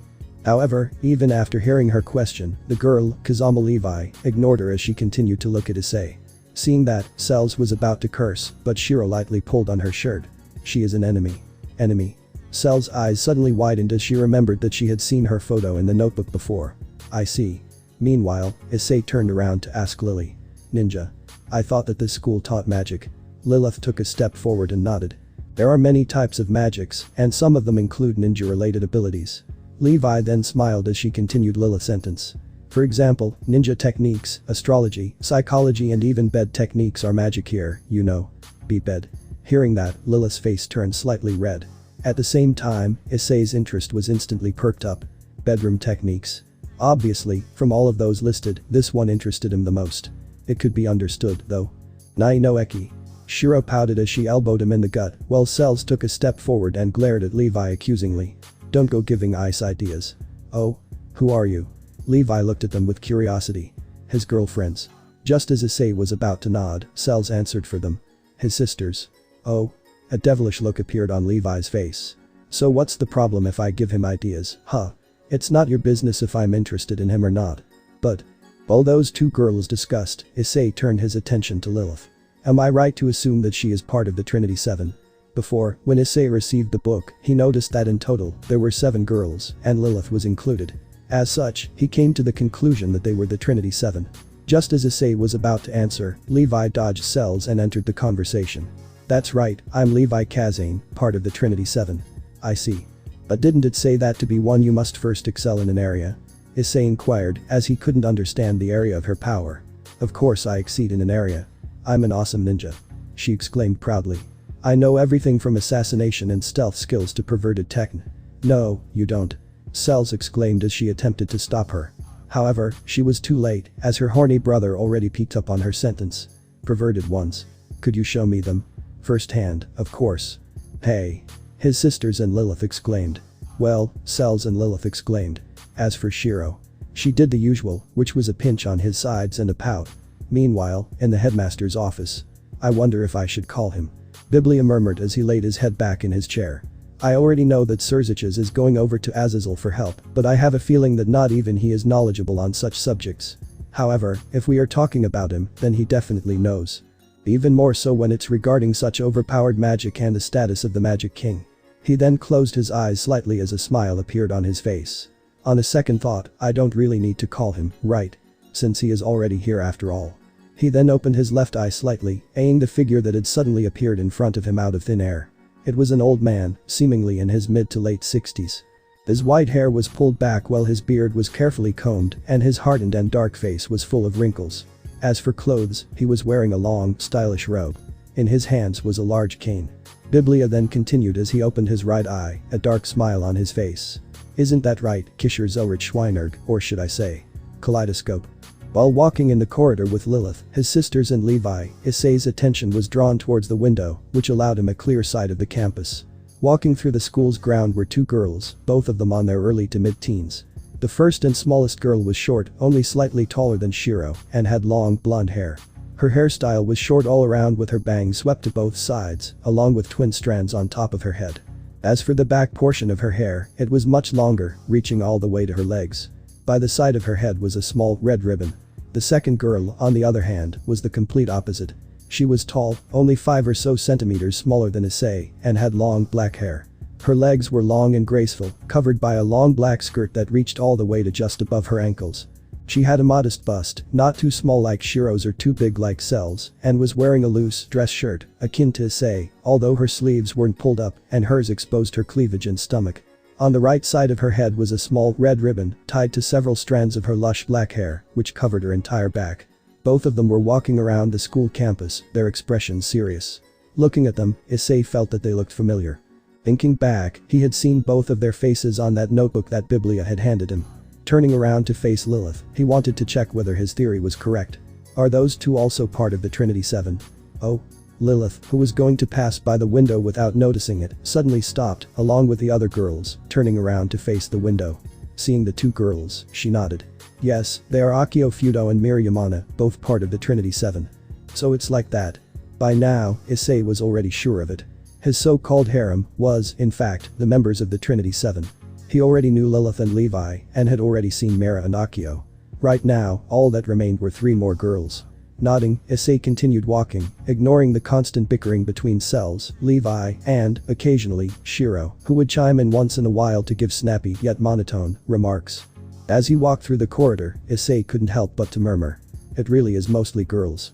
Previously, Scissorches had already told him that when it came to the sinful magic, most of the users were female, but he didn't really take it to heart. Right now, however, he found out that it was indeed the truth. Out of group of 40 students, there would only be 1 male student, with 39 of them being girls. Thinking to how he previously killed 2 male students the day before, Issei couldn't help but to feel that because of that, the male percentage of the school experienced a large drop. At the same time, by his side, Levi, who had been discussing with Cells, suddenly walked forward, having listened to Issei's murmur about it being full of girls. With a monotone face, she explained. The sinful magic is a study of the mental and emotional. Boys may excel in theoretical and logical areas, but compared to women, they can't quite grasp the aspects of magics, so male students are rare. At the same time, however, when a boy truly comprehends magic, he normally ends up being stronger than the female. That's why most of the mass are males. Listening to her explanation, Issei was surprised at first, but soon nodded. So the more emotional you are, the better. His face then grew lascivious as he added. So it would be good to give in to your inner desires. Hurriedly, seeing his train of thought, with a blush, Lilith exclaimed. And no. That's not good. We still need moderation, and. Just as she was about to continue, Levi smirked as she waved her hands. See what I mean? She's blushing like crazy. Don't you feel aroused? Can't say I'm no. Issei was about to nod, but was suddenly pinched by his jealous little sister, Shiro. At the same time, Cells, that had been left out of the conversation, was thinking of ways to counter Levi's further arguments. Eki no Issei. Shiro pouted slightly. Already used to it, Issei tousled her hair and smiled at her slightly before looking back at Lilith. Still, you're pretty good. He lifted his hand to his chin, and with a serious face, gave his mind-blowing evaluation. Big breasts, nice hourglass figure. Issei. Without letting him continue, Lilith cried out enraged and then knocked him down. Soon after, Shinfed turned around and stormed away while fuming and mumbling about perverts. Lifting his torso up from the ground and watching Lilith's retreating figure, Issei sighed as he rubbed his temple. Damn, she has got some temper. Levi then offered her hand to help him up as she nodded. True, but in reality, I haven't seen Lilith showing so much emotion in a long time. She then stopped, seemed to think about something, and smiled slyly. Maybe she is enjoying it. Oh? Issei's interest was perked up as he turned around to look at her. Is she usually unemotional or something? Around him, his adopted siblings also came closer, interested in knowing everything about their possible future rivals, in a much similar way to Sun Tzu's, a Chinese general famous sentence. It is said that if you know your enemies and know yourself, you will not be imperiled in 100 battles. In layman's terms, this meant that if you know your enemy, you won't lose. As such, they tried to gain as much information on their rivals as possible. Seeing that everyone's attention was on her, Levi smiled as she explained. Lilith is considered an ice queen of sorts. She then stopped for a while before continuing. Or at least was, before you arrived. Is that so? Issei couldn't help but to think back to the lively and bashful Lilith and couldn't really picture her as a so-called ice queen. To him, this concept was so alien that it was borderline incomprehensible. Seeing his expression, Levi smiled. However, right now, she is like that. She then glanced at Issei curiously. Well, it's probably because you're special. Special? I'm special. Issei's eyebrows cocked up as he pointed at himself in a questioning manner. How so? Fufufu. Levi smiled mysteriously before suddenly saying. You'll never know. Before Issei could even question her, she threw a smoke bomb at the ground and disappeared. Seeing that, Issei and his sister's sweat dropped. Truly like a ninja. After that, they went to class, which brought forth a wave of students questioning him, asking to be friends and many other things.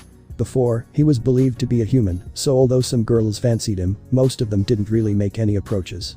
Now that his status as a magic king had appeared and he pretended to be a devil, everyone's reaction towards him changed from indifference to ultimate interest. Later on, after classes, Issei laid in his bed, looking up at the ceiling and wondering how much his life had changed in a single day. Well, he was mostly thinking about the girls, but the former sounds better. As for Shiro and Cells, they had both went out to do stuff of their own, so he was left alone to contemplate the meaning of life, the universe, breasts and the beyond. Sighing, Issei looked at his pulse and happened to notice that his grimoire had suddenly disappeared. Huh? His eyes widened as he suddenly realized that it was missing. I don't remember taking it out. I'm right here, you know. Suddenly, from his chest area, a voice came out. Looking down, Issei saw that the grimoire was now around his neck and, apparently, it could talk. Wait, so you can talk? His eyes showed a surprised expression as he lifted the grimoire with his hands, eyeing it with curiosity. Well, yes. Amazing. Issei nodded his head, understanding that the little black book, the Issei manuscript, wasn't as simple as it seemed, not like it seemed simple to begin with. So, why did you only speak out now? I was sleeping before. The voice came out from the book yet again. This time, Issei could discern that it sounded slightly female and, without a doubt, young. I see. Issei nodded, letting his back fold down on the bed again. And you disappeared from my pulse because I can appear and disappear whenever you call for me. Oh, that's convenient. Issei nodded. You don't really seem surprised. The Issei manuscript couldn't help but to state, surprised by his lack of reaction. Never before had it seen such an easygoing human. After all, most people would be surprised out of their minds when facing a talking, magical grimoire. Well, after everything I have gone through, a talking book is nothing really serious. Issei shrugged his shoulders. He had already thrown his common sense out of the window years ago, when he was only 6 or 7. Living with a god and a wolf yokai could certainly do wonders to you. I guess that makes sense. The Issei manuscript continued, understanding its new master was someone out of the ordinary. Suddenly, it seemed to have thought of something, and spoke out. Hey, you're tired, aren't you? How about you take a bath? I have heard that there's a huge bath in the dorms. Issei looked surprised at the suggestion, before nodding, as he was indeed tired and a bath wouldn't hurt. However, just as he was about to get up from the bed, he suddenly stopped. Directing his gaze to the grimoire, he looked at it cautiously. Wait, you have heard. Don't bother with details, just go. Alright. Issei sighed and followed his grimoire's instructions, reaching the male bath soon after. A bath is best when you're tired, right? The Issei manuscript stated proudly, as if deciphering an esoteric meaning of life. Can't argue with that. Issei shook his head and entered the bath with the sign male baths on top. Inside, surprisingly, he saw that it was luxuriously decorated, with marble Greek columns, golden statues and many other kinds of fancy stuff all over the face. Wow, the male baths is like this. And that's considering that there are almost no males in this school. Why do I think the previous Lucifer had a hand in this?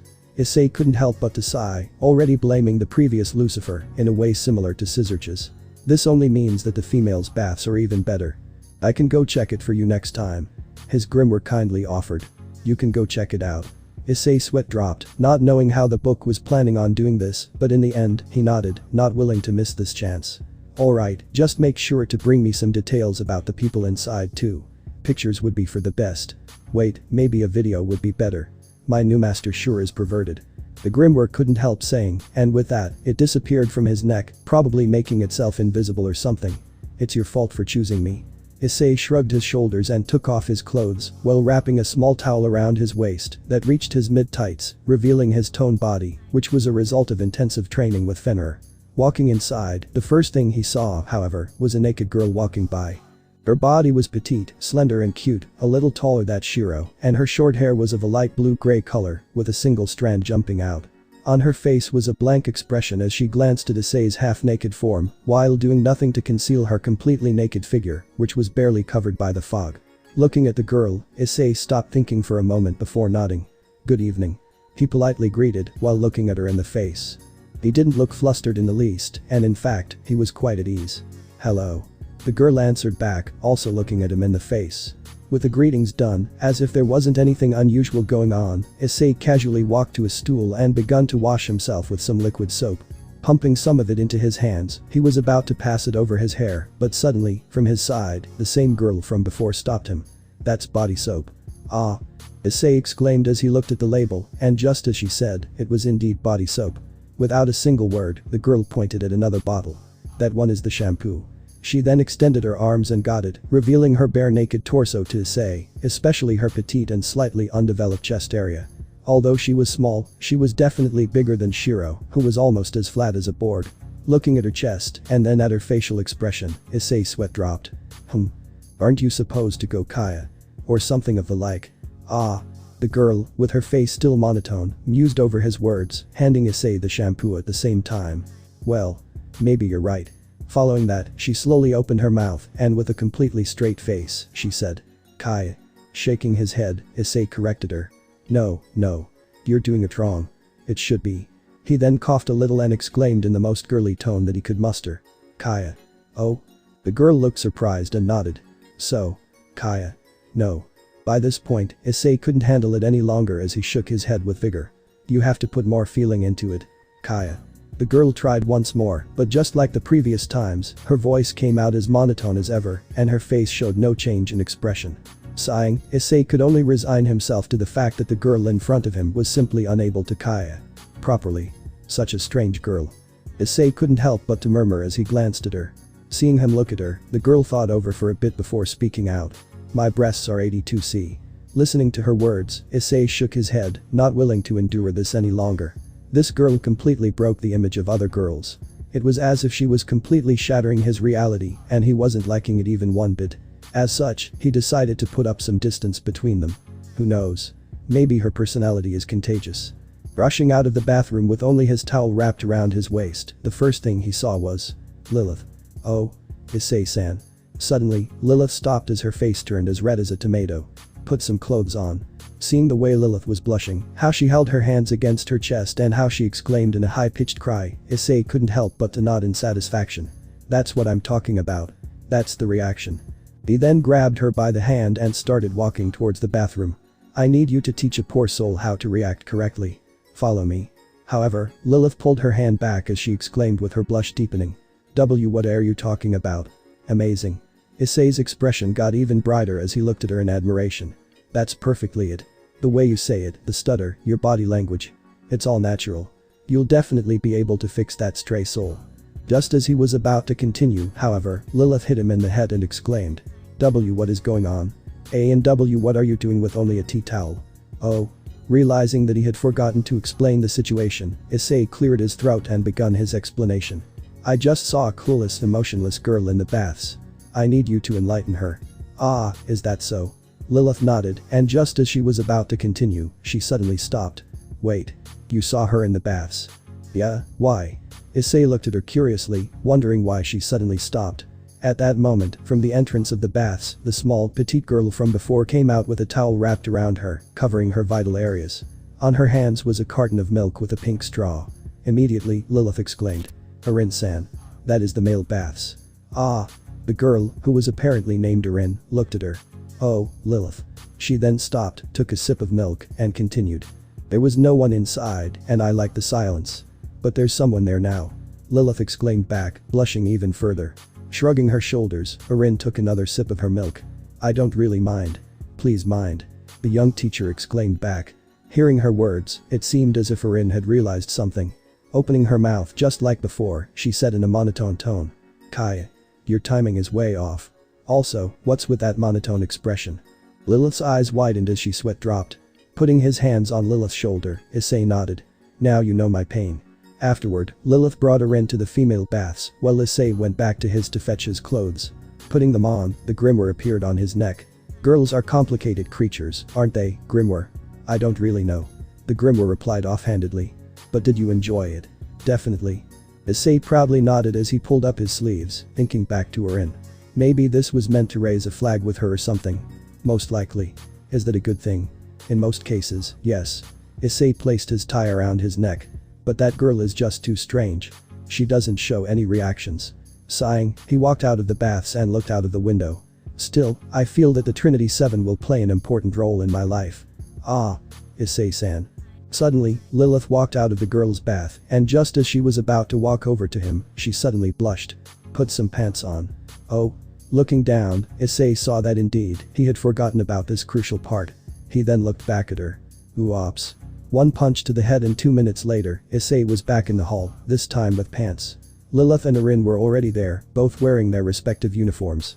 Looking at Orphan in her uniform, Issei suddenly realized that he had seen her picture before. Oh, so she's also part of the Trinity 7.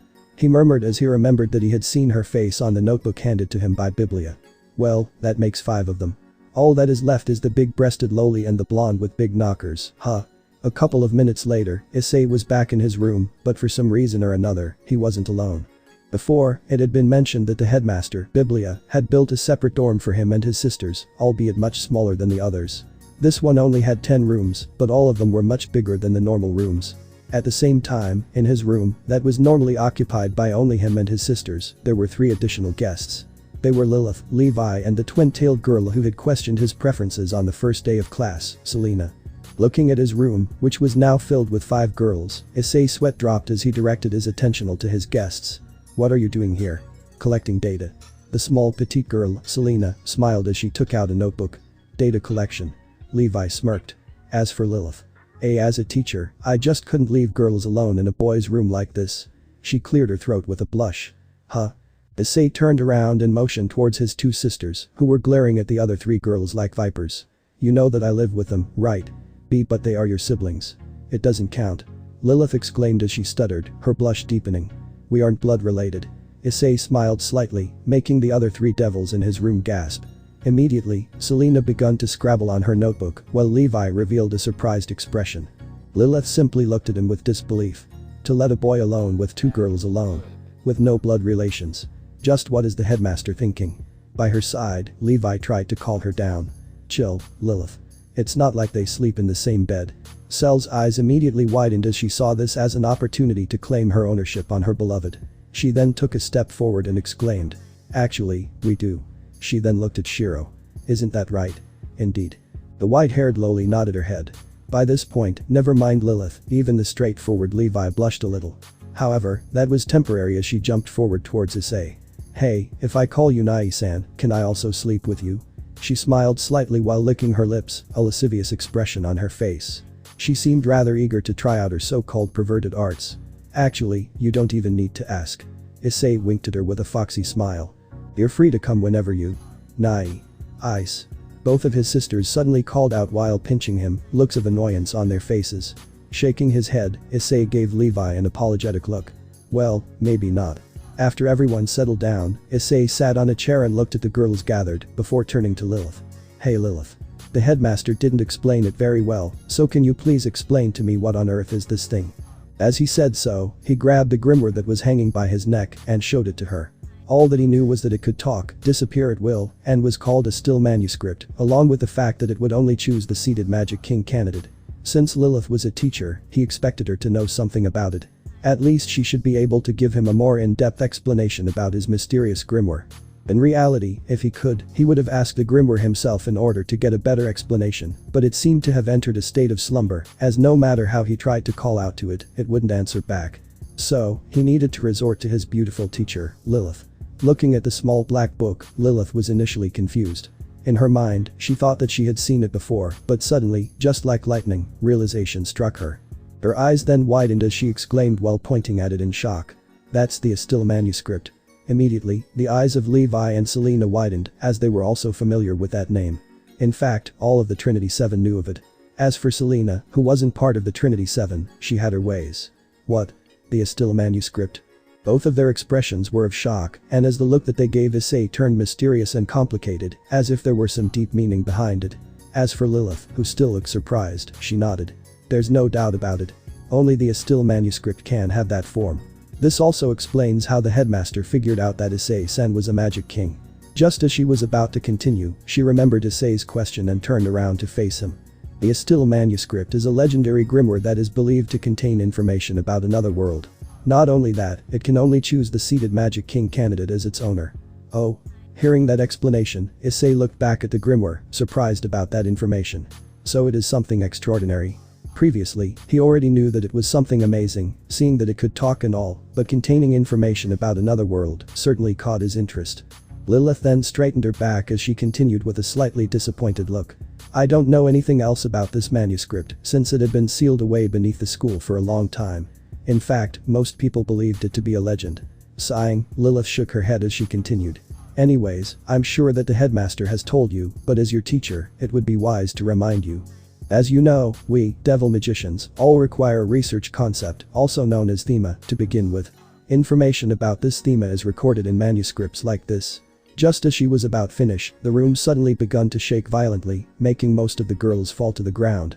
The lights then suddenly went out, plunging the room in darkness. What's happening? An earthquake followed by a blackout. Nai. Soon after, one of the girls exclaimed in shock. Hey, where do you think you are touching? This was then followed by a moan.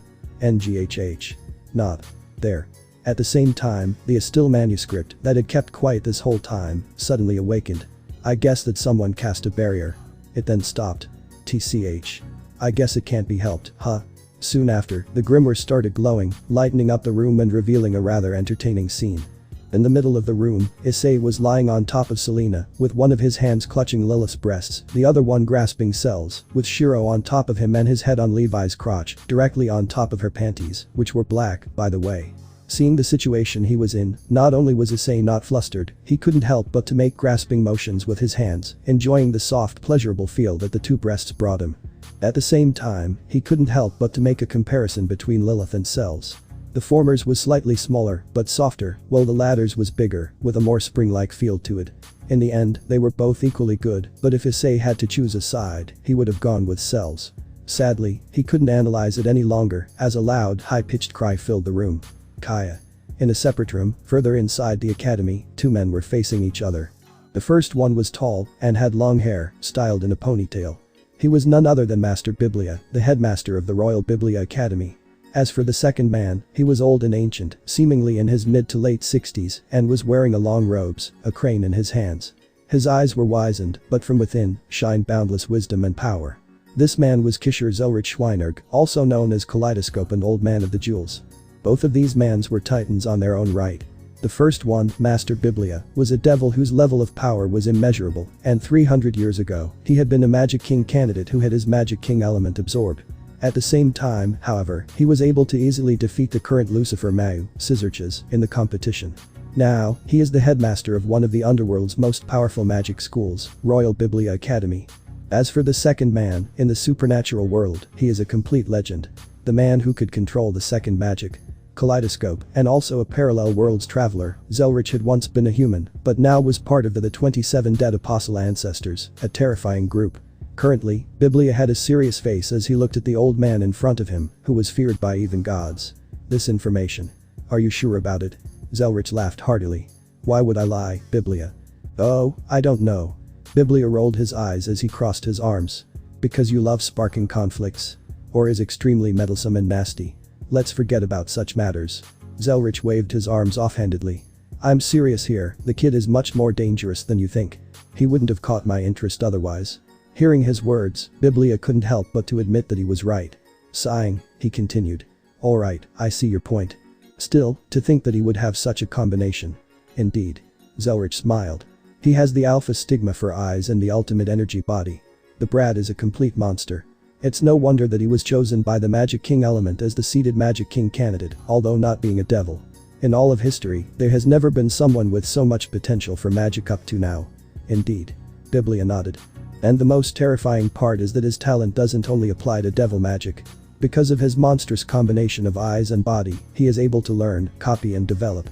All kinds of magic in the world, be it draconic, alchemic, sinful, holy, exorcist, yaki or nature. Exactly, this kid can be considered the complete sovereign of magic. Zelrich suddenly stopped before laughing. Hey, doesn't he seem like, you know, a god in some ways? Oh? How so? Think back to what the original concept of God means. Zelrich smiled. A god is an entity who has complete power over a single aspect of the universe. It has nothing to do with immortality. As long as you represent an aspect of reality and is the complete ruler over it, you are considered a god. At least, that is the original concept. So you mean that he is? Biblia's eyes widened as he looked at Zelrich with disbelief, shocked by this revelation. The god of magic. Zelrich nodded. In the entire world, he is the best when it comes to magic. Not even Hike can compare to him because of his eyes and body. Being introduced to such a concept, Biblia's eyes widened even further. Just as he was about to say something, someone knocked on his door. Zelrich's figure suddenly distorted, and in a single moment, he blended with the shadows, masking his presence. Opening the door to the room, Arin, the emotionless girl, entered. Arin-chan. Biblia smiled, his serious demeanor completely disappearing. How is it going? The barrier has been activated. Arin walked over to him with a monotone expression. Now we shall wait and see how he proceeds. Indeed. Biblia gleefully smiled. I sure want to know how he is going to deal with this. At the same time, he, without Arin noticing, cast a glance towards Zelrich that was hiding in the shadows. Looking back at Arin, he nodded towards her. Go there and keep watch. Constantly send me updates. Alright. The light blue-haired lowly nodded before walking out of the room. Immediately after, Zelrich walked out of the shadows. How do you think it will go? Not bad, I suppose. Biblia shrugged his shoulders. Also, going back to what we were talking before. I want to ask you something. What is it? We have already determined that Issei is certainly a terrifying existence, but what about his sister? I'm not talking about the blonde one, who is obviously something else, but instead, about the white-haired one, Shiro. Shiro? Zelrich's eyes narrowed. Although she isn't as amazing as her brother, she interests me almost as much as him. Is it because of her magic circuits? Biblia suggested, although he already knew the answer. Yes. Zelrich nodded. Aside from the boy, who possessed the ultimate eyes and body, I have never seen someone with so much talent towards magic. Not only that, just from looking at her, I can determine that her aptitude towards the second magic is simply astonishing. I suppose you'll be taking her in. I'll watch from the shadows for now. I don't like to interfere directly, but she has certainly caught my interest. If she proves herself to be worthy, I'll take her in as my disciple. The door won't open. After being beaten to the ground by the infuriated girls, Issei, along with the others, started to check around the place, searching for a way out. Sadly, their efforts were in vain, as it seemed that no matter where they tried, every single place seemed to be sealed. The windows are also a no-no. Levi commented, as she tried to push the windows open a couple of times, but to no avail. Issei sighed as he looked down, eyeing his grimoire. He remembered that he mentioned something about a barrier when he awakened, so he figured that it probably knew what was going on. Hey, you mentioned something about a barrier? Asked Issei as he brought the grimoire close to his eyes. The grimoire, in turn, kept quiet for a while before answering. This time, however, it didn't talk to Issei mentally, but instead answered in a way so everyone could hear it. It's a small separate world. In other words, the place where you are in is no longer the academy, but in a separate dimension, created to resemble it. Explained the grimoire after a while, in the most simple way possible. I see. Issei nodded, as if he was already used to such things, surprising most of the girls, with the exception of his sisters, who only looked at the scene normally. It's amazing how you can talk about such things with such ease. Commented Selena, the small blonde twin-tailed girl in surprise. Don't mind it too much. He has always been like that. Sel shrugged her shoulders. After living with Issei for a long time, she knew that it took a lot to surprise him. He happened to have an extremely broad view of the world, along with an open mind. It's just like Sel said. Issei nodded as he walked over to Shiro. It's not like I understand what's going on, so what's the point of getting shaken up by it? Might as well just accept it. As he said so, he tousled Shiro's hair slightly. He knew that she had something against being stuck in small places, so he tried to comfort her in this situation. While he did so, Lilith, who was looking around, suddenly stopped as she assumed a teacher-like role while looking at the others. The barrier has probably cut off the airspace we're in. Or something similar to that, like the grimoire mentioned. She then shook her head slightly, with a confused expression. Still, I've been here for many years, and yet this is the first time that this has happened. At that time, the grimoire in Issei's hand shook slightly, catching their attention. Well, from my guesses, it would be wise to look around and think of a way to get out of here. Looking at the grimoire in his hands, Issei sighed slightly as he shook it left and right. Am I wrong to guess that you probably know how to get out of here? Haha, something like this can be easily solved with a little investigating. Suddenly, the grimoire stopped and uttered something akin to yawn. Ah. Alrighty then. The grimoire then trembled slightly. Okay, so that's it then. I'm pretty sleepy right now. Call me when you've solved me or whatever. Nighty night. You just woke up. Issei exclaimed, but then shook his head as he sighed. Alright, but at the very least, keep the lights on. Roger that. The grimoire yawned once more, before it completely stopped talking. Issei then looked around for a while, before tying it to his arm again, in the same way it had been when he had first acquired it. At that point, Levi, who had been quiet for a while, walked up to him. Is it just me, or you don't seem nervous at all? Ah. Issei looked at her in surprise, before shrugging his shoulder. Why should I? It's not like panicking will help. It will only make the situation worse. It's best to keep a clear mind at all times. The young man then stopped, seemed to have thought of something, and continued offhandedly with a faint smile. I guess the only problem is that this room doesn't have a toilet. Immediately, with her face blushing, Selena screamed out. That's not a problem. It's a disaster. Don't you know how terrible it is to us young ladies? Oh. Issei turned around to look at her with a lascivious smile. I do know. Haha. Bam. One punch to the head and a couple seconds later, Issei adopted a serious expression, while his lewd one disappeared. Anyways, you aren't wrong. This is a difficult predicament. Issei then walked to a corner of the room, picked up a chair and approached the door while holding it. The doorknob won't turn and the window won't open. I wonder about this. Ara. Issei-san. Before Lilith could even understand what was happening, Issei lifted up the chair and slammed it against the door, making a loud noise vertebrate around the room. Issei. What are you doing? Lilith exclaimed in surprise, as she watched as the chair crumbled into pieces, while the door remained intact. By her side, Selena also revealed a shocked expression. Lilith-sensei's right. That's something a delinquent would do. Seeing the ignorance of the two girls, Shiro sighed. Idiots. Issei smiled lightly as he looked back at them. I wanted to check the endurance of the door. You see, there may have been a magical barrier that harms whoever damages it, so I had no intentions of using my fists. The chair seemed like the best option, but it seems like it is too resistant. Throwing what remained of the chair on the ground, Issei smiled lightly. Well, that's about it. It seems we will have to find another way out. Still, who would do this? Selena couldn't help but to wonder. And why? By her side, Levi shot Issei a glance. The target was most likely Issei-san. Probably. Issei shrugged his shoulder offhandedly. It must be that someone wants to test my strength or something. Or at least the way I would cope in this situation. He then shook his head. Well, let's just continue searching around for something. The exit must be somewhere around here. While he said so, he unconsciously cast his eyes towards the bed, a small smirk forming grin his face. Yeah, around here. After that, their group searched around for the exit a few more times, but it was to no avail, as they didn't manage to find anything. After a while, Issei sighed as he started stretching his limbs. Oh well, there's nothing. I think it's about time to give up and go to sleep or something. As he said so, he was about to lay down on his bed, but caught sight of Lilith. Apparently, he wasn't the only one, as Levi also looked at the girl. Currently, Lilith was on her knees, her hands between her legs, with a blush in her face, while her whole body trembled. Hey. Levi looked at her curiously. Lilith-sensei. What's wrong? Ah. Exclaimed Lilith in surprise at having her name called, before she forced a smile. Hey. Ah. It's nothing, really. Wait. Suddenly, Issei's eyes widened, before he smirked, although only Shiro noticed it. You need to use the toilet. Immediately, Lilith raised her hands, as she tried to explain herself. Ah, no. That's not. Hey. Before she could continue, she started trembling uncontrollably. Noticing that, both Selena and Levi looked around, as they started to search with renewed intensity. Hurry. We don't have a moment to lose. While those two searched, the three siblings did the same, but it was clear that they weren't that enthusiastic about it. Especially Issei, who was just lazing around, pretending to look for the exit. Suddenly, amidst their searching, Levi suddenly started to tremble, as she raised her hand, a dark expression on her face. Actually, I'm in trouble as well. As if on cue, Selena also started trembling. Wait. What's this? Her face then flushed. Oh no, me too. Soon after, all three girls were on the ground, blushes on their faces, as they tried to contain themselves.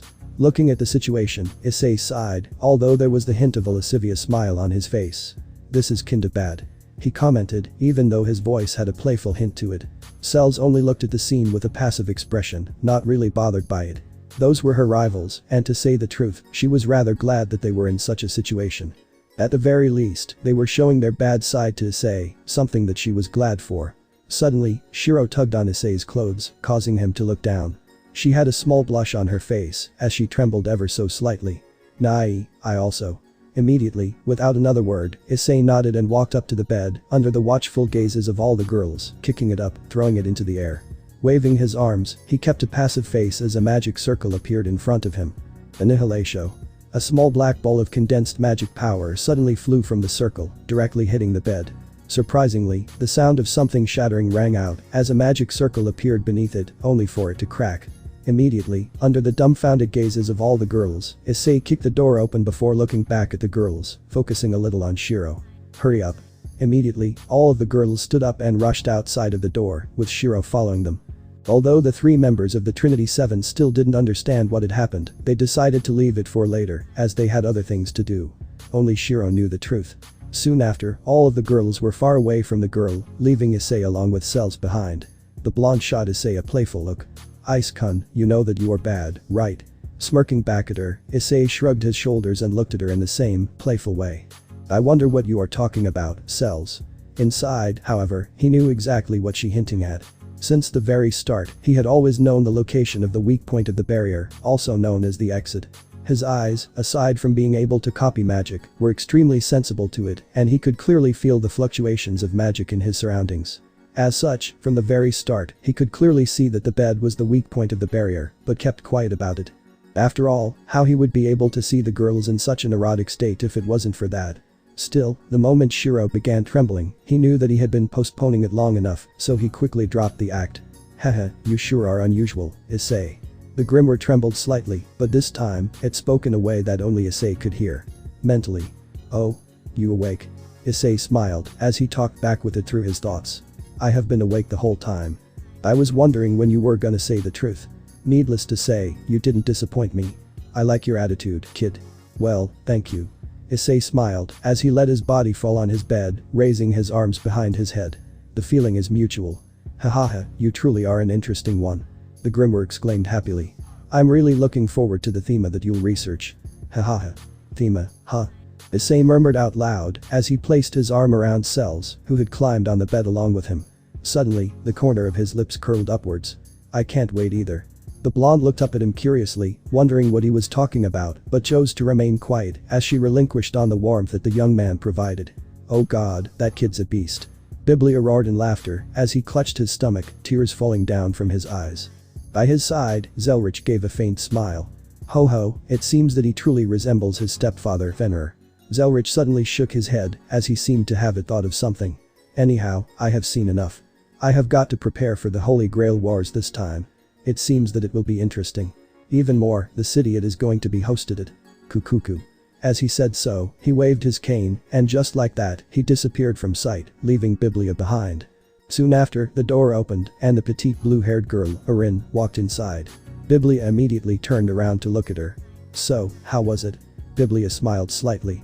Did it seem he would stray from his path? Orin looked at him blankly for a while before shaking her head. It's a tough call. She started. However, I have a feeling that he knew from the very start. It must have been your imagination, hahaha. Biblia smiled brightly, although he clearly knew the situation. Fufu. I'm looking forward to his future, Orin-kun. He then stopped slightly before continuing. I wonder if he'll really have what it takes to become the first non-devil magic king. And also, if he'll become your new partner. Orin was silent a couple of days later. Sitting in the classroom, Issei was having a rather troublesome day. On his left side were his 2 sisters, Cells and Shiro, who were glaring at his right side with vehemence. As for who they were glaring at, Orin-san. Do you have anything you want? Asked Issei, as he eyed the girl who had been stalking him all day long. Ever since he woke up and left the dorm, Orin had started following him. Hell, she was even waiting for him at his door. Even during class, while Lilith exclaimed whatever that was, she didn't so much as glance at the teacher, Lilith, once. She had kept staring at him from start to end, and Issei had to admit that it was getting to his nerves. Nothing. Orin replied apathetically, as her eyes never left the boy, keeping him under her constant watch, much to his chagrin. As for the rest of the class, they were observing the two with interest, wondering about the relationship between the newest Magic King candidate and the usually monotone member of the Trinity Seven. Lilith, can't you do anything about this? Issei sighed as he eyed Lilith, who was also looking at them with interest. He hoped that, at least, as a teacher, she would be able to have some influence. Alas, he was wrong. Not really. Lilith replied, an awkward smile on her face, as she also didn't know how to handle the situation, equally taken aback by Arin's actions. Great. Issei murmured as he rubbed his temples. For the rest of the day, no matter what he did, be it eating or walking, Arin would follow him around, her gaze always on him. By this point, both Shiro and Cells were having a hard time holding themselves back from killing this girl. In reality, the only thing that stopped them was because they knew that even if they tried to end her life, they would be unable to. After all, she wasn't a member of the Trinity Seven for nothing. Issei also wasn't faring any better, as his annoyance grew by the second. At one point, he felt the urge to go to the bathroom, but much to his surprise, he saw that Arin was still following him. Looking back at her, he sighed. Arin-san. Please, don't follow me there. He begged. He wasn't flustered or embarrassed, but this situation was just too strange. I don't mind it. Argued Arin, with the same monotone expression. I mind. Issei began, but at that point, he remembered his two sisters. Turning around to look at them, he immediately said. Don't let her come in. Right after he said so, he rushed inside the bathroom, and following her brother's orders, both Shiro and Cells stepped in Arin's way, blocking the entrance. Looking at the two of them, Arin kept quiet for a while, before murmuring. How troublesome. After exiting the bathroom, Issei finally decided to confront the taciturn girl. He couldn't bear it any longer. Everyone in the school was looking at him strangely, and the constant stares were nothing short of enervating. Arin-san. Issei begun, as he walked through the corridors. Why have you been following me since this morning? Arin looked at him quietly for a while, before saying. Following you? Yeah, also known as stalking. Nodded Issei. You've been staring me the whole time. Arin. For a long time, Arin didn't say anything, but when she did, Issei was surprised. Aren't you getting overly self-conscious? At that point in time, Issei didn't know whether he should laugh or cry. This Arin girl was just too strange and shameless. He couldn't keep up with her rhythm. You were way too obvious. Exclaimed Issei, gaining nods from both of his sisters. Arin looked at him strangely. Don't you like jokes? That was a joke. Issei rubbed his temples as he restrained himself from having an outburst. I don't really hate them, but I'm talking seriously here. Once more, Arin kept quiet for a good time before she finally answered. How troublesome. She then stopped for a long time, and just as Issei was about to say something, her gaze turned serious. I was watching. The Magic King candidate. Silence prevailed for a long time, as Issei and his sisters revealed a surprised expression at the girl's sudden seriousness, before Issei shook his head. Alright. And why are you doing so? Because it seems like I'll become the Magic King's partner. Replied Arin, as her serious expression disappeared, back to her monotone one. Partner. Wife, new wife, young mistress, young bride. Arin casually looked at him. Which one do you prefer? I can be whatever. Any sounds good. Issei shrugged his shoulders, clearly unfazed by her sentence, which could cause most people to be startled, especially men. He then shook his head as he looked at Arin dead in the eye. That aside. Why do you assume that you'll be my partner? The headmaster said so. Explained Arin, the same apathetic look in her dead-like eyes. Issei looked at her incredulously for a while, before starting. The headmaster. However, just as he was about to continue, the window beside him exploded, and from within, the headmaster flew out, with his arms extended and a smile in his face, while exclaiming. Call, and I shall come flying forth. He then majestically fell to the ground, and with boundless grace, rolled in the floor uncontrollably, before clashing against the wall, injuring himself in the process. Issei merely glanced at him, shrugged his shoulders, turned around and walked away, with Arin following after him, with the same expression, clearly unfazed. Cells and Shiro glanced at each other, nodded, and followed after them. Let's go somewhere else to talk. Some troublesome guests have arrived here. Issei mentioned offhandedly, much to the Biblia's annoyance. Ignored. I just completely disregarded the time and space continuum and arrived with a bang, damn it. Yet, you still ignore me. He exclaimed in shock, as blood spurted from the wounds on his face, tainting his face in red. Issei didn't even bother turning around as he waved his hands. You're a devil. Use your wings the next time. After saying so, he walked away, leaving Biblia behind with a dumbfounded look in his face. He's right. I have wings. Now in the infirmary, Issei was nodding pleasantly. Sex before marriage. I like that. Arin had just explained some things to Issei, and one of them was a proposal to have sex there and then. Sadly, much to Issei's chagrin, Cells, Shiro, and Lilith, who had arrived at some point during the explanation, didn't seem to share the same views as him. "Now you want?" Cells exclaimed as she took a step forward, while Shiro stood in front of him in a protective manner. She then glanced at Issei and tugged his shirt. "Nai, she doesn't deserve your first." "What are you talking about?" Lilith suddenly exclaimed as she blushed deeply, completely flustered. "Sex." Issei looked back at her with a smile. "What, you want to try too?" Bang. One slap to the face and a couple of seconds later, Issei was standing calmly at the corner, completely unfazed by the big red spot on his cheek, courtesy of Lilith. Shiro was by his side, while Cells was glaring at Arin with an uncertain look. "Arin-san, is it? Could you tell me about something? About how I trapped you?" asked Arin, with the same expression. Immediately, the eyes of everyone widened. "What? That was you?" Lilith exclaimed in shock, while Cells looked at her with a deep and complex look. "This girl, she isn't so simple. She is much more than she seems." Cells thought, but didn't voice it, as she also revealed a surprised expression, akin to Lilith's. As for Issei and Shiro, they looked at the scene normally, clearly not taken aback by that statement, which surprised Lilith. "You knew?" asked Lilith in shock as she looked back at the two. "Can't say I didn't." Issei shook his head as he gazed at Arin with a deep look. "Isn't that right, Arin Kanazuki-san? The genius of the Ira archive, and also someone with a high proficiency in barriers." Issei had done his homework, that much was obvious. Right after he had learned of the existence of the Trinity Seven, he had researched on them whenever he could, and aside from two of them, he had a deep understanding of the remaining five. Not only that, the fact that the barrier appeared on the day in which he first met Arin, added to the fact that she was known for her talent in forming barriers, it was easy for him to connect the dots. Issei then smiled lightly as he raised his body from the wall. "Still, why did you do it? I haven't figured that out yet. Was it to test me?" His eyes then narrowed, surprising Lilith, who had never seen him like this. "Or was it to see how would I cope with that situation?" At that moment, the atmosphere around Issei was cold and sharp. Like a sword that had been drawn from the scabbard, his eyes were sharp and he seemed extremely cunning and calculating. Not only Lilith, even Arin was secretly surprised at his sudden change, as she had taken him for a foolish and lascivious guy, but looking at the current him, she realized that she had misunderstood him. Taking a glance at the unfazed reactions of Shiro and Cells, Arin arrived at the conclusion that this wasn't a strange occurrence. "The headmaster told me that you're my partner. As such, I gave you a test," began Arin slowly, and although it didn't seem like it, she chose her words carefully, now aware of the true nature of the boy. However, at that moment, Issei's face suddenly went back to his normal and lascivious look, and the sharp and cold aura around him faded away, replaced by the wild and approachable one. He then smiled at her. I see. Seems fitting of him. Anything else?" Arin thought over for a while before answering. "You are the only one who has ever seen me naked." "Yeah?" Issei nodded. "Quite a feast. Thanks." Shrugging her shoulders, Arin looked at him calmly. It was nothing special. Looking at the two of them, Lilith sighed. And to think that Arin-san was the one responsible for what happened the other day. As if suddenly reminded of something, Issei immediately walked over to Arin and nodded at her. "Oh yes, I must thank you for that." "Thank her for what?" cried Lilith as she saw the lewd expression on his face, already knowing what he was talking about. Arin then looked down slightly. "It was an accident that there were others there. I meant to take you alone. I got bored of waiting, so I just..." She then stopped, only to continue. "You just..." "And then... you all ended up in that situation." She then shook her head as she resumed her monotone look. "The headmaster told me that if I put you in a difficult situation, then you may activate some power hidden within you, so..."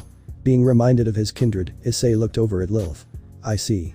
So that explains everything. Alright Lilith, tell me where he is. I want to give him a piece of my mind."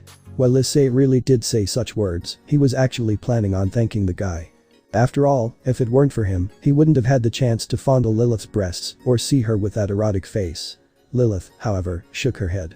"Don't worry about him." She then smiled cruelly. "I thought he might cause trouble, so I tied him up and threw him in the incinerator." Casting her gaze on Arin, Lilith couldn't help but to ask. "Still, what were you expecting to happen? A breakdown phenomenon?" mentioned Arin casually as she started walking over to Issei, who stood there with a confused expression, not understanding Arin's words. Then, before he could say anything, Arin took off a ring that was on her hand and placed it on Issei's index finger. Immediately, a blinding white light shone from the ring as the whole room was illuminated by a blinding white flash. Issei's eyes widened as he immediately realized that something was going to happen, but it was already too late. Connecting to the Ira archive. Arin began as another ring appeared on her hands, which shone with a dark light. Executing Thema. The air around Erin suddenly distorted, and in the place of her uniform, a black cloak appeared, which resembled those of witches. It was a one-piece that reached her thighs, with a pointy hood attached to it. Then, from the ring in Erin's hand, a book-like grimoire flew out, which began to hover in front of her. Seeing that scene, Lilith's eyes widened as she took a step back. "Ira Archive," she exclaimed in shock. "Magus mode. My theme is Rena." Erin interrupted Lilith. She then motioned towards Issei. "Look." Turning around, Lilith, along with Shiro and Cells, saw Issei on the floor, a pained expression on his face, as his eyes were constantly flickering, magic circles appearing and disappearing. Around him, the wooden floor shattered, and bolts of power were coming out of him. "Issei!" Lilith exclaimed in shock, while Shiro and Cells rushed towards him. "Nai!" Shiro exclaimed as she tried to approach him, only to be thrown back by the waves of power that erupted from him. "Ice-kun."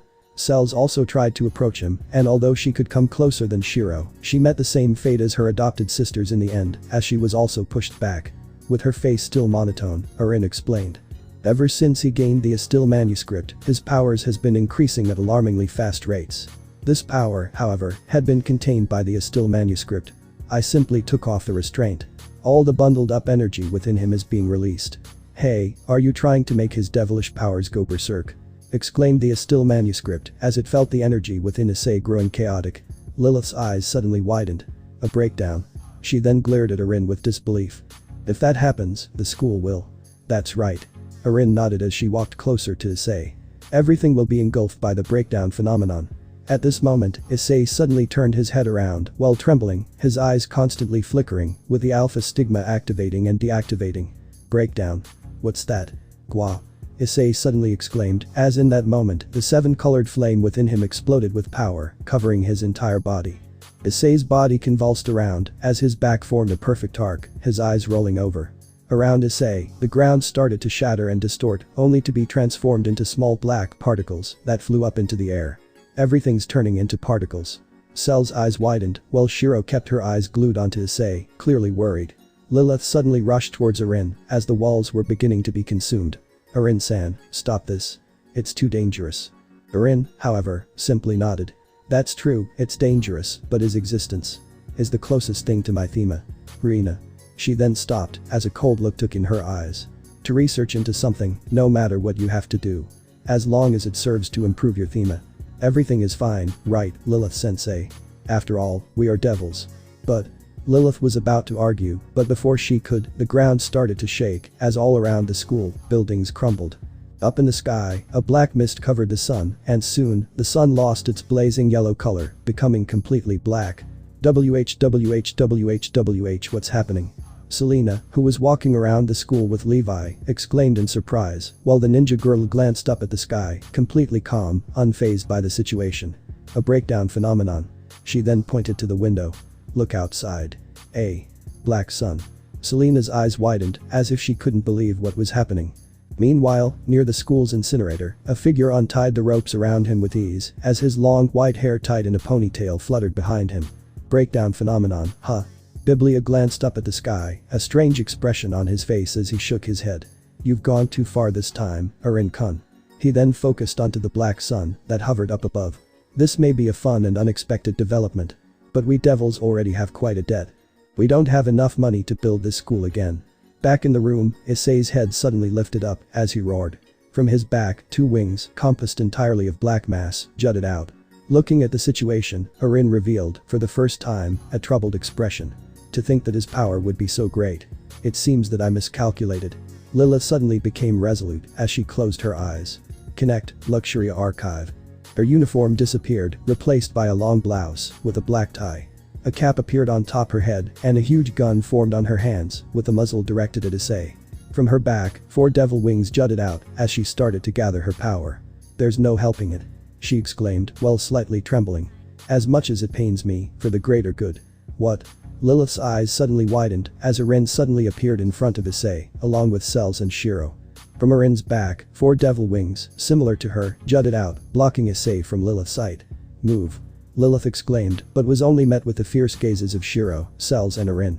"You won't hurt Nai!" Shiro exclaimed. "Over my dead body, bitch!" growled Cells as she clenched her teeth, already preparing to break the seal on her true powers, which had been cast by Athena. Although neither of them had any idea of what was happening, they weren't about to let someone take Issei's life. Who cares if he was the one to cause all this? Who cares if his death means the saving of everyone else? To them, not even the whole world summed together could match up to Issei's value.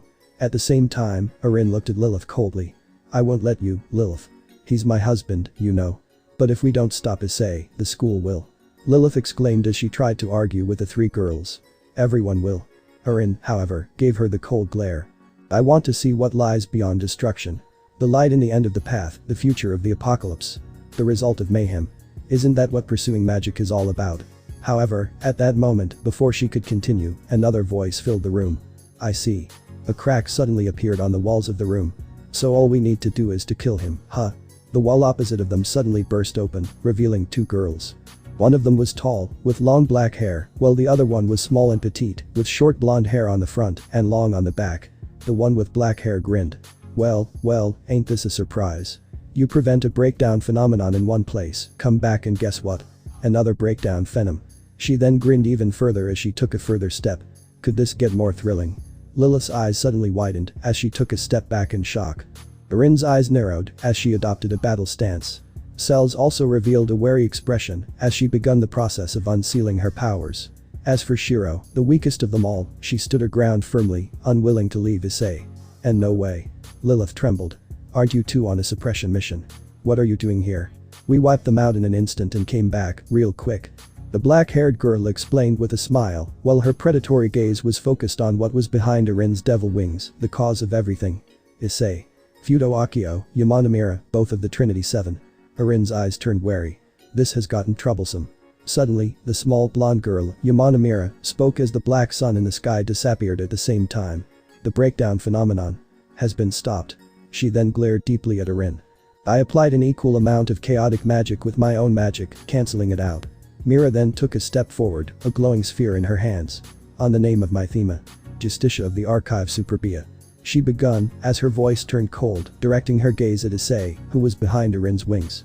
I will not permit any form of impurity. Miriamana, Trinity 7 and Fudo Akio, also Trinity 7. Issei, who had regained his conscience, thanks to Mira blocking his powers, gazed at the two girls darkly. The current me is no match for them. Akio. Mira turned around to face the tall, black-haired woman. Kill him. This man is the trigger of the breakdown phenomenon. His existence is impure. Alrighty. Akio nodded and took a step forward, her long skirt fluttering slightly, revealing her leg. On her shin, there were two magic circles, along with a long string of ancient markings. Straight to the point as always, Mira. Gula Archive, Thema Fides, Mantra Enchant Branch.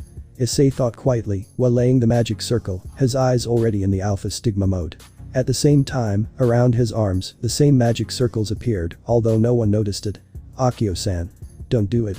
Lilith, although having tried to kill Issei only a few minutes ago, was already back to protecting him, as she exclaimed. Damn it. Orphan cursed, as she found herself unable to move away from her place. I can't move. Troublesome. Akio, ignoring their protests, struck her feet against the ground, throwing her body up into the air, and while jumping over Cells and Shiro, revealed a sad smile. Please, don't think badly of me, boy. I don't have anything against you, but… She then struck her leg forward towards Issei's head, while mid-air. Attacking evil is my job. Bang. The sound of metal clashing against metal filled the air, and to the surprise of everyone, instead of perishing under Akio's kick, Issei had his arms raised, with a magic circle on each of them. They were currently near his head, blocking Akio's enhanced kick. His hair shadowed his eyes, that seemed to be shining in an eerie red color. The tall woman revealed a surprised expression as she jumped back, giving Issei an incredulous look, while laying his arms with disbelief. What's that? You also have mantra enchantment. Slowly getting up from the ground, Issei revealed a maniacal grin as he waved his hands, his eyes, which were in the alpha stigma mode, being revealed. Surprise, motherfucker. His face was twisted in a psychotic and crazy look as magic circle after magic circle appeared around him. The moment that Mira caught sight of them, her eyes widened. That's…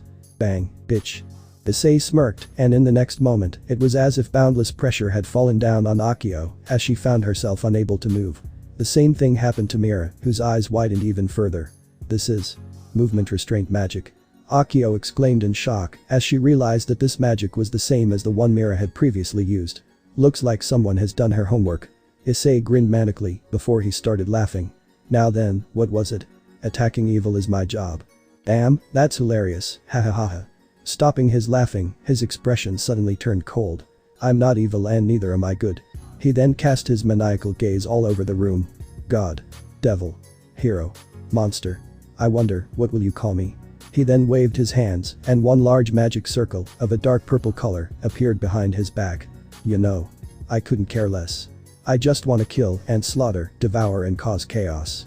His eyes then turned even crazier, and his mouth formed a deranged smile. And guess what? You guys are the perfect prey.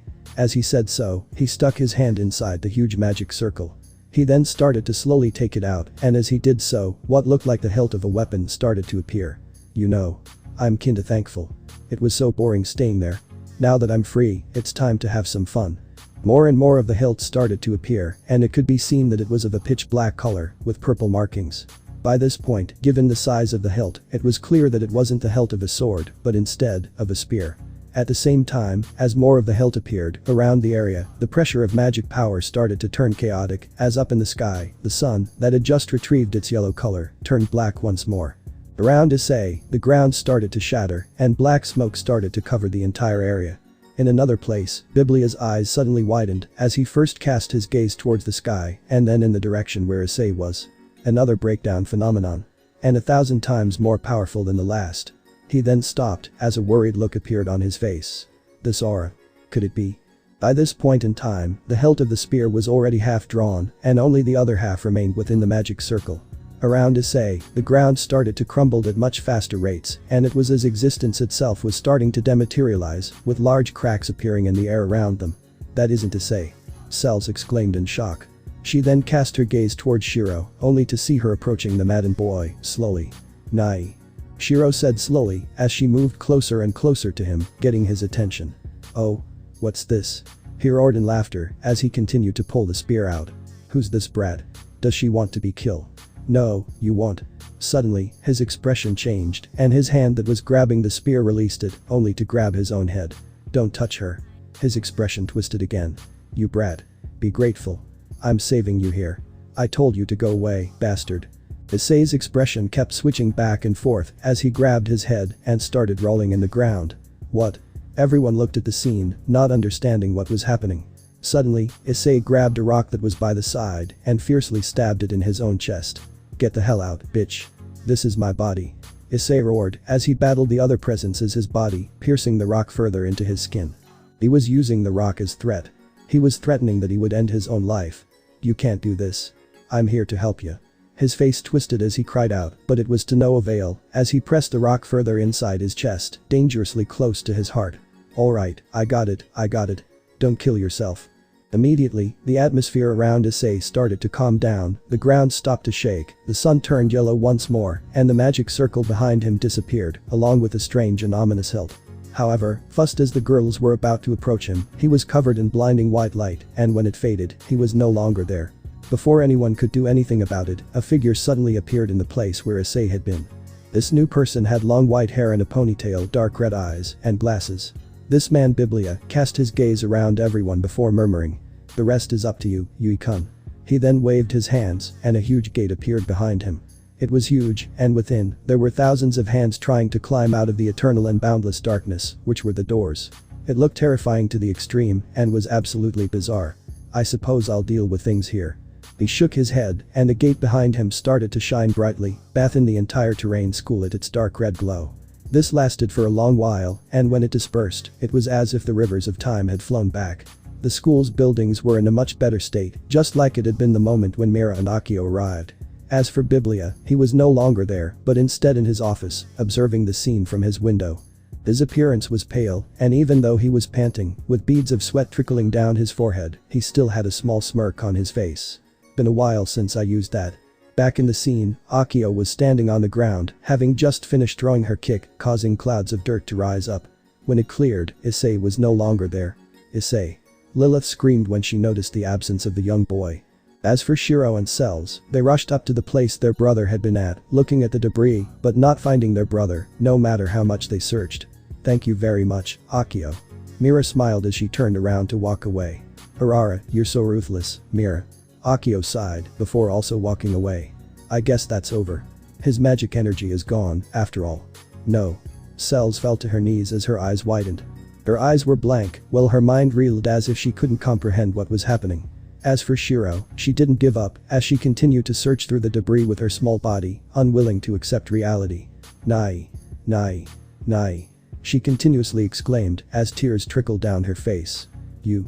Lilith also fell to her knees, as she looked devastated. You killed my husband.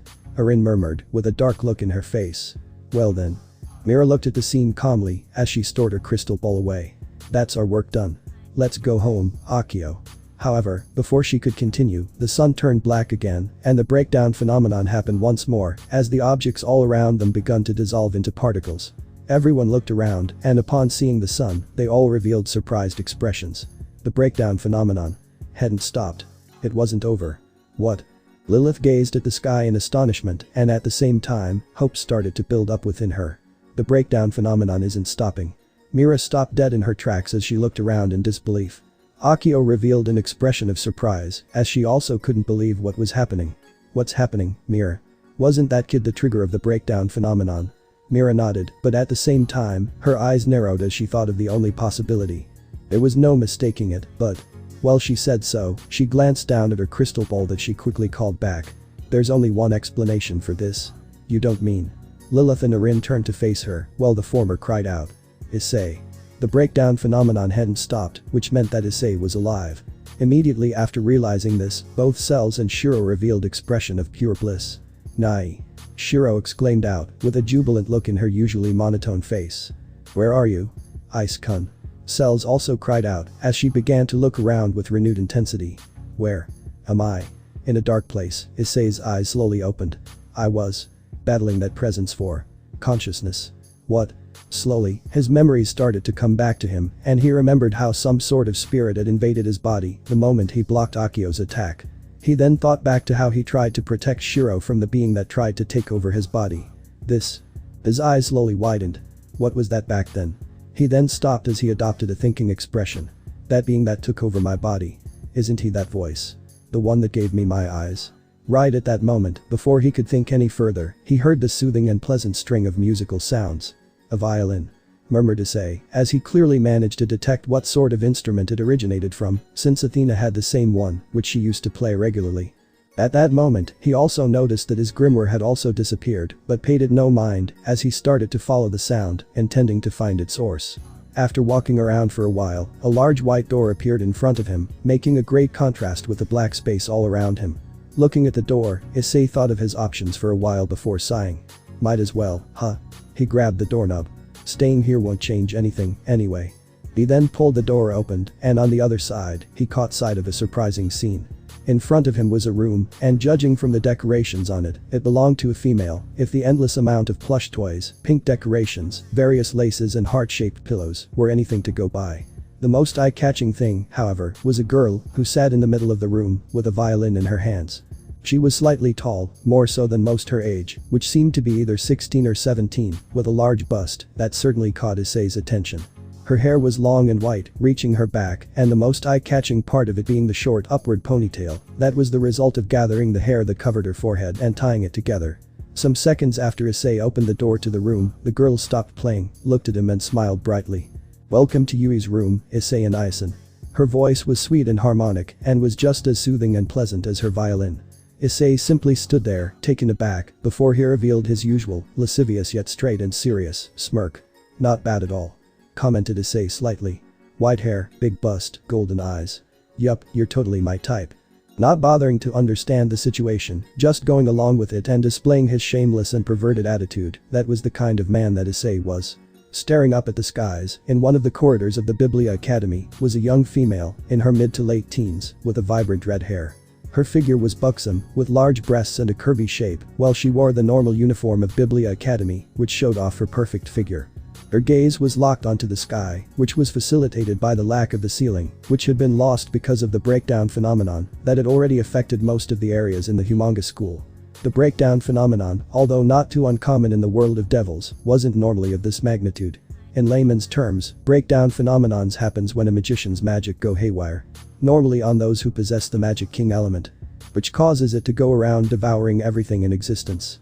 This phenomenon, however, in normal situations, wasn't nearly as devastating as the current one. At most, it would cover an area of half a kilometer or so, but to cover the entire Biblia Academy and beyond, which encompassed an area of over 2 kilometers, was nothing short of a mighty feat. By the buxom red-haired girl's side was an equally buxom brunette with deep purple eyes.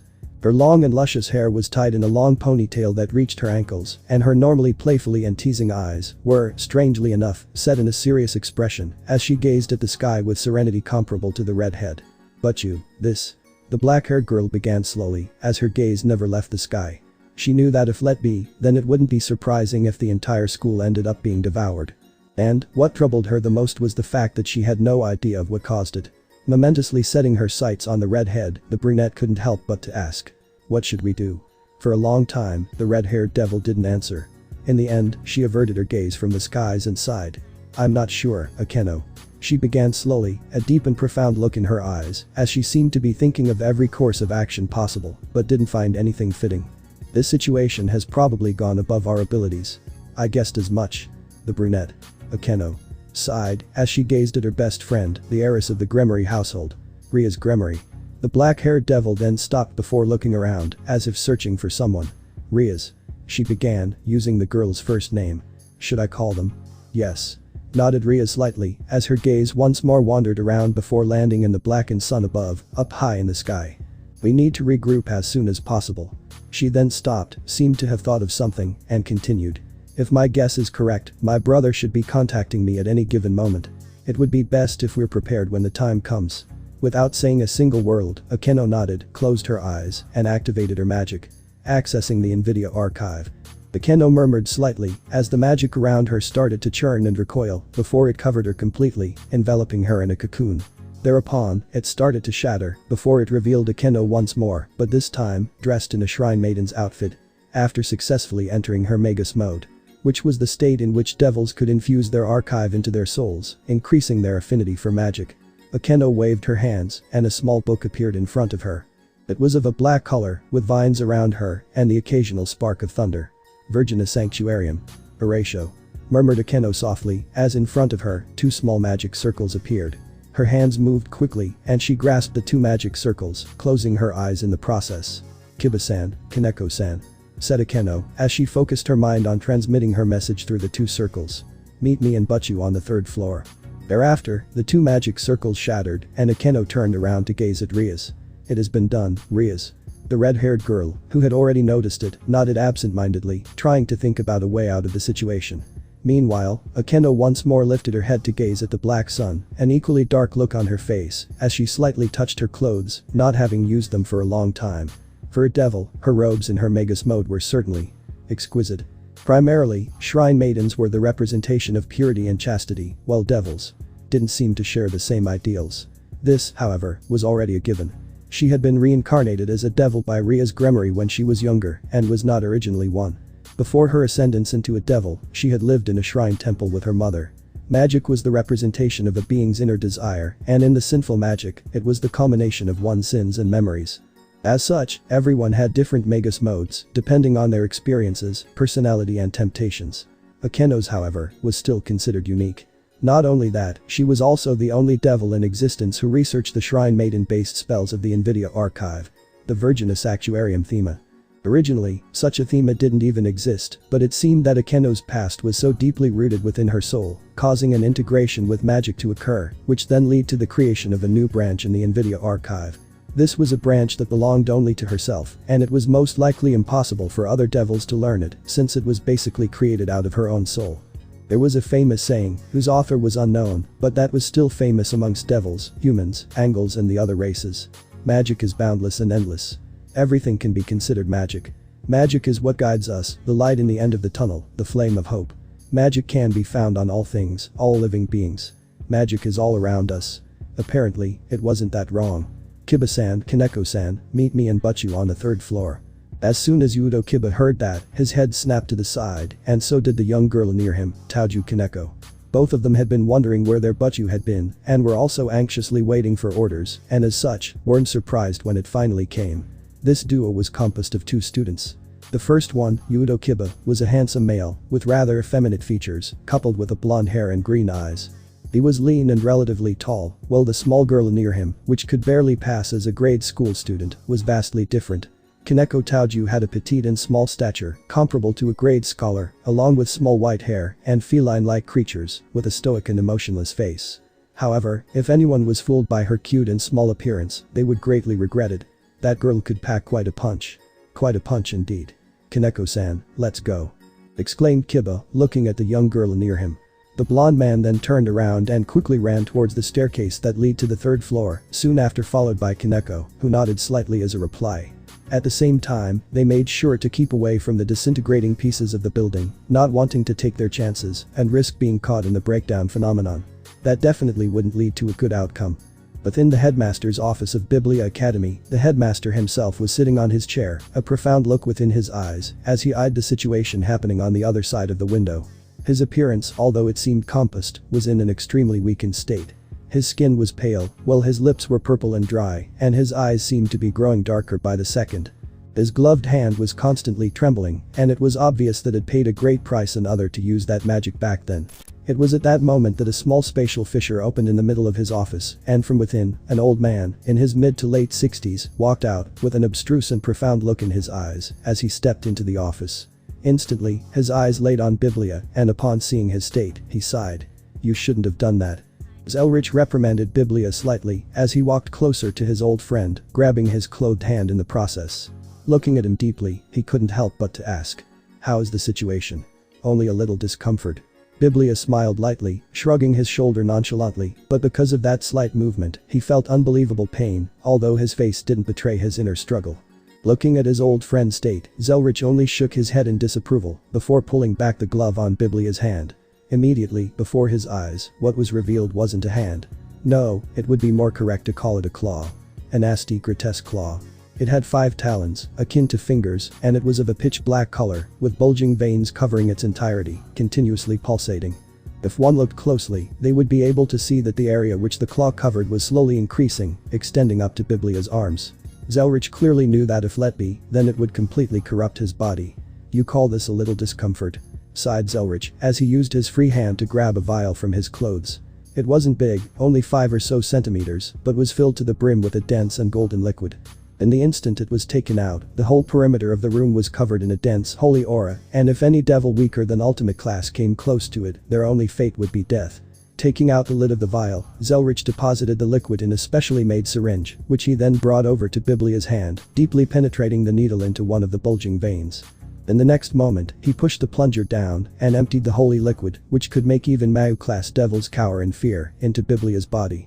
Immediately after the holy substance entered Biblia's veins, the pulsating darkness which covered his hand seemed to shriek in fear as it was slowly consumed by the holy liquid. Soon enough, Biblia's hand became normal once more, except for the center of his palm, where a small black eye laid.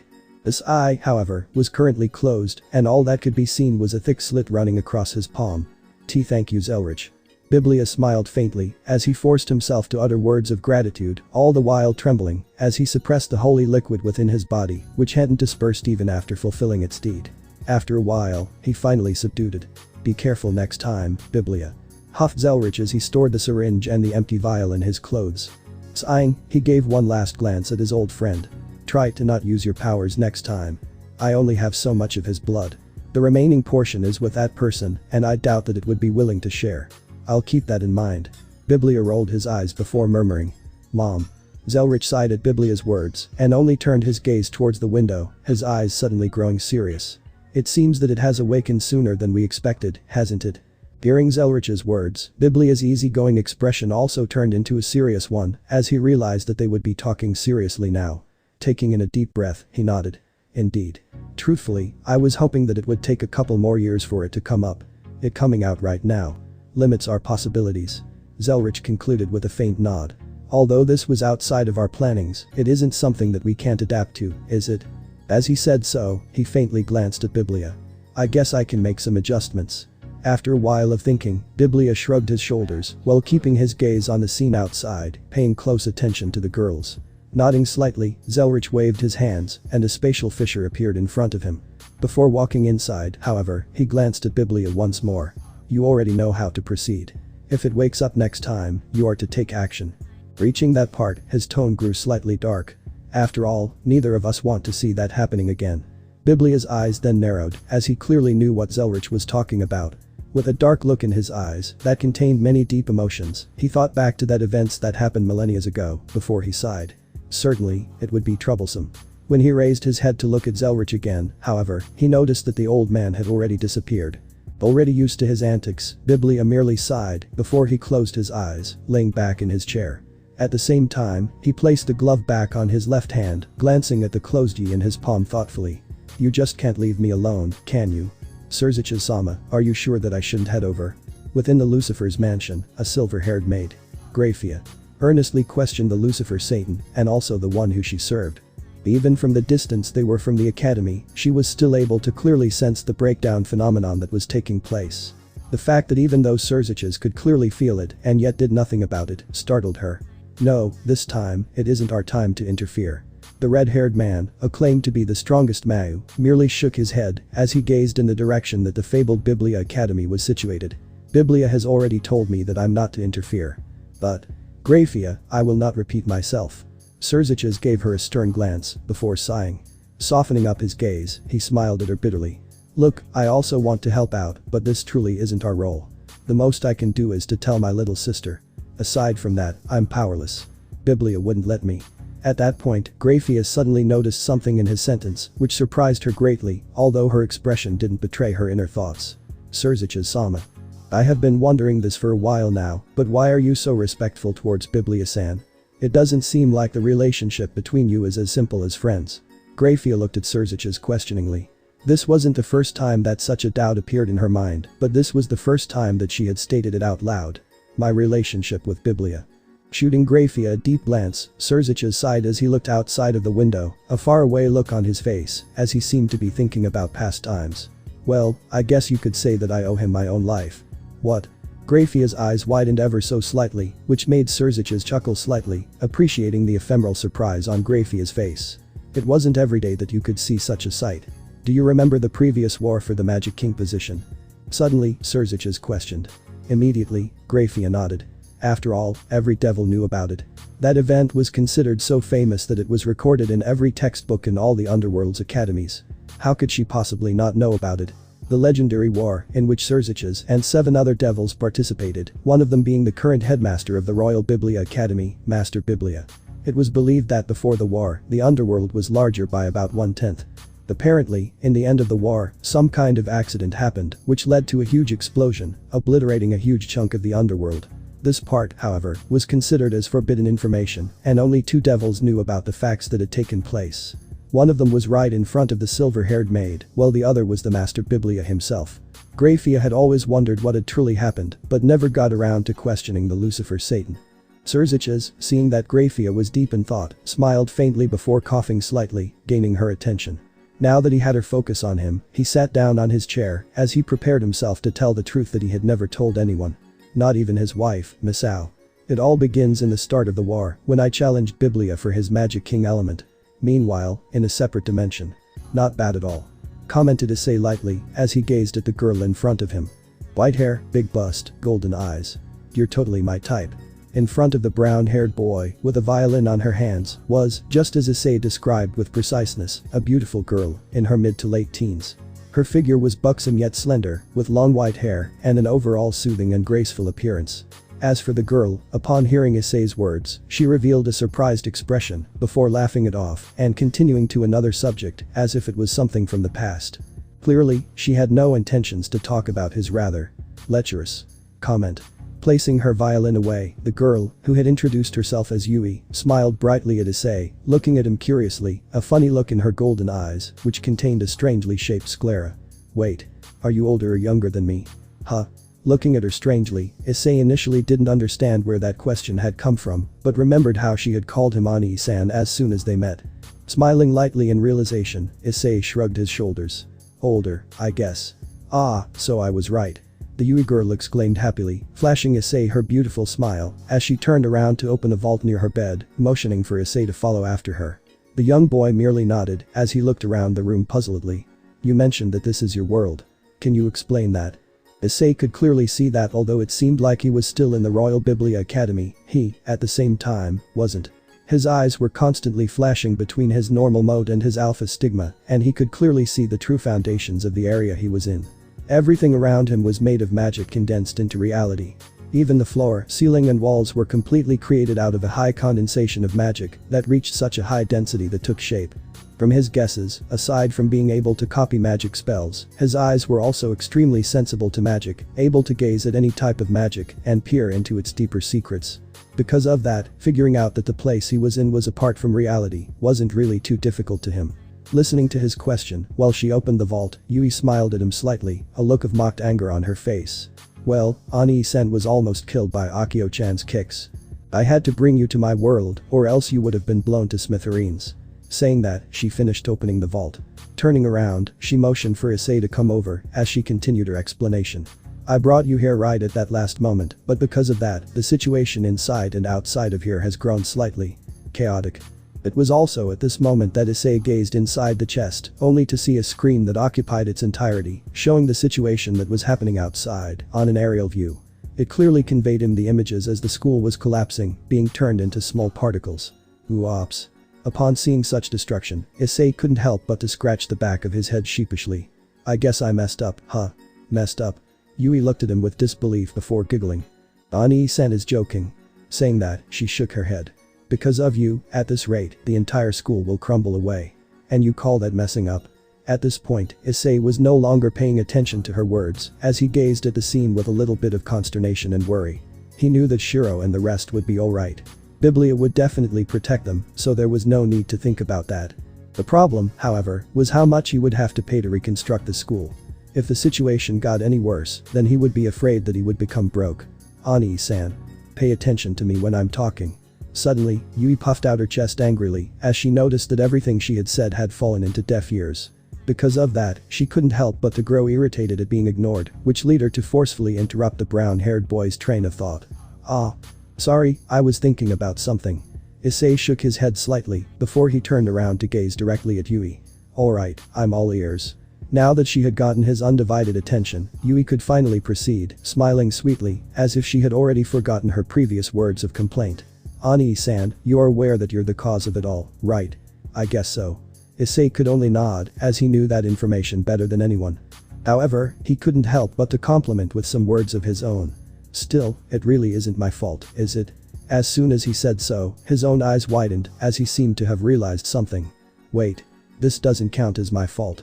Then, does this mean that I won't have to pay? Geez, I have just saved myself from such a troublesome situation. God bless my intellect. Not noticing Issei's suddenly enlightenment, Yui nodded happily with a chuckle. True, Arin-chan is forcing you to. Nodding slightly, Issei looked back at the scene, no longer worried. He wouldn't have to pay, his loved ones were safe. It didn't really had that much to do with him anymore. Seeing the look in his eyes, Yui revealed a surprised expression as she realized that he wouldn't speak any further. Wait. Ani-san, aren't you going to ask me how to get back? She looked at him puzzledly, completely taken aback by his actions. Clearly, if it were any other person, anyone would want to go back, but it seemed like this brown-haired boy didn't harbor any intention to do so. How strange. Shrugging his shoulders, Issei averted his gaze from the vault, looking directly at Yui. Get back. I'll only be kicked by that psycho girl again.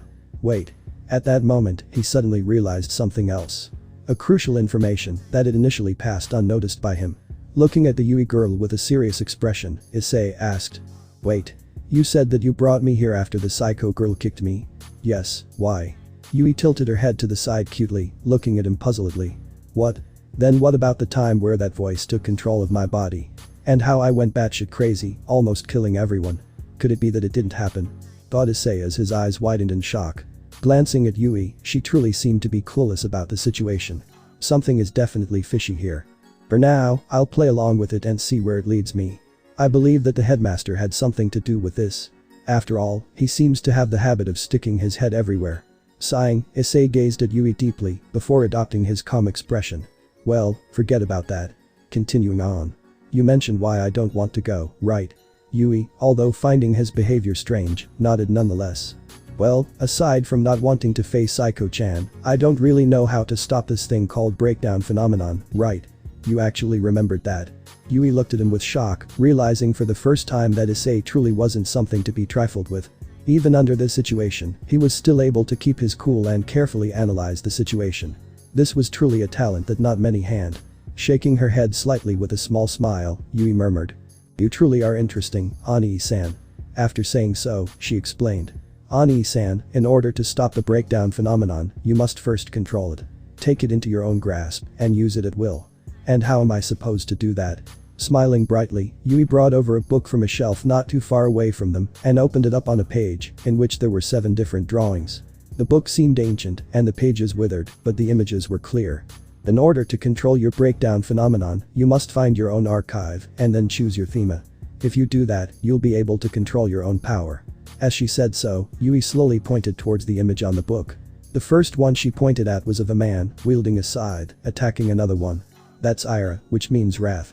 Moving her finger to another picture, in which there was a woman with a proud expression on her face, as she turned a cold shoulder to the commoners that surrounded her. "That's Superbia, which is the sin of pride." Once more, she pointed to another one of the 7 pictures, this one showing a woman sleeping, well encircled by sleeping animals. "Or you can choose, Acedia, which is sloth."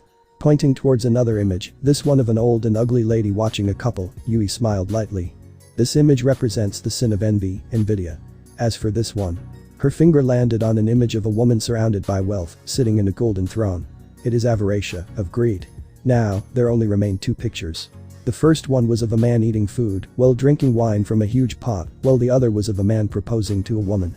These ones are Gula, of gluttony, and Luxuria, of lust. Leaving the book open, Yui looked back at Issei. "So, which one will you choose? The faster you decide, the better. Obviously, the whole academy is being destroyed." Issei thought ironically, but didn't say anything, as he thought back to the 7 themes. Previously, he had already figured that indeed, he was able to learn devilish magic instead of only copying, after questioning the headmaster, but hadn't had the time to try it out. Now, he was faced with a choice. Which archive would he choose? Issei clearly remembered that Surziches had told him that he was supposed to choose the archive which was the opposite of his personality. Sadly, Issei had come to the realization that he perfectly fit in all of the 7 sins. He wasn't pure like Lilith, who had chosen the Luxuria archive, nor apathetic like Levi, who could choose the Invidia archive. He was lustful and lecherous, that was a given, which made him unable to choose the Luxuria archive, which stood for lust. He was also prideful, and the word humble would never be in the same sentence as him, which completely made him unable to choose the Superbia archive. He was also a lazy ass, who liked spending time on video games all day, only working when necessary, which ruled out the acedia for sloth. As for Ira, which was for wrath, his past actions already made it clear that he got angry quite easily. He was also envious and greedy, which ruled out the Invidia and Avaricia archive respectively. And, there was no need to mention Gula, which stood for gluttony. After all, he absolutely loved eating. What did this leave him with? Absolutely nothing. If he were to follow the normal rules, which dictated that he could only choose an archive opposite of his personality, he was damned. Wait. Following the rules. Rules. Issei's eyes suddenly widened as he realized something. Something important.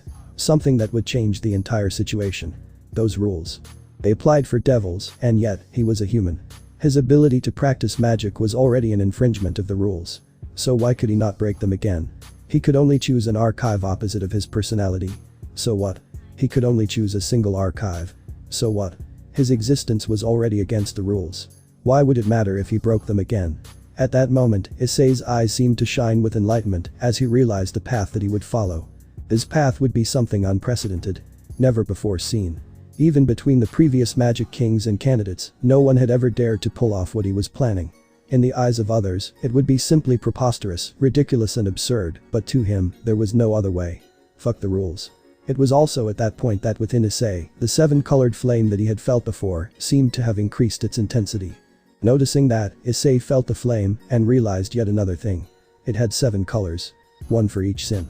Realizing that, Issei felt even more assured of his decision. Glancing at Yui, who had been watching him all this time, waiting for his answer, he smiled slightly as he rose up from the ground. Thanks Yui. I have already chosen. It was my pleasure, Ani-san. Yui smiled brightly as she also got up from the ground. Getting herself in position, she couldn't help but to ask. Should I send you back now? Yeah. Issei nodded as a wild look flared in his face. It's about time that I teach the psycho girl and the blonde loli who's the boss. Giggling at his words, Yui smiled brightly. Good luck with that, Ani-san. While saying so, she waved her hands, and Issei was enveloped in a shining white light. When it faded, the handsome brown-haired boy was no longer there. Looking at the place where the boy had been just a second ago, Yui smiled sadly, loneliness growing in her eyes slightly. Her lips parted slightly as she murmured, "I'll be waiting for you, Ani-san." While Issei had been talking in Yui's world, in the place where Issei's room should have been, there was only a scenario of destruction, as the walls, ceilings and everything else were being slowly disintegrated. Everything was on the verge of collapse, and it seemed as if the whole world would be plunged in darkness shortly. Standing in the middle of the room, however, was a group of 6 girls, surrounded by a barrier of light. 4 of them were members of the Trinity 7. Lilith, Arin, Mira and Akio. While the other 2 were Issei's sisters. Shiro and Cells. Previously, all of them had been fighting, but given the circumstances, they had grouped, working together to maintain their lives. Around the magic barrier which surrounded them, made from the joint efforts of the 4 members of the Trinity 7. Cracks were already beginning to appear, and it was obvious that it would only be able to sustain for a few more moments before it completely collapsed, which would soon be followed by their deaths. At this rate, Lilith's eyes were tired and she was almost panting as she employed all of her magic to keep the barrier stable. "If we don't do anything about this, then..." By her side, Mira suddenly fed an annoyance as she state wasn't much better than Lilith's. That irritating Magic King candidate. He's just like a cockroach. No matter how many times you try to kill him, he always survive, bringing more trouble with himself. Akio, who seemed to be in a relatively better state, would have laughed at Mira's world if it had been in a normal situation, but the current predicament they were in was quite pitiful, so she couldn't give herself the pleasure to do so. "Damn, we are really in a pinch here." She then cursed slightly as she employed even more of her magic, noticing that even more cracks had started to appear. "Where the hell is the boy?" At that moment, Mira suddenly spoke after a while of consideration. "Akio, there's no other choice. Let's simply destroy the space all around us at once. The magic fluctuations should be enough to counter the breakdown phenomenon." Wait.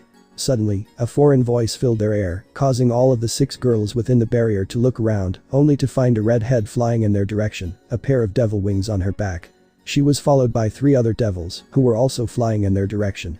Quickly, they arrived in front of the magic barrier.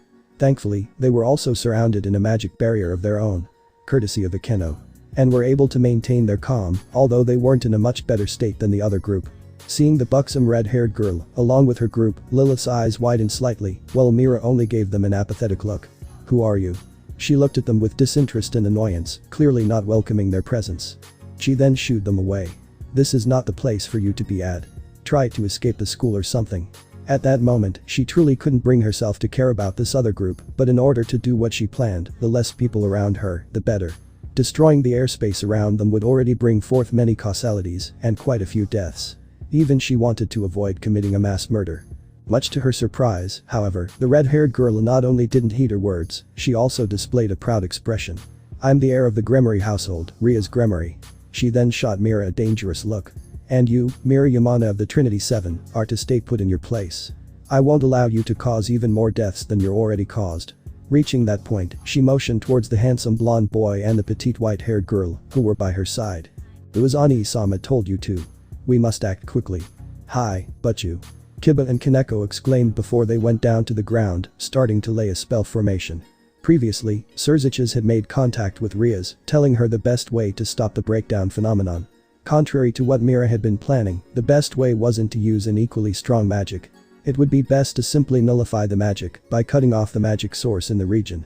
Suddenly, however, while Kiba and Kaneko were halfway done with the spell formation, the ground near the 2 groups, right between them, shattered as a person jumped out. His clothing was almost torn and his dark brown hair was in a mess, but he was clearly alive and kicking. Immediately after seeing the boy, everyone on the scene adopted flabbergasted looks before Shiro and Cells suddenly rushed out of the magic barrier, wrapping the young man in their embrace. "Nai. Ice." Both of them enveloped him tightly as they had to suppress their tears. They had been clearly worried for the young boy, and now that they were sure that he was alright, they couldn't help but to cry tears of joy. After all, to them, there was no one more precious in the world than their adopted brother. "Wait. Boy, you're alive." Akio exclaimed in shock, although she had known from the start, since the breakdown phenomenon hadn't stopped. Still, seeing him there, alive and breathing, surprised her to no ends. After all, he had taken one of her kicks. "You don't say." Issei shot Akio a deadpan look after assuring his sisters that he was alright. Slowly dusting his clothes, he got up from the ground and looked at the devil surrounding him, all the while ignoring the huge black sun in the sky, which seemed to be devouring all of existence. Sighing, he shrugged his shoulders as he looked around, wondering when so many people had gotten there, but paid it no mind. He then looked towards the group of people he knew and explained. I was saved by some hot girl. Her name was Yui or something. Yui? Murmured Erin in surprise as she recalled a small white-haired girl with a huge bosom. Isn't it the girl of the dreams? At the same time, Mira glanced at Akio in annoyance. Akio, although I already suspected as so, it seems that you have truly failed your task. Aren't you getting too lax? Mira, you know that I can't help it, right? Akio's face turned flustered as she tried to explain herself. I didn't think that Yui would actually protect him. You can't blame me. Listening to Akio's words, Mira sighed as she turned around. Then make sure that you kill him time. I won't accept any mistakes. Shaking her head, Akio started walking towards Issei's direction. TSK. You really are such a slave driver. Even though she said such words, Akio couldn't help but to smirk as she glanced at Issei while cracking her knuckles. Alright, pretty boy. This time, you won't be as lucky. Wait.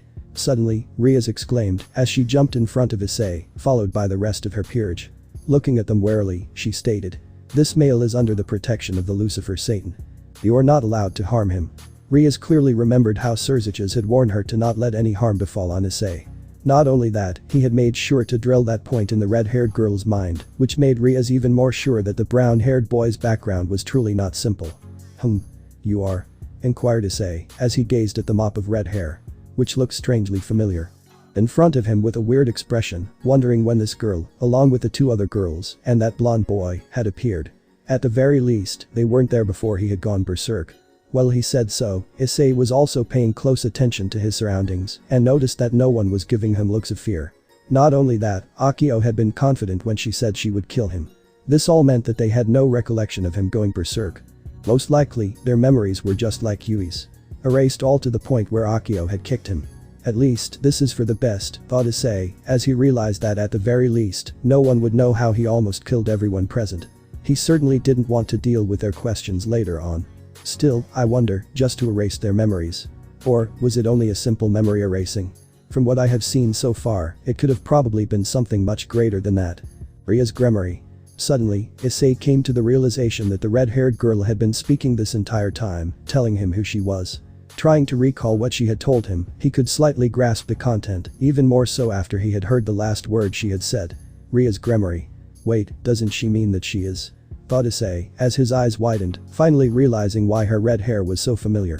No wonder, she was actually his sister. Oh, you are Surzich's sister? Asked Issei, as he gazed at her thoughtfully. Looking at her face and body, Issei had to admit that even amongst the female devils, who were exceedingly hot, she was still something else. Long red hair, perfectly beautiful face and a proud yet kind air to her, and an amazing body to boot, Issei couldn't help but to envy Surziches for having such an amazing little sister. Well, he wasn't really in the place to judge, since his sisters weren't any worse than Ria's. Surziches. Riaz looked at Issei in shock, surprised by the lack of formality in his tone. This wasn't the way that someone would refer to one of the kings of the underworld. This was basically the tone one would use when talking about a close buddy or pal. Not only that, he even skipped mentioning her brother's title of Lucifer, going straight to his given name. Yeah, your brother. Explained Issei puzzledly, before deciding that he was spending too much time talking with the redhead. The breakdown phenomenon was still happening, and the sooner that he took care of it, the better. Turning around to face Akio, who seemed eager to beat him up, he spoke with caution. Before you kill me, I have a proposal. Huh? Murmured Akio in shock, not expecting such words. Everyone also looked at him with interest, wondering what he had to say. Seeing that he had gotten everyone's attention on him, Issei pointed towards himself. You see, you want to kill me to stop the breakdown phenomenon, right? Seeing Akio's nod, Issei continued. Then, what if I told you that I can control it? Would you give up on sending me to an early grave? Listening to his words, Akio revealed a flabbergasted expression, while Mira sighed in disappointment. And to think that I actually thought that he would say something rational. Issei-san. Lilith suddenly exclaimed, looking at him strangely. Don't try to joke around here. There's no way that you can possibly control the breakdown phenomenon. Lilith is right, Issei-san. Riaz nodded in affirmative, knowing all too well how difficult it was to contain such a disaster. I suggest that you just leave it to me. I can assure you that I'll be able to stop it. You guys. Issei sighed as she shook his head. You truly don't place that much faith in me, huh? Reaching that point, he only smiled lightly as he brought his hand forward, eyeing his grimoire, the Estill manuscript. Then, I guess that I'll just have to show it to you. He then glared at Mira defiantly. How about this? You let me live for 3 minutes. If I can't stop it in 3 minutes, feel free to do whatever you want to me. Lilith was about to object, but Akio was first, as she looked at Mira. Mira, I think that we should take him up on it. After all, if he can do it, then everything will be fine, and if he can't, he has already said that he would not resist when we try to kill him. Looking between Issei and Akio, Mira sighed. Alright. It can't be helped. Setting her sights on Issei, she said. 3 minutes. Any more than that, and you're dead. I won't hesitate to kill you. Sure. Issei nodded, making Riaz and Lilith look at him in shock, while Cells and Shiro only looked at him with slight ward, although they weren't too worried about the situation. They knew their brother clearly. He would only do something that he was completely sure of. Looking at his grimoire, Issei couldn't help but to smile, as he thought back to his previous enlightenment, thinking of the path that he had chosen. A deep and profound look flashed in his eyes, as he exclaimed. Grimoire. I have chosen my archive. Huh? The grimoire shook slightly, clearly surprised. You've decided already? Yeah. Issei nodded. It's time to stop the breakdown phenomenon. Alright. Exclaimed the grimoire, as it startled to tremble. Tell me, let me see whether I approve of it or not. Nodding, Issei looked up into the sky, glanced one last time towards the black sun, and revealed a feral grin. My archive and theme is. By this point, everyone was looking at him in shock and expectation. Shock because they hadn't expected him to suddenly choose his archive in the middle of the situation, and expectation, for they wondered what path he would choose. His answer, however, was beyond all of their expectations. I choose. Issei grinned. All of them. The moment he said such words, everyone revealed expressions of shock, as if they could believe what they had heard. They were expecting him to say some grandiose theme and archive, but this was simply absurd. Troublemaker, who are you trying to fool here? Spoke Mira, as she narrowed her eyes at him, magic power starting to build up around her, ready to explode at any given moment. Lilith also revealed an expression of shock. Issei-san. Exclaimed Lilith. I have already told you this, but you can't choose more than one archive. All of them. Suddenly, the grimoire in Issei's hand started to tremble with unprecedented intensity, emitting a low humming sound, as it literally shook with excitement. All of them. All of them. All of them. A cracking sound filled the air, as the chains that encompassed the grimoire shattered, emanating boundless magic powers, as all the seals had been released. The power level around the grimoire started to increase exponentially, wind churning and recoiling around the brown-haired boy. Ha ha ha. A loud and boisterous laugh came from the grimoire, as it started exclaiming. The true meaning of your heart, existence, essence and soul. Breaking the rules. Truly, I expected nothing less from you, master.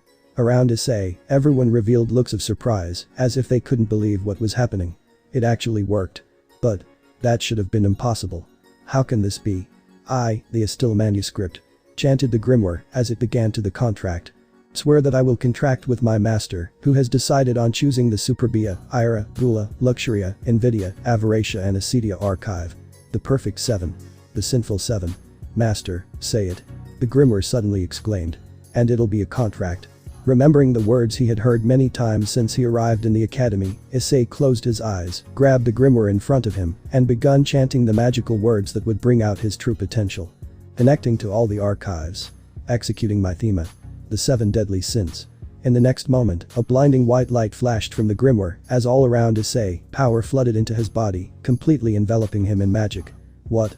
Facing such a torrent of magic, everyone revealed looks of surprise, as they tried to keep themselves stable.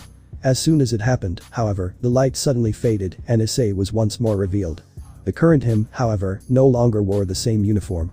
He now had a pitch black shirt that wrapped tightly around his body, along with long, equally black pants that reached all the way to his feet, those of which were covered in long boots. Covering his body was a long cloak that completely covered his arms, of a pitch black color, reaching down to his ankles. The cloak tied its two sides together in front of Issei's torso with crosses, attaching the two sides together. The ends of the cloak were tattered, and the inside of it was of a white color, which created a great contrast with the black. Finally, on the ends of each arm were 2 white bracelets, which covered the entirety of his forearms in white crosses and a straight line, while it wrapped around his hands, which were now gloved, in an X shape, diving in the center of the back of his hand, with one of the lines passing through the intersection between his thumb and the index finger. Finally, on the back of his clothes were 7 large P's, all of them of a pure white color. All in all, compared to all Magus modes shown so far, his was by far the most extravagant and grandiose, which was already a given, considering the fact that Issei had chosen all 7 archives. Everyone looked at Issei with disbelief, as if they didn't dare to believe their own eyes. Finally, Riaz broke from her stupor as she eyed Issei in complete shock, with her eyes completely widened and her mouth hanging. What kind of Magus mode is that? And this is only the first one. Lilith also spoke, equally surprised. Issei sends Magus mode. She began, completely shocked. Such incredible magic power. Issei, however, didn't bother listening to their words as he analyzed his new attire. He had seen many Magus modes so far, and from what he could gather, they all looked like a slightly modern version of old witches, so he didn't have much expectations from his own. Still, when he saw just how amazing he looked, he couldn't help but to stare at himself in disbelief. His current attire surpassed his expectations by a large margin. However, he didn't have the time to admire himself, as the breakdown phenomenon was still in motion. Looking at the grimoire in his hands, Issei exclaimed. A still manuscript, control all the overflowing magic power around here and negate it. At the same time, he activated his eyes, and the alpha stigma sprung into life as he gazed at his surroundings, paying attention to any irregularities. Yes, master, exclaimed the still manuscript excitedly as he started to boost up Issei's magic. When Issei noticed that his accumulation had grown enough, he raised his left arm up into the sky. Disappear. Following his words, just as intended, the breakdown phenomenon did indeed disappear. But, well, another thing disappeared along with it. Kaya. Lilith exclaimed in shock as her clothes were completely shredded and then destroyed, leaving her stark naked. At the same time, the same thing happened to all of the other girls, with the exception of Shiro, Cells and Mira, as the clothes of most of the devils were ripped into pieces. What's this? Looking at her falling clothes, Akio exclaimed in shock. Some kind of clothes-stripping magic. Oh. With an apathetic expression, Arin didn't even bother covering herself up as she glanced at her body. My Magus mode was forcefully repressed. As for the brown-haired boy, he only gazed at the scene in front of him with clear interest and hints of confusion. I have no idea what's happening. Issei's eyes narrowed as he smiled lewdly. But I certainly like it. He then gazed towards his grimoire. Was it you? About that, master. The grimoire suddenly communicated with him, but this time it spoke directly in his mind. You told me to negate all the magic in the region. Since the Magus mode of devils is formed with their magic, all of their clothes ended up destroyed in the process. If you want to, next time, I can make it so that. No, there's no need. Interrupted Issei, with a wild smile. Keep it as it is. Believe me, it's much more interesting that way. But. Issei suddenly glanced at Kiba, who was trying his best to hide his precious. Make sure that it only work on girls next time, please. At this point, everyone suddenly noticed that Mira, surprisingly, still had her clothes. Akio looked at her in shock as she exclaimed. Hey Mira. How come you're the only devil with clothes on? Ah, it's nothing. Mira glanced at the crowd of people nonchalantly. I had a bad feeling, so I deflected his magic with my crystal. It appears that I did the right thing. Click. At that point, silence filled the room as they heard the sound of a camera snapping. Everyone mechanically turned their head around, only to see Issei with his cell phone in his hands, with the camera facing them. You. Lilith's eyes widened as she was about to start screaming, but at that moment, Issei's clothes suddenly ripped apart, also entering his birthday suit. Oh yeah, master, I think I forgot to tell you that. It also applied to your own clothes. Seeing the situation, the grimoire told him sheepishly. Seeing the situation he was in, being stared by all of the girls, added to the comment in the grimoire's part, a sense of helplessness filled the brown-haired boy. Just make sure to make it so that it only works with females next time. Issei sighed as he turned around and ran away, followed by a screaming Lilith and Cells and Shiro, who were trying to placate the mad devil. Ara. Akeno, who had her clothes ripped, not only did not bother covering herself up, as she sent her seductive gaze towards Issei's running body. Isn't he quite delicious? She then giggled while licking her lips seductively. Oh, I look forward to playing with him. Akeno, let's just retreat for now. Riaz shook her head at her friend's antics as she casually grabbed a sheet that was nearby and wrapped it around her body. Looking behind her, she eyed Kiba and Kaneko, who were trying to keep their bodies covered. Well, Kiba was. Kaneko didn't bother. Kiba, Kaneko, let's head back. I need to report this to Oni-sama. She spoke quietly as she begun to walk away. Hi, but you. The blonde exclaimed, and while still covering his precious, with a faint blush on his face, he followed after Riaz, with Kaneko tagging along without a single word. Let's also depart, Akio. Mira shrugged her shoulders as she also began to walk away, seeing that her business here was done. Before going, however, she sent one last glance in Issei's direction and murmured to no one in particular. I won't kill you for now. However, if anything happens again, I'll not let go. After saying so, she turned around and departed, followed by a slightly bashful Akio, who was trying her best to cover up her body. Clothes stripping magic. Within the headmaster's room, Biblia's eyes widened as he watched as the clothes that covered all of the girls disappeared. His eyes, which were initially widened in surprise, narrowed as the corner of his lips curled upwards in a lewd smile. "True interesting, Issei. You never fail to surprise me," commented Biblia, a small smile on his face, before he switched his attention towards the school's buildings, which had been heavily destroyed. Looking at the destruction before his eyes, Biblia revealed a pained expression. "My school. Oh, my baby, I'm so sorry." Biblia shook his head as he silently mourned for his school before grabbing his cell phone and dialing Surzich's number. After a while, the Lucifer Satan picked up. "Biblia. Has it ended?" Listening to Surzich's voice, which was full of worry, Biblia smiled lightly. "What? Did you really think that I would let any harm befall your precious little sister?" Listening no reply, Biblia only sighed before proceeding to the other business he had to deal with. "Alright, now, there's a favor I'm gonna need from you." Sighing, Biblia explained it. "Could you come here, along with the other mass? I need your magic to reconstruct the academy and lay down the formations once more. I can't do it on my own, you know. Or else I'll be devoured by my own magic." Biblia thought grimly, but didn't voice it out. He knew that Surzich's already had enough to deal with. Telling him that would only make the situation worse. Not only that, it wasn't like he could actually tell him that. Zelrich had made him keep it a secret for various reasons. The other mass. Surzich's questioned from the other side of the call, before he sighed slightly. "Alright, I'll tell them. I'll tell you the date in a while. Thanks Surzich's." Biblia smiled slightly and ended the call, once more gazing out of the window, only to see Lilith smashing a book against Issei's head, who did nothing to counterattack. Shiro and Cells were trying to hold the enraged girl back, while Arin only looked at the scene with a stoic expression. "I wonder if I should help him," murmured Biblia before shaking his head with a sly smile. "Nah, where would the fun in that be?" Focusing his gaze on the girls, especially the members of the Trinity Seven, Biblia's eyes suddenly grew cold as he seemed to be reminiscing about past times.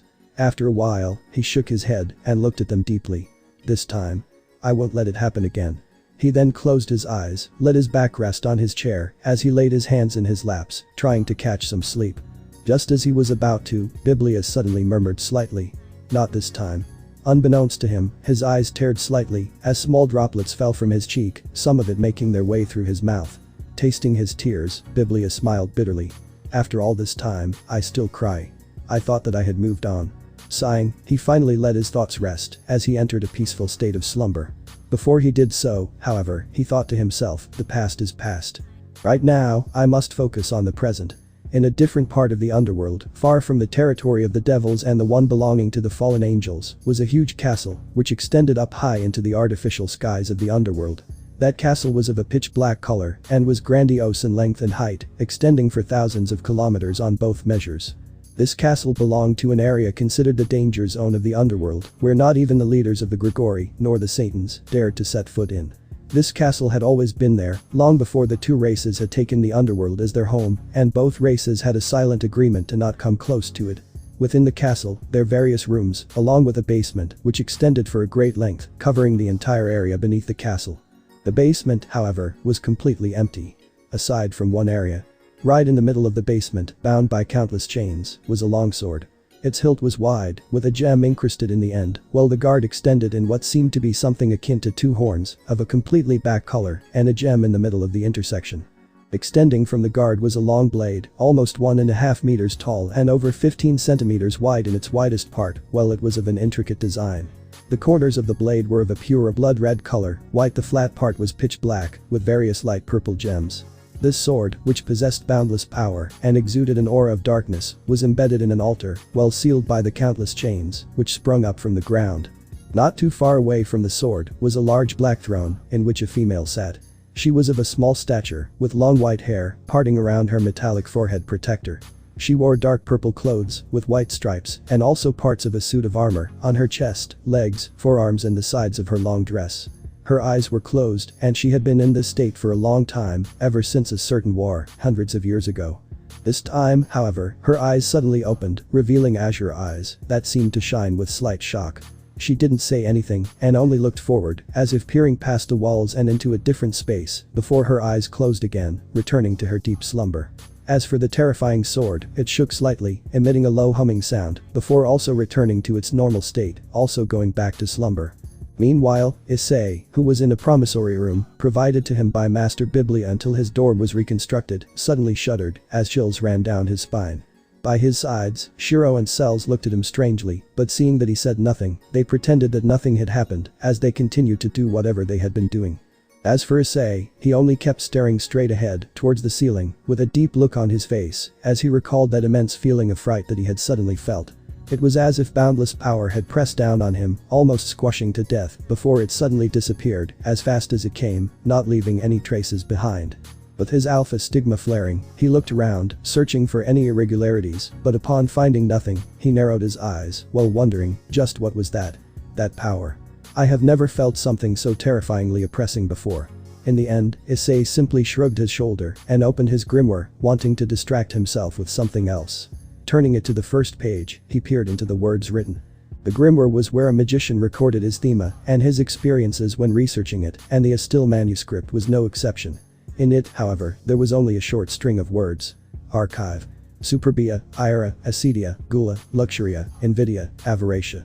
Thema. The 7 deadly sins. Gazing at those words, Issei's eyes narrowed slightly, while the corner of his lips curled upwards. Now that's what I call a cool name for my thema. Issei smirked, looking deeply at the words written. The 7 deadly sins, huh? Truly. Interesting.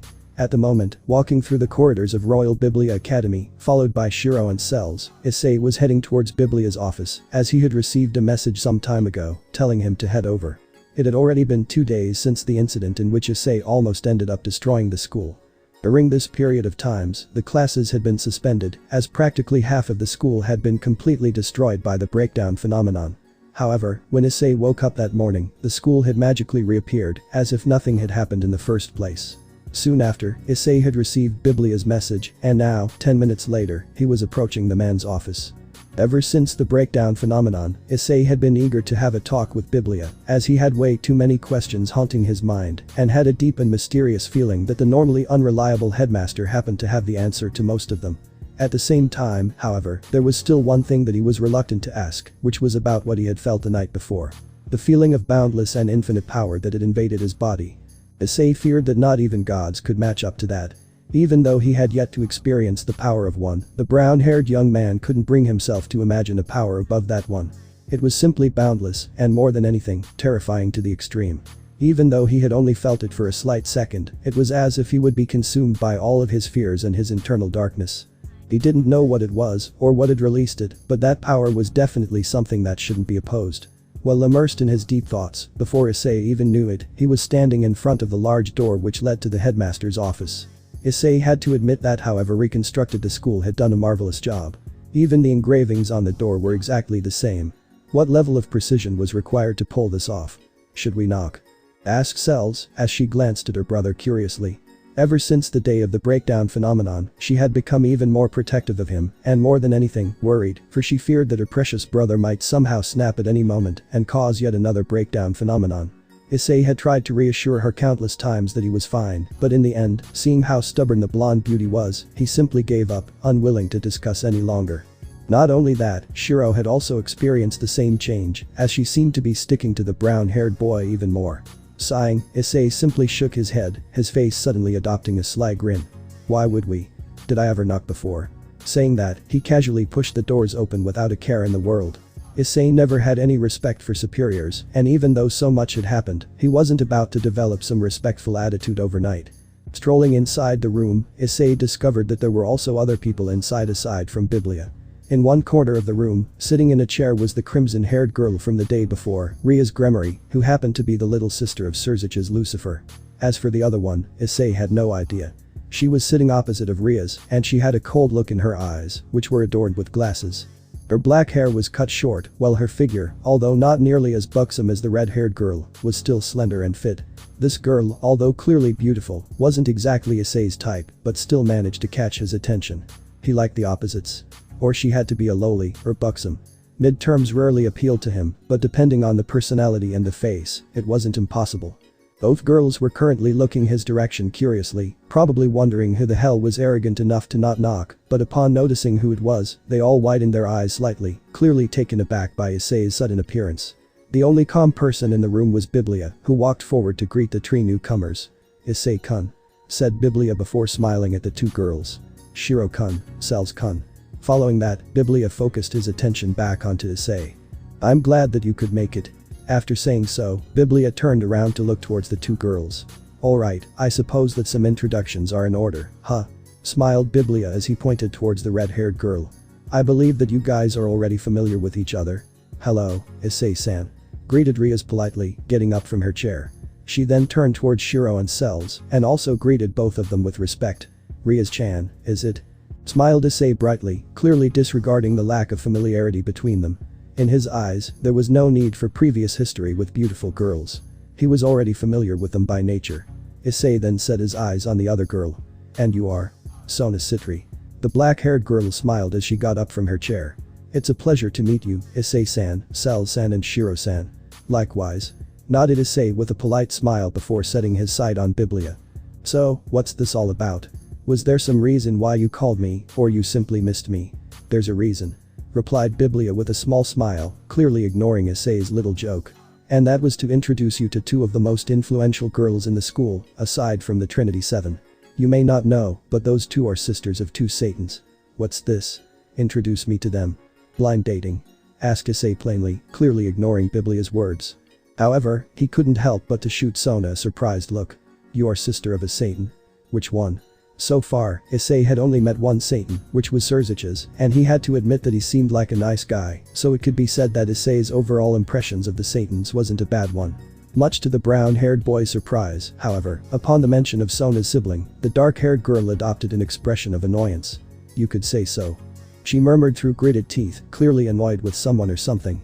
Noticing that, Issei took a step back, not really wanting to get caught in what could possibly become a big mess. Turning towards Biblia, Issei walked over to the white-haired man and murmured. Hey, can I talk to you privately for a moment? What he was about to discuss wasn't to be heard by anyone else, especially his sisters. As such, he wanted the content of his conversation to remain strictly between him and Biblia, or else it could lead to further, and unnecessary, problems. Ah? Asked Biblia, intending to tease him, but upon noticing the serious look on his face, he immediately adopted an earnest expression, as he nodded slightly. Turning towards the four other girls, he forced a smile. Girls, sorry for the inconvenience, but could you please excuse me for a while?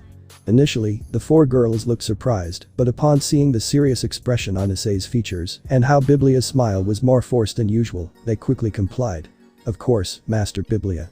Ria said politely before walking over to the door. If you'll excuse me, Issei-san. Rias was then followed by Sona, who briefly excused herself, as she was already planning to do so in the first place.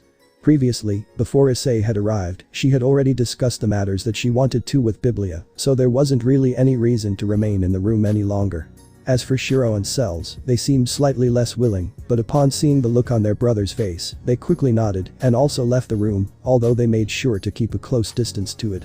Now that everyone had left, Issei walked over to a chair, sat down on it and looked at Biblia, a serious look on his face. There's something that I have to ask you. Go on. Trailed off Biblia, as he crossed his arms, his expression equally serious. Previously, during the breakdown phenomenon, did you? No. Interrupted Biblia plainly. Wait. I didn't even ask the question. How did you already answer it? Asked Issei, his eyes widened, as he was unsure of whether he should laugh or cry. This was clearly a serious situation, and yet Biblia was still trying to play games. However, when he heard Biblia's following words, he understood. I mean that I didn't do anything in the breakdown phenomenon. Sighed Biblia. And by anything, I mean absolutely nothing. As such, no matter what you ask me, the answer would be the same. In order to save time, I simply said it. Biblia's answer left Issei completely baffled, but at the same time, he knew that something was not right. He could tell that there was something odd about Biblia's behavior, but he just couldn't figure out what it was. Whatever the situation, something definitely wasn't correct about his words. Then, thump. Before Issei could even continue his question, he heard the dull noises of things falling to the ground outside. Without wasting a single second, he hurried out of the door, only to see Sona, Rias and his two sisters collapsed on the floor. Upon seeing that, Issei revealed a surprised expression, along with hints of concern. What's happening? Murmured Issei as he hurried over to where Shiro and Cells were, and only upon seeing that they were still breathing did he calm down. However, the question remained. What had happened? At that moment, Biblia appeared by the door, a serious look in his face as he glanced at the sleeping girls on the ground. This is a breakdown phenomenon. What? exclaimed Issei as he turned around to face Biblia in surprise. In the next moment, he turned his gaze outside the window, but to his surprise, the sun remained the same color. Setting his gaze on Biblia once more, he asked. A breakdown phenomenon. But there's no signs. There are many types of breakdown phenomenons. Sighed Biblia as he looked outside of the window. Yours is probably the only one that brings forth a black sun. This one, however, has a different effect. The cause is every being below upper high class devils to pass out. Upper high class? Asked Issei as he looked at Biblia in surprise. Yes. Nodded Biblia before motioning towards Sona and Riaz, who were on the ground. They are only mid-high class devils, and as such, were affected. As for you. Let's just say you're special. Gee, thanks. Replied Issei sarcastically. However, he soon adopted a serious expression. Aside from us, is anyone in the school? The Trinity 7. Nodded Biblia. Most of them are upper high class devils. At the very least, all the ones that you know are of such rank. What about the other ones? Asked Issei, curious. One of them is ultimate class, while the other one has power that can almost rival that of a Satan. Biblia said plainly, as if it wasn't something out of the ordinary. Issei's reaction, however, was one of shock, quickly followed by helplessness. Let me guess. The cause of the breakdown phenomenon is one of the two. Exactly. Nodded Biblia. Actually, you have probably met her before. Remember the white-haired girl? The one with golden eyes and a great figure. You mean Yui? Asked Issei, thinking back to what had happened. He then shook his head, as he seemed to have remembered something. Wait. Shouldn't you do something about this situation? Nah, I'll leave that to you. Biblia merely waved his hands nonchalantly. Anyhow, the rest of the Trinity 7 is already making their way here. When they arrive, you should probably go with them and solve the situation. Biblia then walked back to his office, and with a single wave of his hands, the 4 girls that were on the ground flew into his office, each one of them falling on top of a sofa. Well, I'll be right here. Try to not get yourself killed. Smiled Biblia, clearly not worried about the entire situation. Issei seemed to have noticed that, as he also relaxed a little.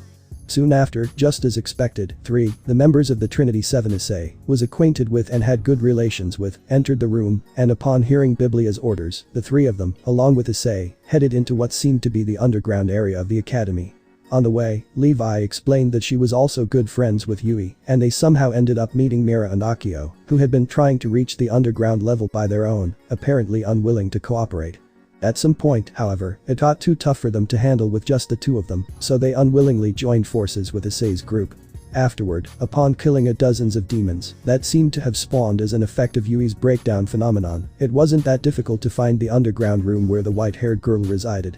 Once they reached there, Issei made use of some of his magic to handle what he assumed to be the main boss, and in the end, successfully stopped the breakdown phenomenon by waking Yui up.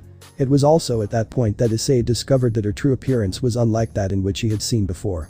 In reality, she was actually of a small frame, and surprisingly enough, although her entire body had become smaller, it seemed that her bosom didn't follow suit, as it stayed the same as before, giving her a rather contradicting, yet exotic appearance. After all was said and done, life resumed as usual for a few days, until the last remaining member of the Trinity 7, Lysolid, decided to make her appearance, and at the same time, tried to steal Issei's Magic King element, since it turned out that she was a candidate. In the end, however, she failed. Issei also discovered that she was also Selena, the blonde newspaper addict twin-tailed girl's sister. In the end, Issei managed to defeat her through some cheap tricks and less than carefully planned strategy, but somehow, due to unforeseen circumstances, her true body ended up stuck in time, while her soul was maintained within Selena's camera. Afterward, not any event really worthy of note came to be, and in that peaceful yet slightly chaotic manner, 1 year came to pass. During the year he stayed in the underworld, not only did Issei have the chance to steal the magics from many different devils, he also begun his own research on his more than unorthodox archive in Thema, gaining some knowledge here and there, along with some spells of his own. However, by the end of the year, on the very same day that classes ended, giving place to vacations, he received a cell phone call from his missing foster parents. Wait. Murmured Issei as he adopted a deadpan expression, a cell phone by his ear, while he rested on top of his bead. Fenrir, you're telling me that you made no progress on your trip and you're already coming back? That's pretty much it. Said a mischievous-sounding voice from the other side, and Issei could have swore he could see Fenrir's wolf-like grin. I have already arrived with Athena at the mansion. Surziches should be arriving at Biblia Academy at any time to pick you up and your sisters. What was the purpose of that trip, anyways? Nothing important. Replied Fenrir nonchalantly before continuing.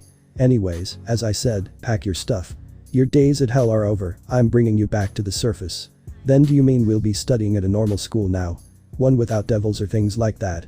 Asked Issei as he got up from his bed, walking over to his wardrobe and opening it up. Yeah, something like that, replied Fenrir, although he seemed rather uncertain about that statement. You're going to start your second year in Kuo Academy. I have already handled the transferring paperwork, don't worry. You handled the paperwork? Asked Issei incredulously as he got a suitcase from within the wardrobe. Hey, just asking, but how did you actually explain which school I came from? I'm not sure if they would accept that I was studying in hell previously. Following that, Fenrir didn't say anything for a short while. After some time, he sighed and said, alright, here's the deal. Kuo Academy isn't actually a normal school. It actually belongs to Surziches and some other factions. Why am I not surprised? Mused Issei mockingly as he began to pack his clothes into the suitcase. Alright, that explains it all, but you mentioned other factions. Are they other devil factions or both? Said Fenrir. It also belongs to the Seraphol Leviathan and some. Well, you probably won't get involved with them, so it won't be any problems. Anyways, that's about it for now. Relay the message to your sisters. We are expecting you three for dinner. After saying so, before Issei could even answer back, Fenrir ended the call. Hearing the faint beep beep sound which signalized that the line had been cut, Issei sighed before placing his cell phone in his pocket. He then turned his attention towards his wardrobe once more and picked out all of the remaining clothes he had there. Thankfully, he hadn't really brought much. Aside from his uniform, all he had were some boxers and some socks. Issei wasn't really a man of many clothes, so he didn't care much for them. At the same time, however, when Issei glanced at Cell's part of the wardrobe, which was full to the brim, Issei felt a headache coming his way. Soon after, both of his sisters arrived in the room, and although they were initially surprised to see their adopted brother packing his things, when they learned of the situation, they hurriedly began to help him. Well, in reality, Shiro and Issei's baggage was extremely light and almost didn't amount to anything. Cell's, however, comprised of almost the entire bulk of clothes and everything else. However, through some telekinetic magic that Issei had acquired through his year at the academy, it didn't take them long to wrap things up. Soon after they finished packing their stuff, as if on cue, someone knocked on the door. Issei quickly walked over to it, only to be greeted by the Lucifer Mayu, Surziches himself. How are you doing, Issei-kun? Said Surziches as he smiled at Issei kindly before saying. Fenrir already told you of the situation, right? Can we already get going or do you still need to do something? If it was anyone else, they would no doubt be surprised to see the Lucifer Mayu at their door, acting as something similar to a chauffeur, but in reality, Issei was already used to such unusual events. Well, I suppose I just gotta say some goodbyes, I guess. Murmured Issei as he looked at the school, thinking of the 7 girls in particular he would have to part with. Some tearful reunions, some glomping and some annoyed stares later, Issei was back on the Hell Express train, heading back to what he called as the human realm. He was excited to reunite with his foster parents once more and more than anything, brag about his new powers. After all, 1 year ago he was a normal human, but now, he was a Magic King candidate. Hell yeah. It was time to show his progress to his foster parents and see their expression of utter shock and amazement. 3 hours later, standing in front of the large mansion which had been their home for most of their lives, were the 3 siblings, Issei, Cells and Shiro, who had been brought there by the Surziches. How long has it been? Murmured Issei as he stared at the large mansion before sighing. Well, long enough. I have been missing my room. After saying so, he placed his hands in his pockets and fished out his key before walking towards the door, followed by his 2 foster sisters. Reaching the door, he quickly opened it and walked inside. Athena. Fenrir. Called out Issei as he took off his shoes, leaving them at the entrance and officially entering the large mansion. For a long time, no reply came, so Issei merely shrugged his shoulders before walking towards his room, which was on the 2nd floor. Come on. Said Issei as he looked at his 2 foster sisters. They must be out of something. We should first unpack our stuffs. Upon walking a little, they finally reached the room they shared. Issei then raised his arm forward, and just as he was about to open the door, he suddenly stopped, as he sensed that something was wrong. Oh. Murmured Issei in slight surprise, thereupon activating the Alpha Stigma. Now, upon looking at his door, he felt the signatures of 2 extremely powerful energy sources within the room. So they were actually inside our room. Wait, could this possibly mean that they are planning some kind of surprise? Thinking about it, Issei realized that indeed, it wouldn't be weird for them to pull something like that. However, that didn't mean that he would go along with it. What to do? After thinking a little, Issei merely tapped on the door slightly, locking it with a magic barrier, and turned around, looking at his sisters. They are within the room. whispered Issei quietly, and upon seeing their nods, he raised his voice. Well, since it appears that they aren't home, how about we go to their room? After all, we have never been there. Immediately after he said such words, he heard the sound of rushed footsteps, and not even a second later, the handle of the door turned. However, it was of no use, as the door was locked with his magic. Issei, don't go there, exclaimed Fenrir from the other side, as he tried his best to push open the door, but to no avail. I'm telling you, don't you dare to take one more step. Within Fenrir and Athena's room, well, it could be said that they had some questionable objectives, something that they definitely wouldn't be willing to let their foster children find out. His words, however, seemed to have the opposite effect as Issei smirked mischievously. Hey. Did you hear anything? Asked Issei as he turned in the direction of his two sisters. What are you talking about, Ice? Cells also harbored a cruel smile as she played along. Nai. Did something happen? Shiro looked at Issei strangely while cocking her head to the side cutely, also playing along. Thought as much, said Issei as he shrugged his shoulders. So, should we get going? Nodded Shiro while Cell's smile widened even further. Even though she may seem like a rather uptight girl, she also had a mischievous side to her. Even more so after living with Issei for so long. In the next moment, the trio began walking away in the direction of Athena and Fenrir's room. While this happened, within Issei's room, Fenrir's eyes were widened as he gazed at the door with disbelief, Athena by his side. They had been planning on surprising Issei the moment he had opened the door, but apparently, their plan had horribly failed, as Issei had somehow managed to see through it. Fenrir. How did Issei manage to find out our presence? Asked Athena as she looked at her husband with surprise, since as far as she was concerned, although Issei's level of intelligence was far above other humans, in the end, he was only a normal mortal, so it shouldn't be possible for him to notice their presence. In reality, Surziches had actually kept Issei's new powers a secret for Fenrir, so as to not bother him in his trip. He had been planning on tell him as soon as he came back, but apparently, he had forgotten to do so. That doesn't matter much, said Fenrir as he shook his head, pointing towards the door. The damn kid set up a barrier on the door. I don't know how he did it, but apparently, he got his hands on some magic. Some nasty magic. What? Athena's eyes widened. Didn't we send him to the underworld? How could there be any magus in the underworld? You know that the clock tower does its best in shielding the presence from the three factions from the human magus in order to not cause conflicts. That's what worries me, said Fenrir as he glanced briefly at the door. The only magus that actually can go to and fro in the underworld with ease is Zelrich. Complete Athena, while her eyes widened in realization. She then shook her head. In the end, only Issei can tell us about what happened. However, for now, we can't let them reach our room. If they see what's inside. Reaching that part, Athena blushed a little. They will make fun of us for eternity. Complete Fenrir as he shook his head, rubbing his temples. It was in times like this that he had regretted not storing away their equipment before traveling. He then glanced one last time at the door and pulled back his feet. Oh well, I was trying to avoid destruction, but… At the same time that Athena and Fenrir were talking within the siblings' room, the trio had already reached the entrance to Athena and Fenrir's room, while Issei's hand was already grasping the handle of the door. He then smiled at his foster sisters lightly before pushing open the door. The moment he did so, however, a loud bang-like noise filled the air, and in the next second, a shadow flashed in front of him, blocking his view. Directly in front of him, holding onto his wrist, was a tall man with long gray hair and golden eyes. His features were wolf-like, and he had a rugged and manly look to him. Fenrir. You were here? Asked Issei in mock surprise. Behind him, he could hear his sisters holding back their laugh. What a surprise. Surprise my ass. Growled Fenrir at Issei, an expression of annoyance on his face, which was suddenly replaced by surprise. Wait. Your aura. How come? Issei merely smiled, and in his hands, his grimoire appeared. Noticing that, Fenrir's eyes widened even further as he realized that Issei's aura, although clearly human, held traces similar to that of a devil. At the same time, Athena, who had been following after Fenrir, arrived at the scene, and upon seeing the grimoire in Issei's hands, her eyes widened. The Estill manuscript. As the goddess of wisdom, Athena had knowledge over many different things, and without a doubt, she obviously knew of the infamous grimoire, which was one of the most well-known devilish objects.